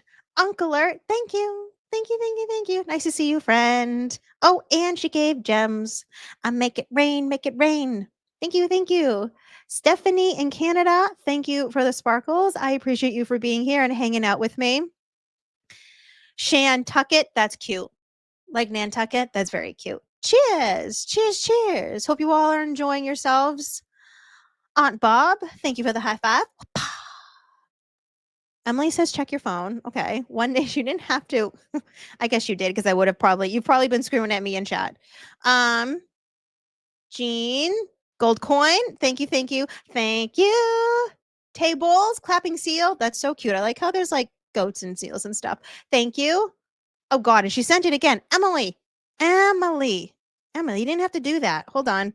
All right. What's this? What's going on? Oh, check the phone.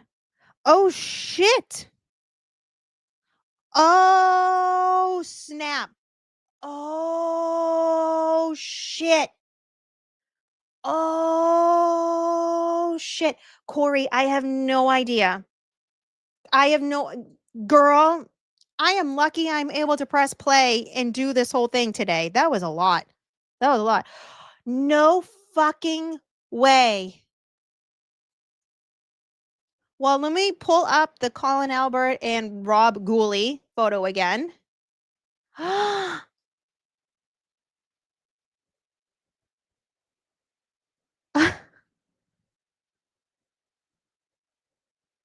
You're fucking joking.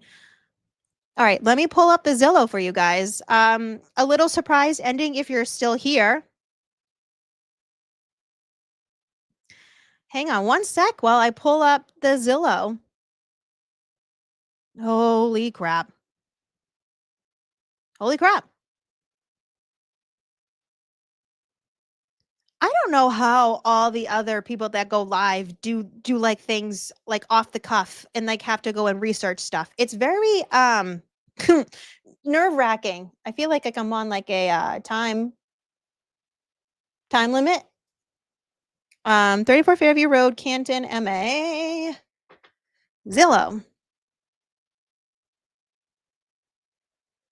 You can't make this shit up, dude. You can't make this up. No fucking way, man. Can I make this any bigger? Hold on.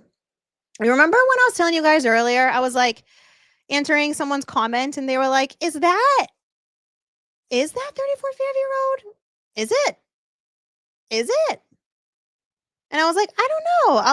I'll have to check underneath. I mean, afterwards when we're done. Well, Emily's like, no, I want to check now. And then I'm going to send it to you, Boozey. And then I'm going to send you 2 super chats so that you look at your fucking phone.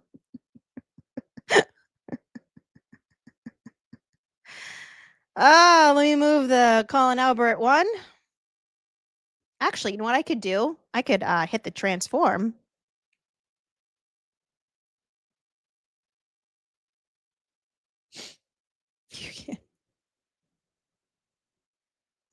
I'll put it over me.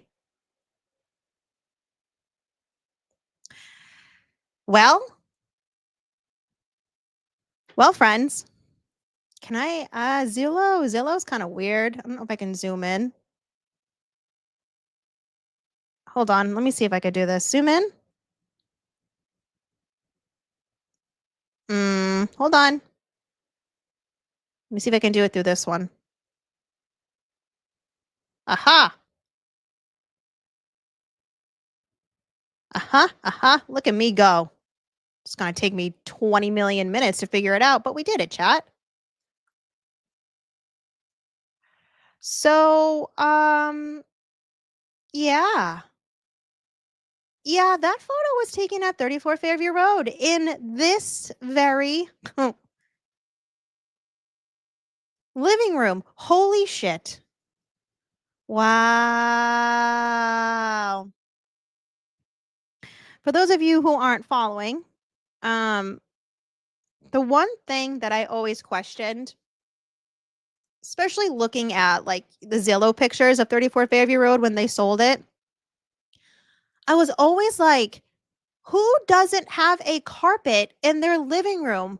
You have kids and a dog. This is your main living room, like the family room, I guess you can call it, because they also had like the formal living room, like library situation on the other side of the house. So this was the one that they were always hanging in. As you can see, there's the doors that go out to the back patio. But I was always like, how don't you have a carpet? Kids and dogs. You got messy. And you don't have a carpet?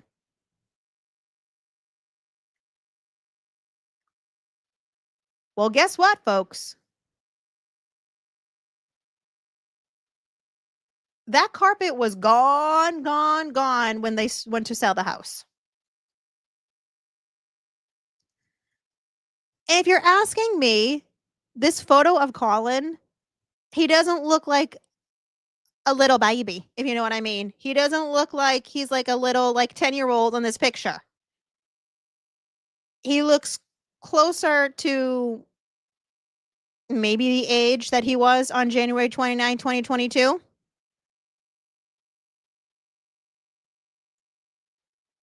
That's not a little 10-year-old. That looks like a 17-year-old.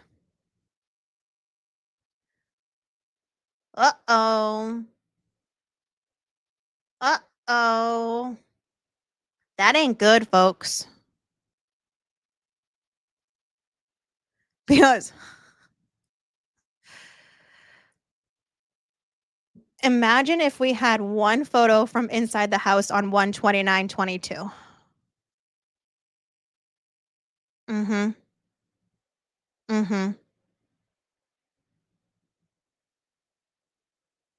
Yeah, I mean, you can quite literally see it's the same thing because you can see the striped chair.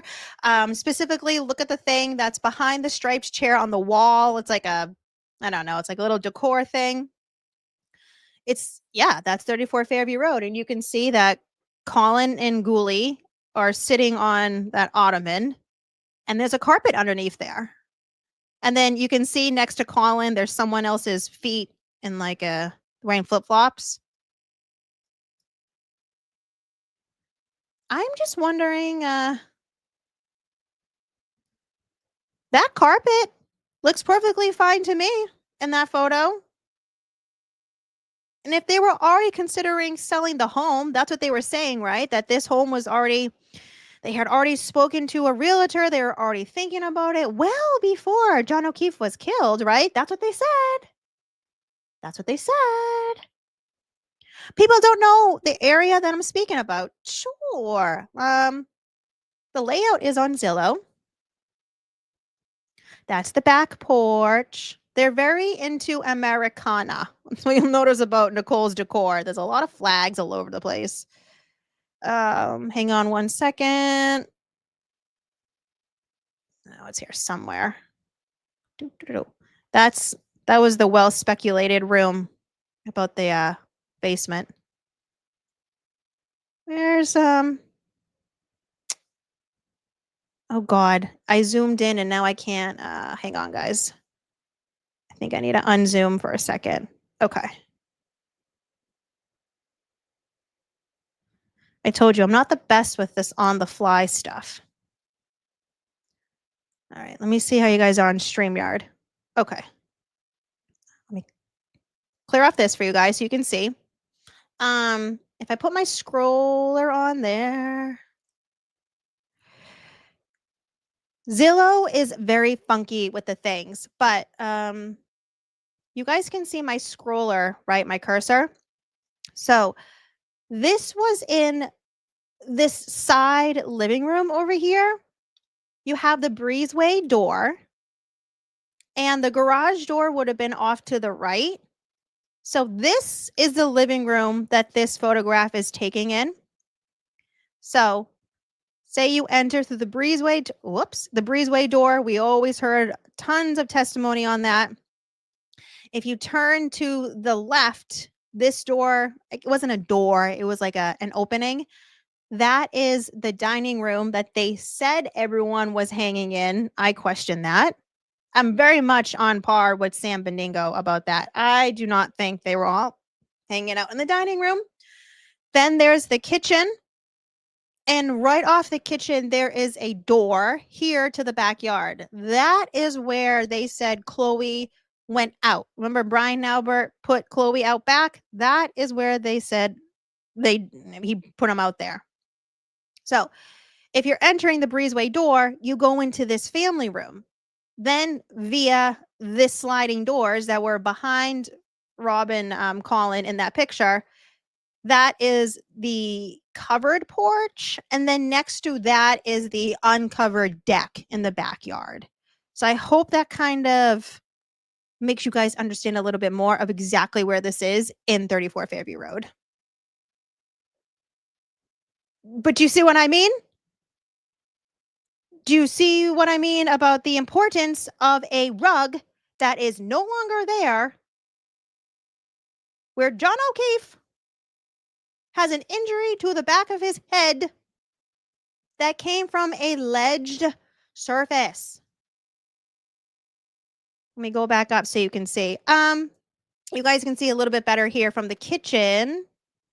We have the kitchen, the dining table's over here, and then that door is the breezeway door right through there. But they don't take a picture of that front door, the breezeway door, which I always found odd. I never understood why they didn't take a picture of the breezeway door from the inside. Like, you're coming from this angle. Why wouldn't you come from the other angle and photograph the other door? It doesn't make any sense. Oh, wow. Oh. I don't know, guys. I don't know. So I pull up that picture of Colin and his godfather, who, like I said, did work at Canton Police Department. Huh. I have questions. Now I have even more questions. You see what I mean? You find out one thing and then you get even more questions. I can't. Well, at least now we know that there was carpet there, and who knows if it was there when I fully believe John O'Keefe entered 34 Fairview Road. And maybe they tossed it for nefarious reasons. Maybe. Possibly. I don't know, guys. Yeah, I don't know the date of the picture. A couple of people in chat asking that Colin and Ghouli's picture was taken. But just looking at the size of Colin, you know, he's not like a little shrimp there, right? That's why I said he's not like a little 10-year-old kid. We need to remember the data that was on his football picture said he was what? 6 foot something, 6'1" or something like that.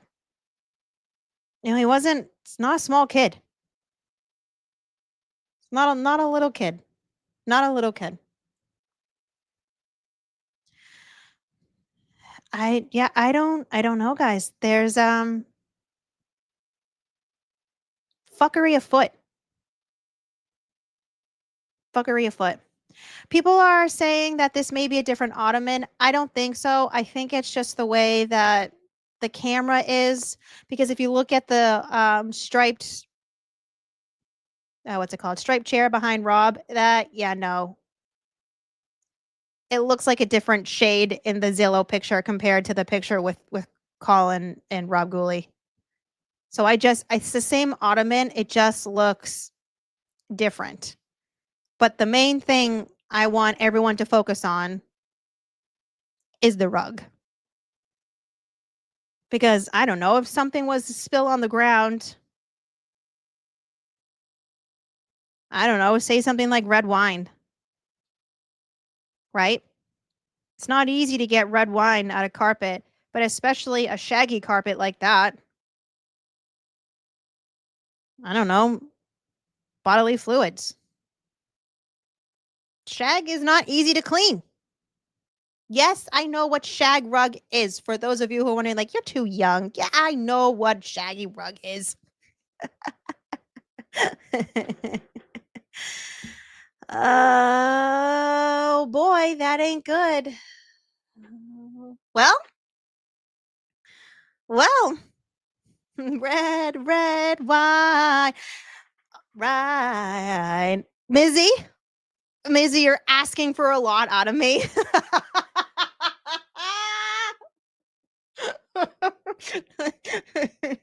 Mizzy's like, you need to zoom in. And I'm like, help me. I can't.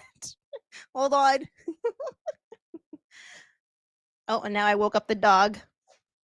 For some reason, let me make this. When I try to like do stuff on Zillow, like it doesn't want to do stuff for me. Scroll down, Zillow. Okay, hold on. It's weird. Zillow is not really like the best website. Let me try one more. Oh no, that zoomed out. I wanted zoom in. Zoom in. Oh God, and then it pops up that thing. That's annoying. Is that better?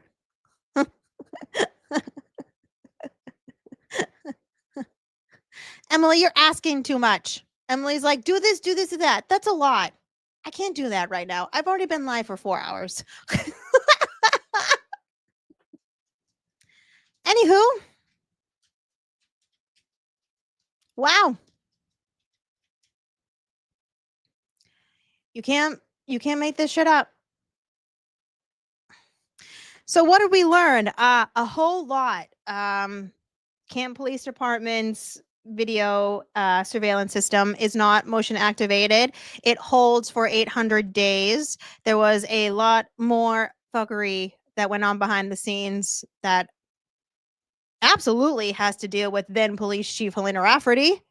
Hank Brennan was the most honest, not most honest.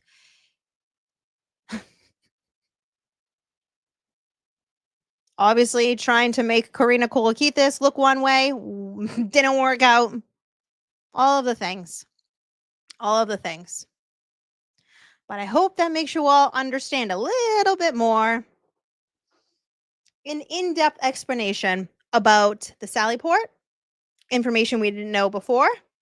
And this is the reason why I like all of the little tidbits that we didn't get to see prior.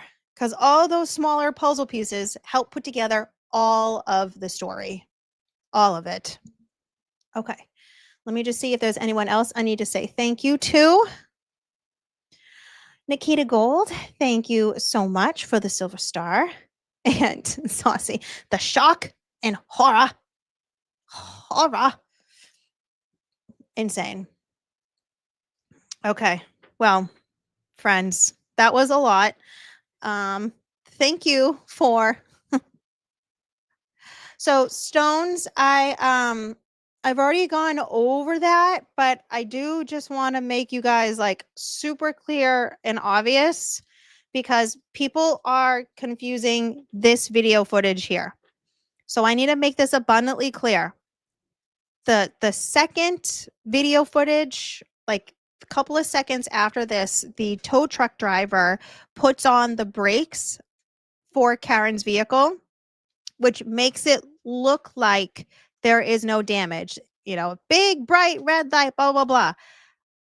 I want us to all remain in the evidence and also in the facts of this. This is what it looks like without the brake lights on.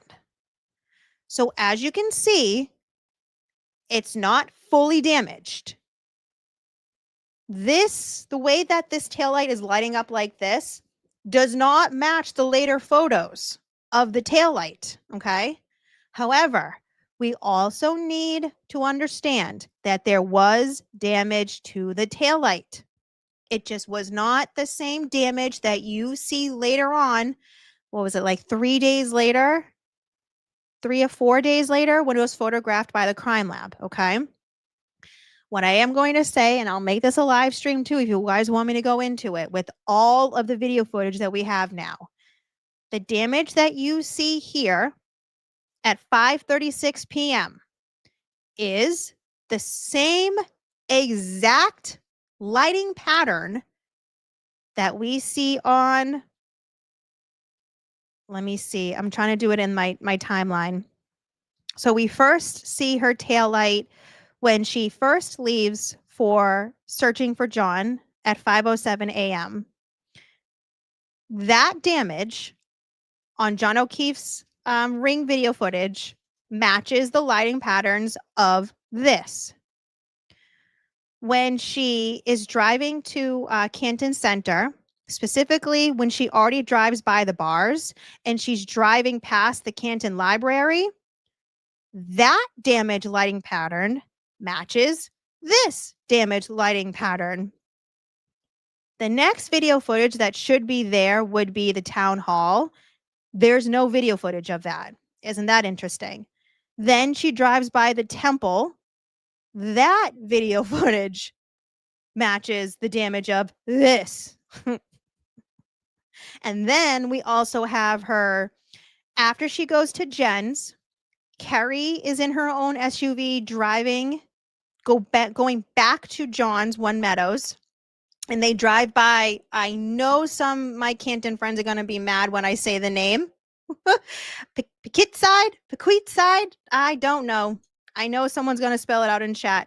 But the farm that has the video footage that they never used in trial. But it is Jen McCabe driving Karen's SUV. Karen was in the passenger seat. Carrie Roberts was in her own SUV driving behind it. It's the same exact damage as this. Not more, not less. It's all the same. But like I said, it is not the same as what you see photographed days later. I don't know what happened to the taillight. I don't know who did what. We all have our own theories. But I do just need to make that clear so that we can kind of get out of the process of, well, her taillight wasn't damaged. No, it absolutely was. There was damage to it. It's just the argument now of what was damaged, how much was damaged, and how. Don't get me on the white paint of it all again. That will be its own live stream, I promise you. I've already spoken about it on a couple of other live streams that I've been guests on.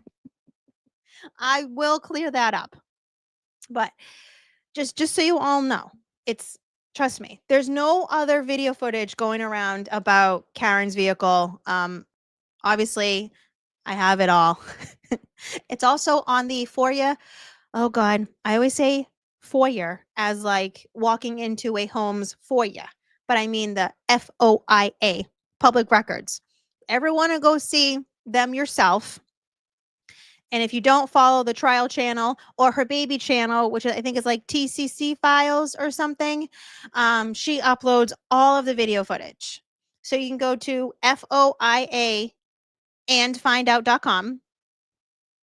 Everything's there from all these document drops, which is obviously Emily C's beautiful, like colorful and just stunningly gorgeous and organized website with all these public records requests. Or if you just want to see the video footage, thank you, Romy, thank you. TTC files. Oh, that's right, the trial channel files. That makes more sense. Go on there and check it out for yourself, because I don't think any of you actually care about the metadata or things like that. Someone like me that likes to go a little more deeper, I do, which is why it's a pain in the butt, because trying to play the video footage from the DA's office on a Mac computer is like impossible. But that's just for me to figure out. You guys don't have to worry about it. But yeah, so crazy. It's been a wild ride. I'm so glad you guys enjoyed the craziness. Hello, DK. Hello. Thank you so much for the corgi. Everyone knows I love dogs now. Oh boy. Yes. And please, everyone, thank and praise Emily for that website, because it is so needed. It was so needed. Like, I have my own drive, but I don't have everything on it. And I'm like, okay, I can just go to Emily's website. It's like a resource that we desperately needed. Especially as we keep getting more information coming out. Just so you guys know, every 2 weeks we're getting more stuff. And just because it doesn't seem like it's a big thing, it might actually be a big thing. As you can see in my live stream from tonight, we got to fill in some more holes and some more of the bullshit that we have been fed via the media, oppositions, things from the Commonwealth, different filings, some things in the lawsuits that are ongoing right now that don't make sense. As these things start more and more coming out, we're going to be able to fill more of the holes in the puzzles. I hope you all are ready, because we've got some things working down the pipeline. Fingers crossed. And we're still waiting on the sidebars. Why haven't we gotten the rest of the sidebars? Norfolk County District Attorney's Office, you told Corey Hopkins you were going to produce them. And then you tried not to produce them. And then Corey goes, bet, I'm going to sue you.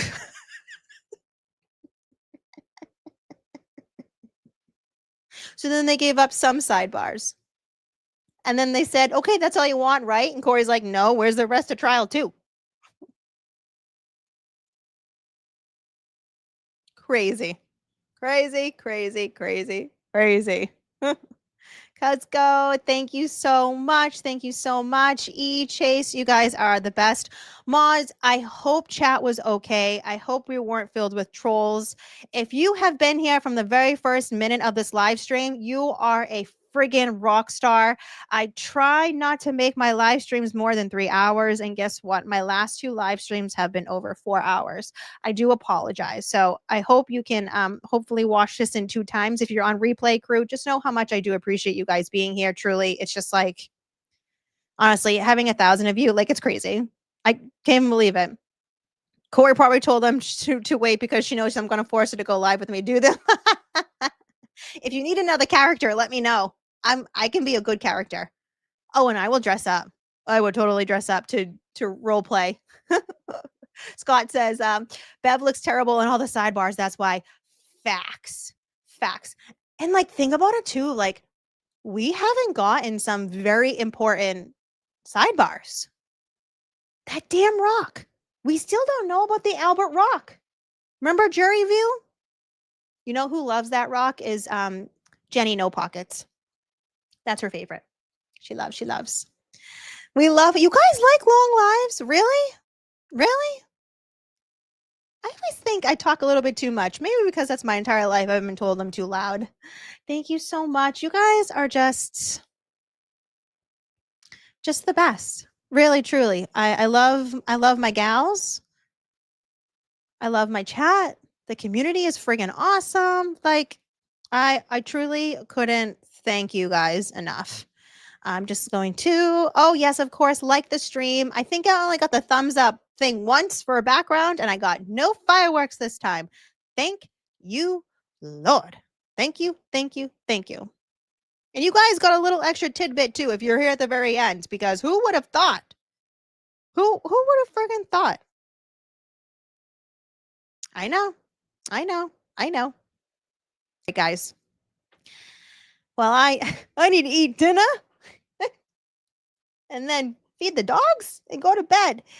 But just so you know, you guys are truly the best. I'm hoping you liked this different content on YouTube versus what you've seen already from me, because it's been so heavily focused on hearings and in courts and all of the things that I wanted to bring it back to really what I would consider my roots. And my roots is doing more of the investigative stuff and trying to figure out why doesn't that make sense with that, and then trying to put together timelines and things and being like, that doesn't line up with that, and then that doesn't line up with that. You should have seen me this weekend with my head popping off with this timeline that I created, because I was like, oh, now it all is starting to make sense. Especially when you put it all on one little Word doc and you just have the straight timeline. Anyways, expect more of these. I got a lot. I keep telling you guys, I got a lot cooking. Also, too, I am thinking of this week's members only live stream. I will let you guys know on the community tab I got some things this week, some important real life things, but I want to make sure I can give back to you guys, even if we're just hanging. I was thinking about maybe playing a game with the members for the live stream.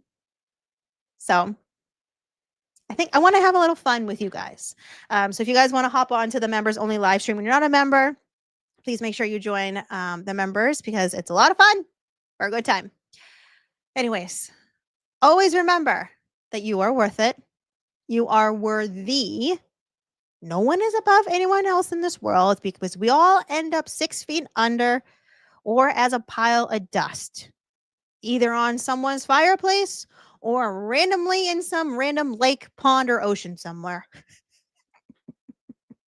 Speaking of water, make sure you drink half of your body weight of water in ounces per day so that your body can function as normal. I told you my goodbyes and never, ever going to be the same. Oh, yeah.